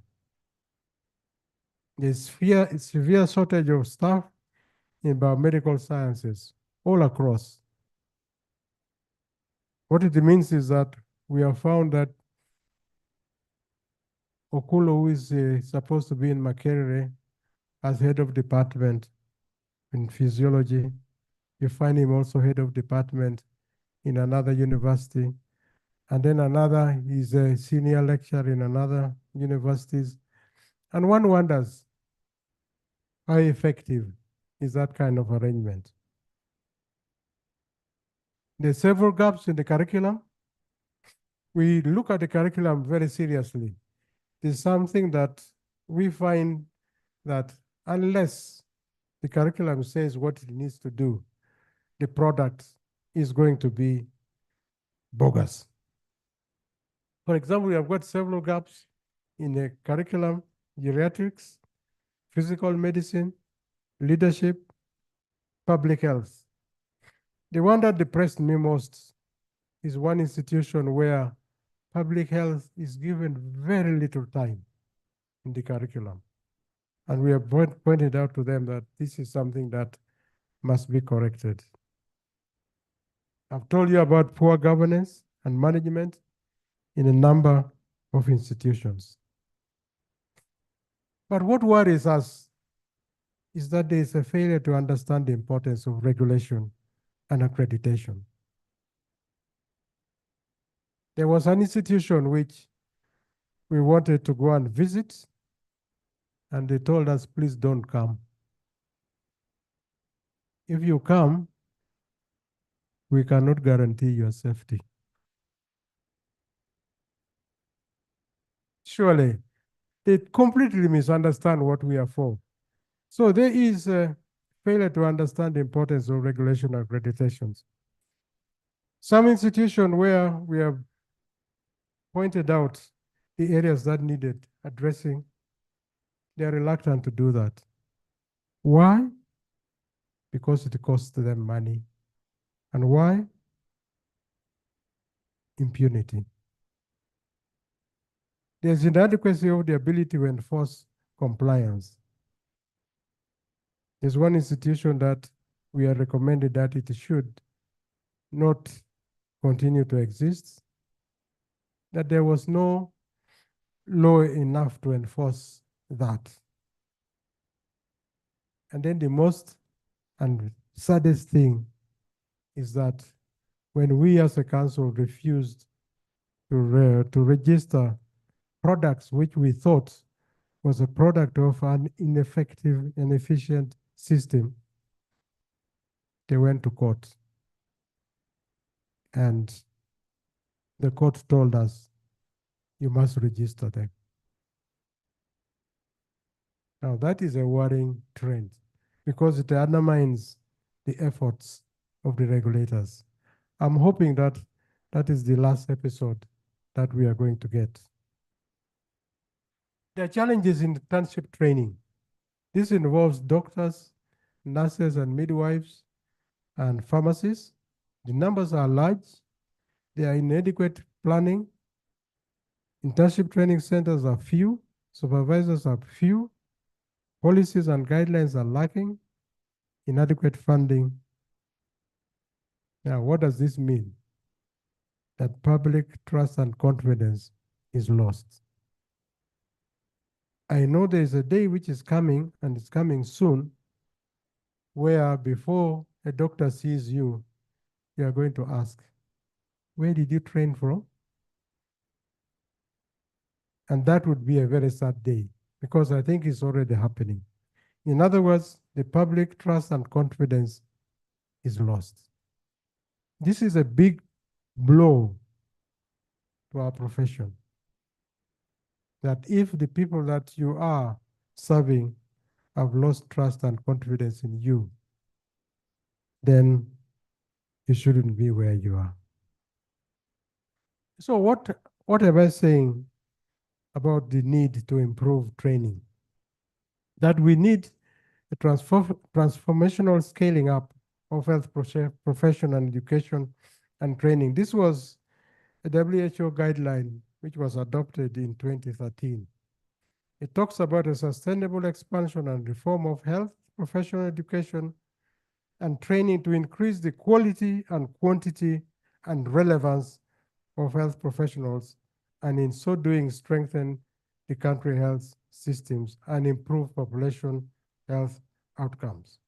That is a recommendation that was made by WHO and adopted in 2013. And what does it talk about? In scaling up, we want to see an increase in capacity, infrastructure, competencies of existing staff, reform in admission criteria. I put admission there in red because there's this saying, garbage in, garbage out. And this is something that hurts us a lot. There are a number of institutions where anybody goes, anybody gets admitted. You have done religious education or whatever it is, geography, and maybe a little maths, and you got admitted to a medical school. This is not a story, that's a reality. And it worries us. It talks about review and updating of the curriculum, updating the educational approaches to encompass technologies. So what opportunities exist? Following what I've just said, it looks like there are many gaps that we need to address. And one important area is availability of data. In the area of quality of care, of quality of training and so on, quality assurance, in this country, we lack a lot of information, we lack a lot of data. And there are many areas that we need to do research in to give us the data that we require. We need to review the curriculum. We need to look at the relevance of the training methods, use of technologies, assessment methods. What we have found is that you go to one institution, they've got one assessment method, different from the other. And then the graduates from that institution, you cannot say they've got the same quality as the graduates from another university. So what we are saying as a council is that we need a national exam so that we can be sure that the products that is coming out meet the qualities that we had identified earlier. I know when we mention this, there are people who are terribly opposed to it because they know that the product that they're putting out leaves a lot to be desired. But we are not going to lose out on this. We'll continue fighting for it. Fortunately for us, the Ministry of Education is in support of that proposal. And then the other thing is we need to strengthen the role of the regulators. So what are recommendations that I'm leaving behind? One is that we need to strengthen the laws that govern regulation, because if you don't regulate, then you cannot talk about quality. You cannot talk about quality assurance.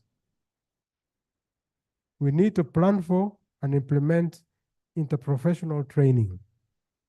This, by the way, is being done, but it's not being done by design, but because you do not have enough teachers. For example, in anatomy and physiology and biochemistry, they're all bundled together because they don't have enough staff.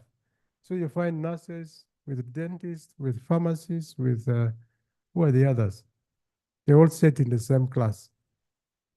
But we think that this should be well planned for, and it should continue in the clinical training as well, because These are people who are going to work as a team, and you don't want to leave somebody behind. You want to be talking the same language. We need to implement the WHO guidelines in scaling up training and rigorously regulate the setting up of training institutions. I've given you an example of what we have seen when we go around, and I think we need to be more rigorous in setting up training institutions. We need to embrace and promote use of new technologies. I think you have heard some of them this morning. You'll continue to hear some of them tomorrow. One thing that we want to see is that medical education for trainers. We always think that anybody who steps in front of a class knows how to train. We are suggesting and want to implement a program that ensures that there is medical education for trainers. I think I saw an advertisement asking people to come for training. I don't know what the response was like. And lastly, remember that quality assurance is not a one-off. It's something that is going to go on and on and on. That is continuous quality improvement. With these few words, I'd like to thank you for listening to me. I hope that I've been able to stimulate you enough to know what we are talking about, quality and the challenges that exist. Thank you.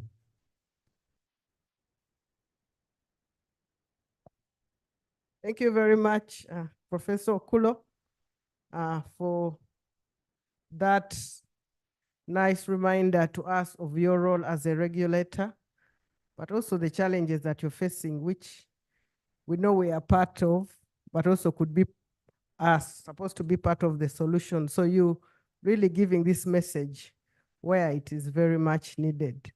Thank you. Now, colleagues, we don't ask questions to these people, but also in the interest of time. But feel free to interact with them after the session. But I know that we are trying to redeem time. And just join me to give a big round of applause to our guest of honor, the keynote speaker, and Professor Chiguli for really participating in this session. Thank you for being a wonderful audience.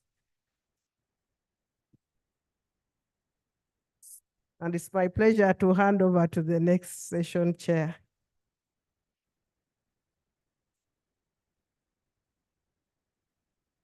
Is it Dr. Katende? There needs to be full handover of power.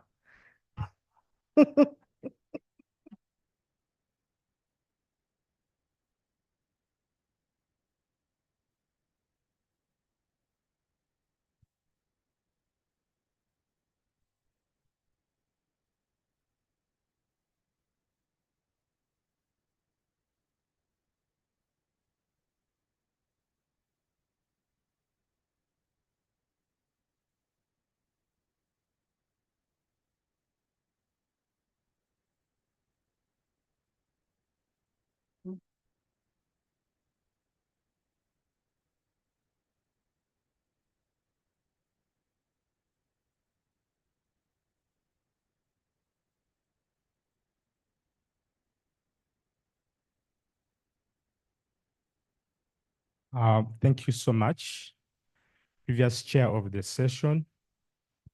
It's also unusually usual for chairs to hand over powers of instruments to others in this country, but thank you so much. Allow me to thank the previous speakers, and I recognize the information provided by the previous speakers, especially our guest of honor and the keynote speaker. Allow me to take care of some few issues which will be also important in forging a way forward for the nursing education panel. Firstly, I want to introduce myself. My name is Godfrey Katende. I'm associate professor of nursing, adult health, and pediatrics. I'm a nurse practitioner, and my areas of research are non-communicable diseases, nursing education, and nursing informatics. And I do so much into institutional accreditation, program development and evaluation. So when Professor Kulo was here speaking, I was saying, I think this is the time, and I appreciate that. Thank you. Allow me again, audience, to call upon the following panelists. Some of them may not be here, but I have a pleasure to replace some. Professor Omakech, Edward, Hajat Safina Musene may not be here. Earlier on, I was calling her, and she must be in a very important meeting. She's a commissioner for Ministry of Education and Sports. I think even Helen Mkakalisa, who is actually the chair of the Uganda Nurses and Midwives Examination Board, may not be here present. But I'm glad that Christine Nimwesiga, who is actually the registrar, can touch base on the issues related to nursing education, especially in the area of examination of nurses. Johnson, I don't know that Johnson came from Lagos School, but I saw a very important person in a clinical area, Nicholas, who should also come up front.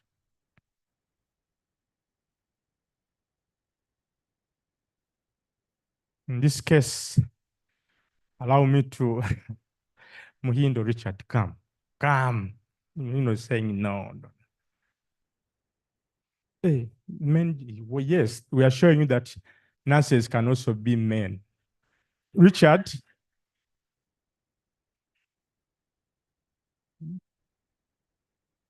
Richard is saying no. The whole dean of health science, please come. Well, let me start this session. I know the people who are here will be able to tell you about nursing education.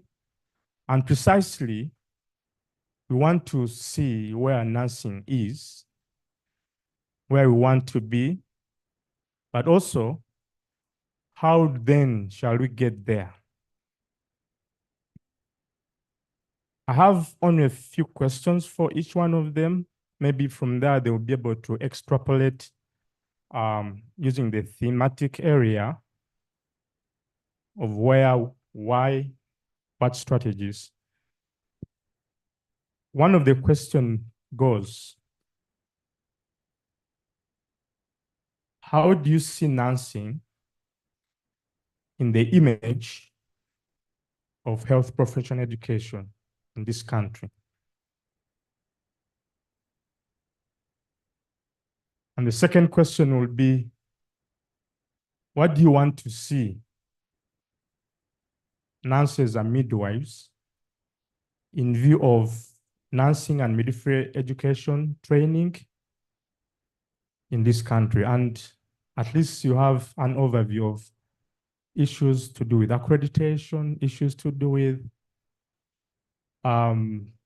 regulation. So you can pick it up from there. Thank you so much. Starting with the registrar.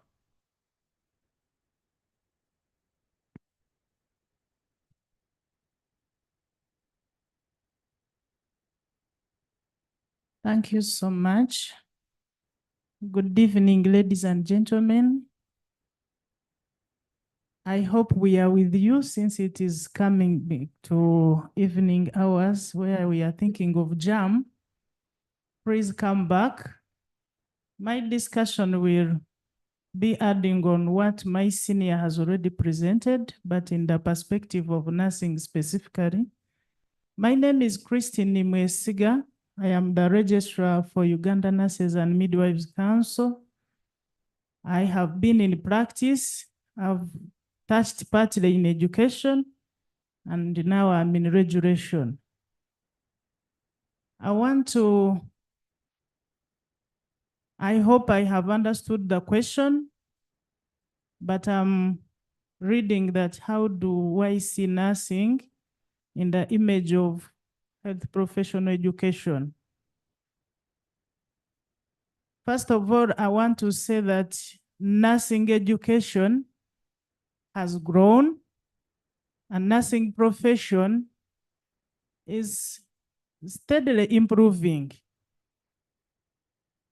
I want to leave the regulation first and first talk of education, but definitely I will bring the regulation. I bring greetings from Nursing Council, and I'm happy that you have invited us in this partnership of interprofessional training.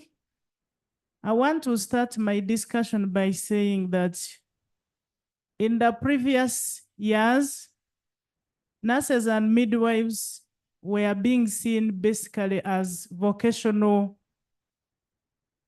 trainees. What do I mean? We had honorary certificate and diploma nursing and midwifery. But I'm glad to say that today, the education of nurses and midwives has really grown, whereby now we have a bachelor's in nursing, bachelor's in midwifery, we have master's in nursing, master's midwifery, and we have got PhD holders. And I want to also say that we have seen now the trainings sticking to specialization. And currently, if you ask me, I would confidently tell you that we have specialized nurses at master's level in critical care nursing, midwifery and women's health, pediatric nursing, to mention but a few. I also want to add that education programs for nurses and midwives, which may not be good, they are majorly physical. We have most of them full-time, but I'm also happy to say that we have a pilot program of midwifery e-learning, and we hope to assess its performance. And currently, I think we have few institutions where that course is being offered. I also want to say that I beg to be forgiven if some people hurt.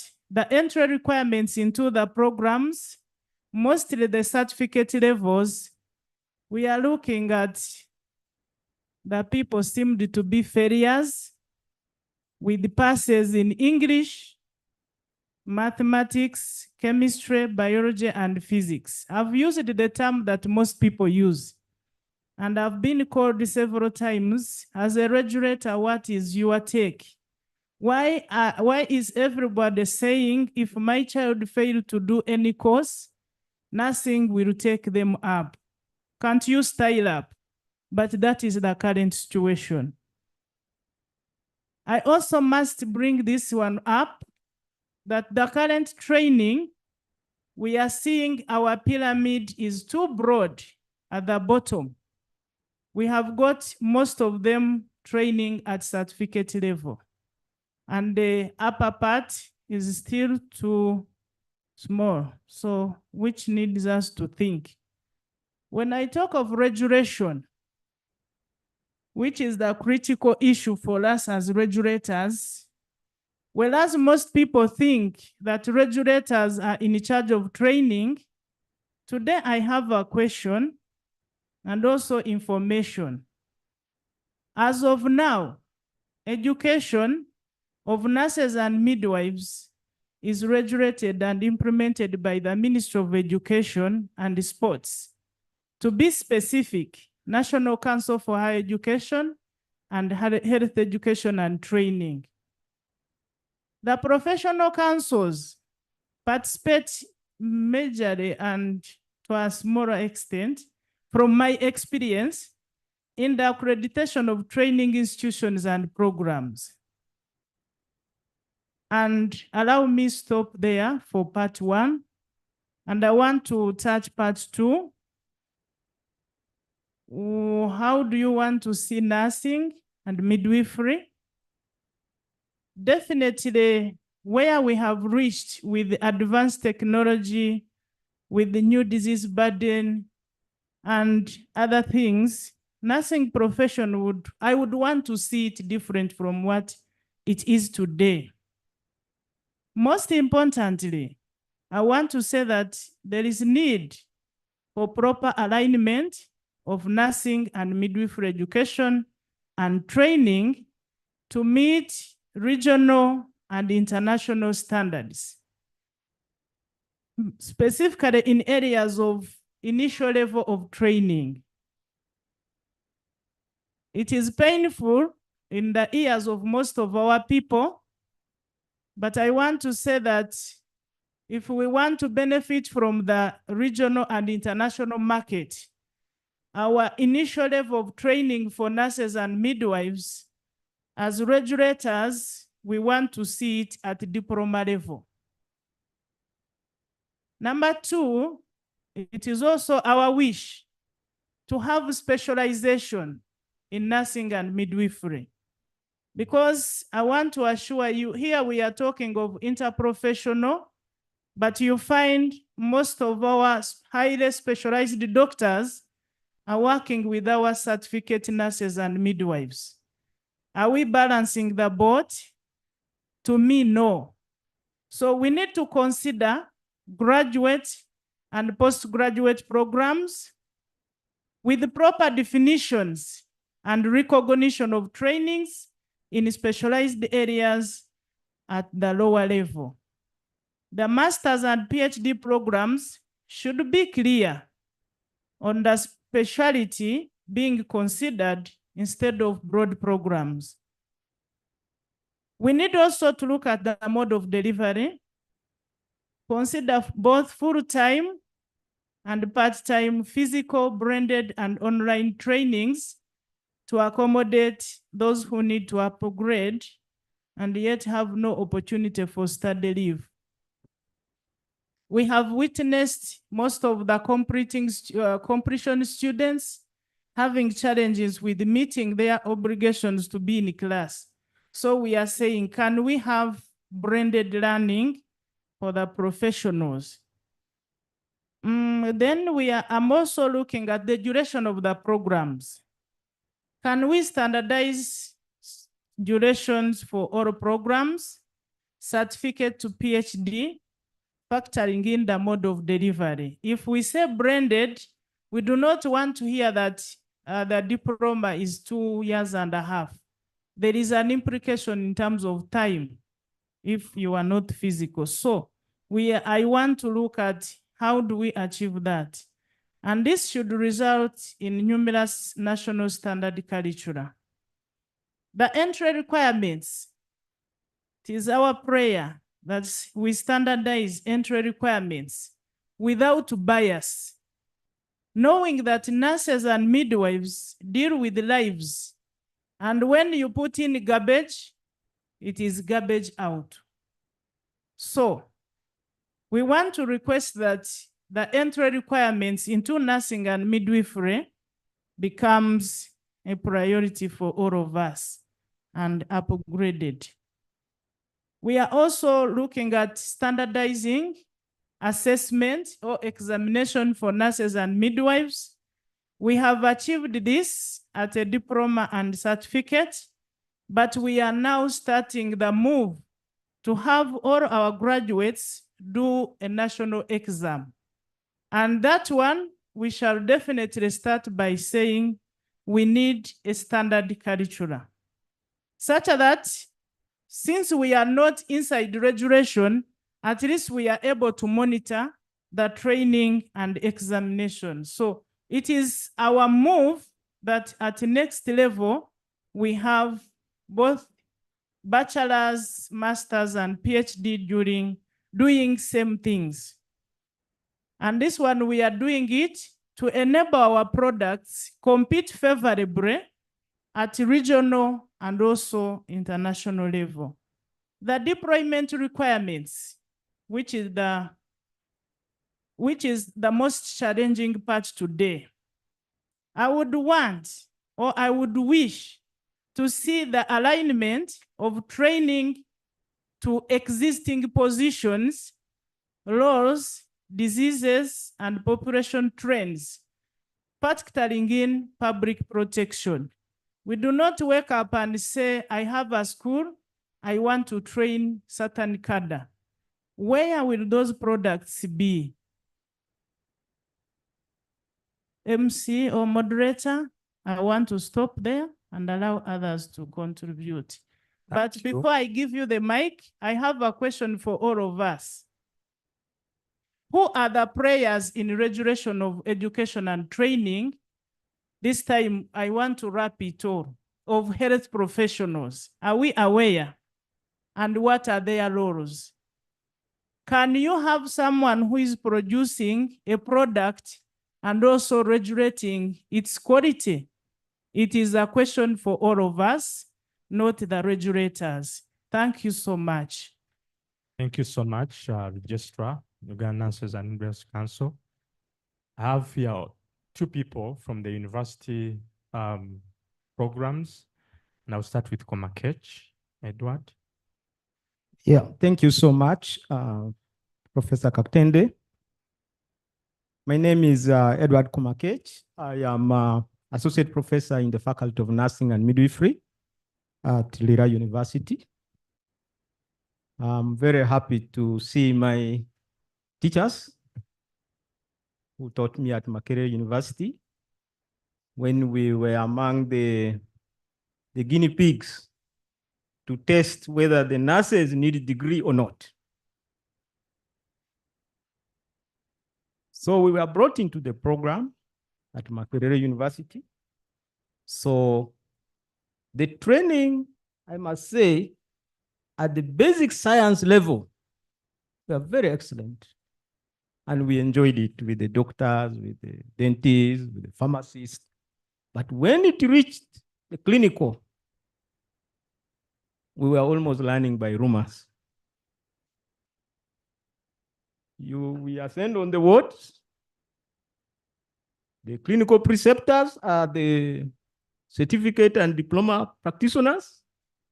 They say, okay, this is a nursing student. Go and do dam dusting. While the ward round is going around, for you, you are back to do dam dusting. So sometimes when we see he's gone somewhere, you also sneak and stand with the medical students because we have been training together for the first 2 years. They don't chase you away. And the doctors, and they don't know even who is who. So you hear, this is how to do the percussion, this is how to do this and that. So coming from there, we graduated with a lot of knowledge of basic science, We went into the practice. The practice was a bit different. You know, yes, you're a nurse, but you can even own a clinic.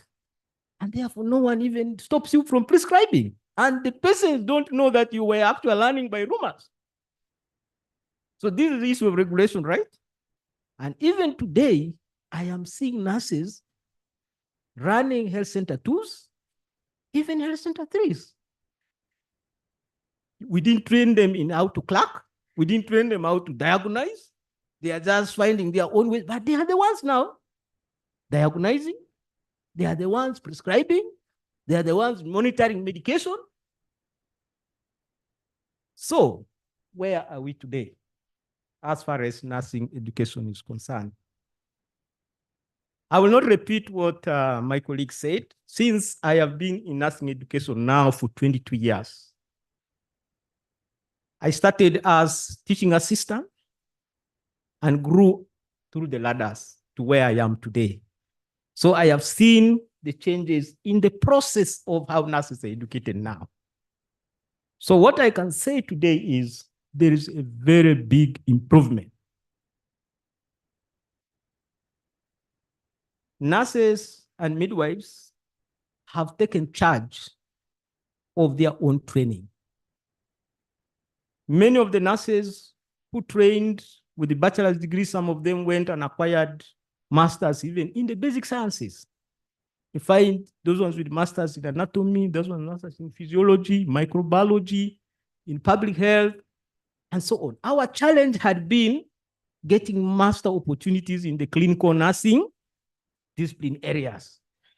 So we actually lost very good nurses going into public health. Many of them went into public health because there were no clinical nursing master programs in the country. But I think, as he said, now many master programs have come.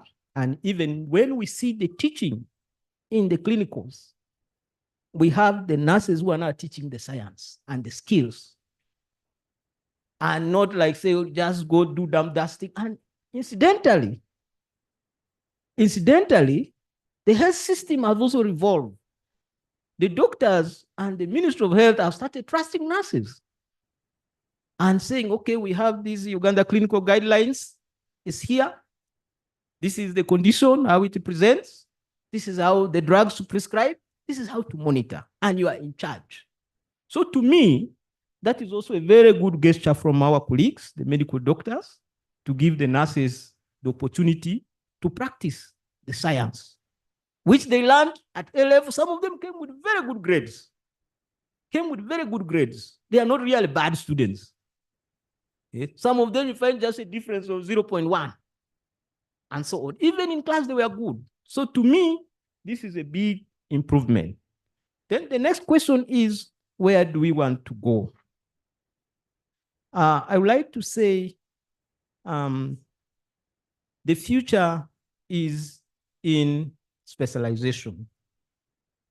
The nursing programs have to be very relevant, just like the medical programs are. Where we have an ophthalmologist, we must have nursing training ophthalmology. Where we have endocrinologists, we should have nurses who know what to do with diabetes. Where we have obstetricians, we should have also nurses with skills in that. And that has always been my request. Why should Makerere University pack the entire nursing department into one department? The doctors have split into 17 or 21 departments. But the entire nursing that is supposed to cover the 17 departments of medicine is packed into one department. And that's a big challenge because it is going to stifle growth of the profession, and it is also going to stifle leadership. National Council for Higher Education will come with a formula and say, each department should only have one professor. Each department should only have 2 associates, maybe 4 lecturers, and maybe 4 teaching assistants. Now you have packed everybody into one department. Where will the rest go? So for me, my point here is that we should allow nursing to be subdivided into the departments that medicine is. So that we have pediatric nursing department, internal medicine nursing department, surgical nursing department, obstetrics and gynecology or midwifery nursing department, so that we move with the doctors. We have the same objective of helping the patient, supporting the patient to recover from illness. We are not fighting for each other. We are not competing. I beg to stop here. Thank you. Thank you so much, Professor Edward from Lira. By the way, he was my classmate, so he was talking about me. May I then turn to Dr. Richard Muhindo, again on behalf of Makerere, to tell us what's really going on in view of the 2 questions. Thank you. Thank you, Prof. Katende, and thank you especially the organizers of this conference, Prof. Sarah Chiguli. I'm sure the issue to do with the empowerment of the educators, just in Uganda, but also in the college, has become synonymous with your name. So thank you for these programs. We indeed, we are very proud of you as the College of Health Sciences. So my name's Richard Muhindo, and when Katende called me here, I didn't want to come here because I believe that when you want to gather honey, you don't step over the beehive. But nevertheless, since I'm here, let me make my contributions, and I hope that I will be able to actually remain within the context and the confines of the question. First of all, nursing education in Uganda, where are we and where do we want to be and how shall we get there? I want to say this. First of all, I'm not sure whether people have heard about what's known as Nursing Now campaign. The Nursing Now campaign is a global campaign, and it's generally run under the realization of the contribution of nurses and midwives. And under this campaign, it is hoped that, for example, that the nurses remain a linchpin for the realization of the universal health coverage. And I'm sure that many of the people here speak to the same.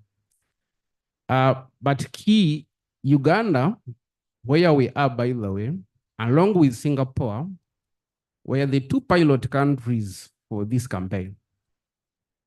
Professor Masha probably could have been here, but I'm sure he's much more educated than me about this campaign, and he campaigned vigorously to show that, for example, that Uganda is among the countries to pilot this campaign. It started 2018, and because of COVID, the activities are going. But without going into the details, one of the key elements of the campaign is that, for example, that we want to see nurses and midwives actually in a key position of health policy making. And that's one element. And then the other element, for example, is actually to empower them to actually be very key actors in actually health decision making for their communities and therefore for their clients. Now, what does this mean? It means that, for example, that we want to empower the nurses. And it's important that, for example, that I'm speaking about this when our regulator is here, Madam Christine. Nursing in Uganda has its historical challenges. Apparently, one of the challenges that, for example, that we have different cadres. So we have somebody trained at a certificate, and another person, for example, trained at a diploma, then another person, for example, trained at a degree. Probably you would define all of these as initial entry levels to practice. Now, I'm sure somebody saying that, for example, they were sent to go and do either dump dusting and, for example, the other training. So you have a consumer there would ask, what's the difference between these two? So I think one of the engagements, and that's the other element, because we want to be better. We want, for example, to go into specialization. We want, for example, to go this. But my proposal to everybody in this room that we may need, for example, to come to consensus and have a first basic common entry point, whether we reduce on the levels of layering, because you see, you have so many levels of layering. You have a certificate nurse, you have a diploma nurse, you have a degree nurse. And probably all of these are really basic entry levels in practice. I know that, for example, the two levels are vocational levels. So probably the professional level is probably a degree level. So I think that, for example, that all those who are probably looking at efforts to improve and empower nurses in Uganda, the first thing is that we must, for example, agree on the common entry. Whether we agree that that becomes a diploma, so we need to minimize. What do I mean? When we minimize those levels, we shall therefore create a better, you call it scheme of service, because then we need, for example, to define the scope of practice for these persons. When a clear scope of practice, for example, is defined, then we can clearly define the career path for these persons. So for me, I'm thinking that one of the things that we need, for example, to be thinking about is decreasing, or for example, for that matter, coming together and standardizing that common level of entry. So I think that once we do this, it will be very easy for us to build the specialty that we are talking about. One of the things that, for example, that I always sometimes sit back and I ask myself that, can we sit there as trainers? When I finished my BSN, I came to the college in 2014, Makerere University. I'm not very old in that college. I came 2014 because I've been in programs. And there is somebody who asked me, okay, 10 years ago, almost 10 years ago, so it's a lot of time. And somebody asked me and said, where are the BSNs? Where are those people who did nursing at degree level? What has been their impact on care? One of the things, for example, that I spent in the trenches was, for example, to actually fight to have actually the scheme of service that, for example, that incorporates the BSN program, because it wasn't there. So for example, is that, for example, that we thought that, for example, that once you have a scheme of service that for the first time, puts the BSN, for example, at least that they are part of the people to deliver nursing care in the country, then the employers can begin, for example, to look at the product. But the challenge I faced was somebody was asking that, where are they? But you are not part of the people supporting that they should actually be in the process.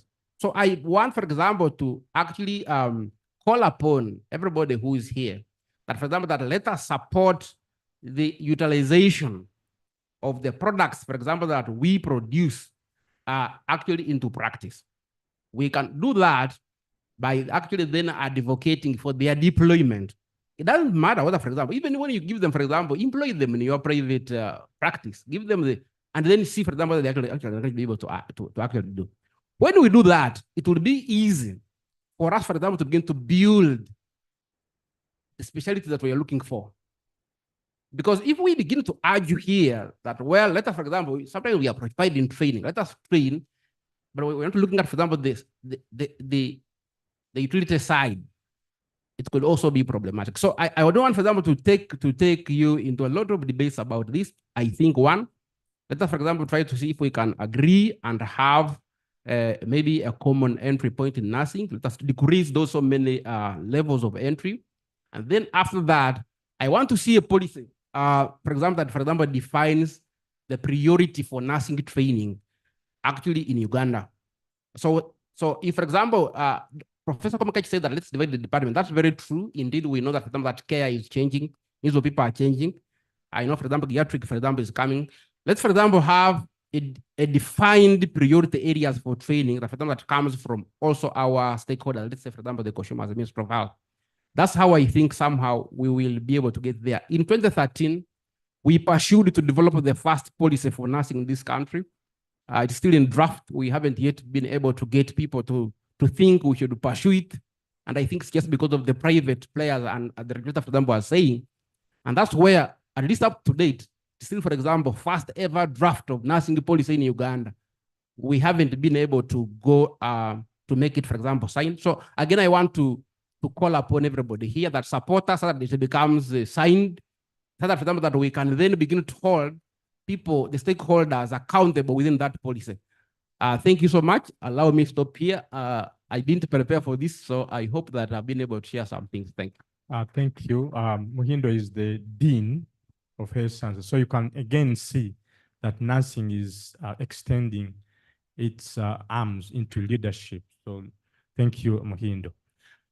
The last person that I want to give the opportunity to present to you is someone who is in the clinical. Most of the time when we talk about nursing education, we talk about teaching, maybe pedagogical aspect, and then you forget about the clinical teaching.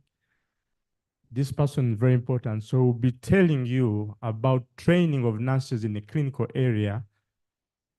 Again, looking at specifically where he has been or where he has been as a student nurse and what he now sees as someone who ushers in people at the clinical area. Yes, you're welcome to give your remarks.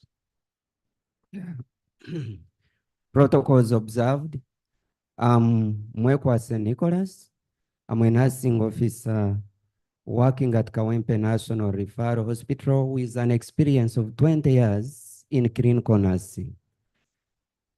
I'm glad that this evening I'm seated with two of my mentors on this side. At the time I was in the nursing training school, and today we are seated here together discussing matters to do with improving the quality of nursing training and nursing care.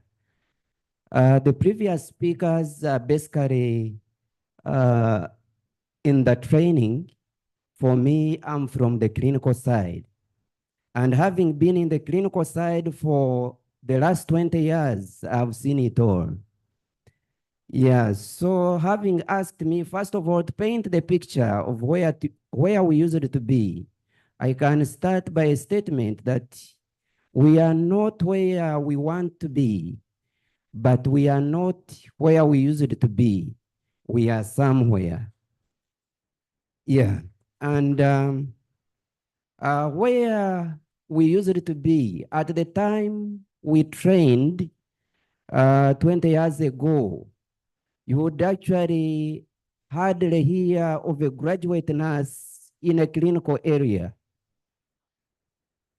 As I talk today in the hospital where I am, I'm proud that I'm one of those graduate nurses who have been recruited, and we are working in the clinical area and mentoring other nurses,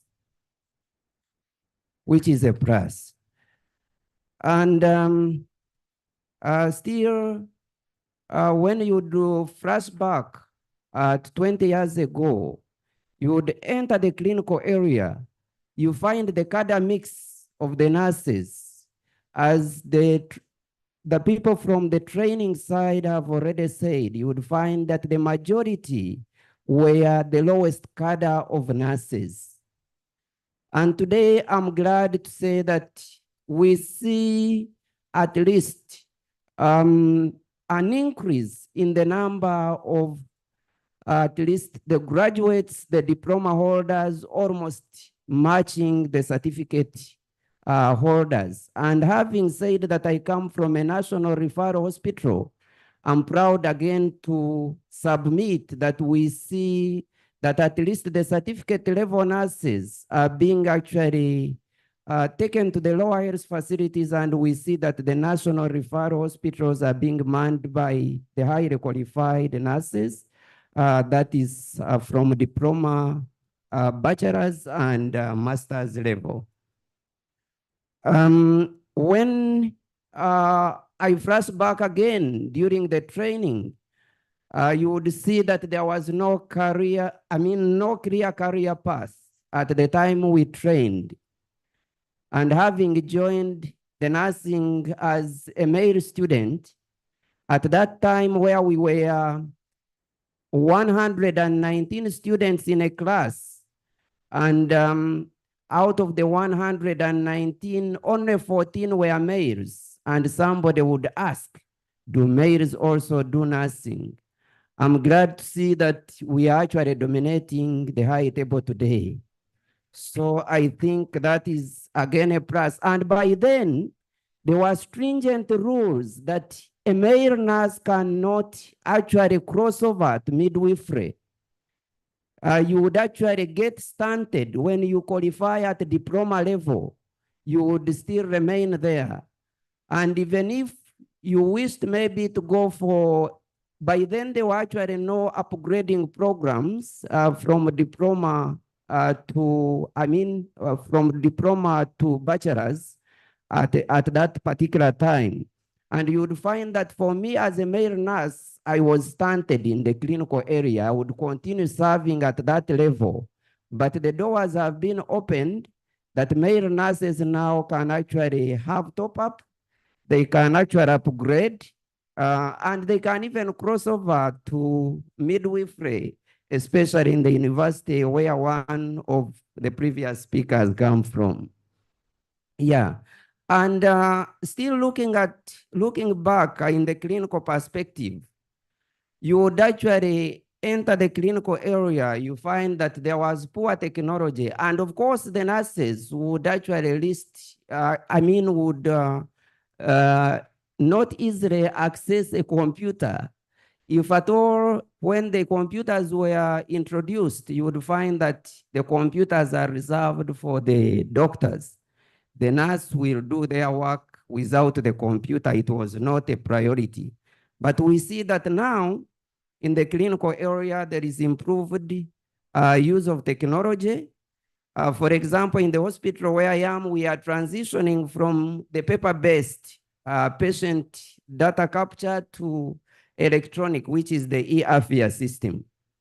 So now, before my minutes are completed, I would like to touch a few things for actually the mentoring of the trainees in the clinical area. The time we trained, having said that you would hardly find the highly qualified nurses in the clinical area, mentorship was sketchy. But as I talk today, we at least have a good number of mentors in the clinical area, which offers good learning opportunities for the learners. And of course, you would realize that nursing training is not complete until you have done the clinicals. When I was being trained, I was told 70% of the training should be in the clinical area. Yeah, and I think we are not yet there, but it is one area that we need to improve to ensure that we have more time in the clinical area than in the classroom. Then moving again to the follow-up of the trainees and of course doing proper assessment. The trainees would enter the clinical area. There is no clear guide on how they are going to go through the clinical area, as he has said. But you will realize there is proper scheduling of trainees in the clinical area at the moment. They are escorted by the preceptor or a tutor or a lecturer. They are oriented at the clinical area. They are followed up. And at the end of the day, they are assessed to ensure the competencies. And of course, now I would also look at also, you would find that the training school is on one island and the hospital is on another island. But I'm happy that the different key stakeholders, as we talk, are able to come on a round table and discuss issues to do with the nursing training, somebody from the training school and somebody from the clinical area, and allowing the trainees a platform also to give a feedback, also having interactions with the trainees. Moving forward, I think when you speak last, you find that most of the things have been touched. I will not repeat some of the things that have been touched, but last but not least, what we see in the clinical area again that need to be proper addressed, you would realize that at one time when they started the training of the comprehensive nurses, and upon completion, when they entered the clinical, first of all, it was hard to have them employed or recruited. And when they were recruited, there was a role ambiguity. You find that they say a comprehensive nurse cannot serve as a midwife. Yet the person has been trained as both midwife and nurse. Then you would hear he's he's half a nurse, half midwife. So, or she's half a nurse, half midwife. So they are not actually falling on any side.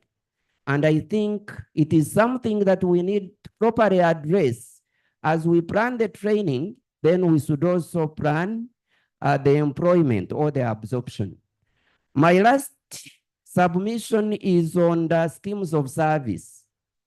For us in the clinical areas, I have said that to some extent we were stunted for long because we could not progress. Even when you upgrade, you would remain at that level. But following actually the review of the schemes of service, and now that it is being implemented, we saw some of ourselves being promoted to the levels where we are, and we pray that let there be optimal implementation of the schemes of service as it is supposed to be, so that we can see all the people who graduate from the universities being absorbed and they are putting their skills to proper use. I submit. Thank you so much, panelists. Thank you so much, audience. Thank you so much, the organizers, for giving the nurses the opportunity to exemplify, but also to amplify their voice within this fora. We thank you so much. We hope that we are together in unity in the health professional education, and we continue to be together in support of elevating nurses to the level that we want them to be, but also where we want them to perform. And we hope that you also be able to give that very support. I want to thank the panelists. You have been good panelists, on time. And I thank you so much for enabling me to be your moderator. Thank you so much.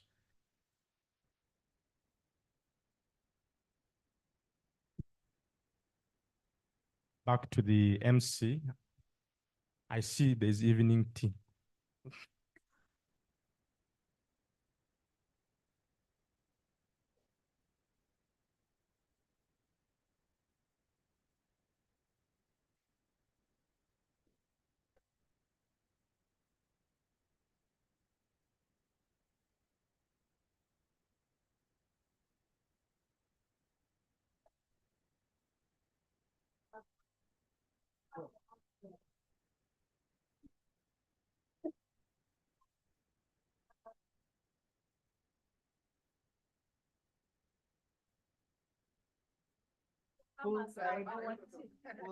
Tomorrow we are starting before 9, I think. What time?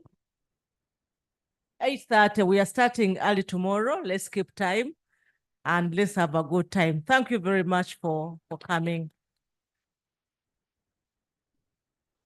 All right, everyone, let's meet at the poolside. Like now. Tea is getting cold.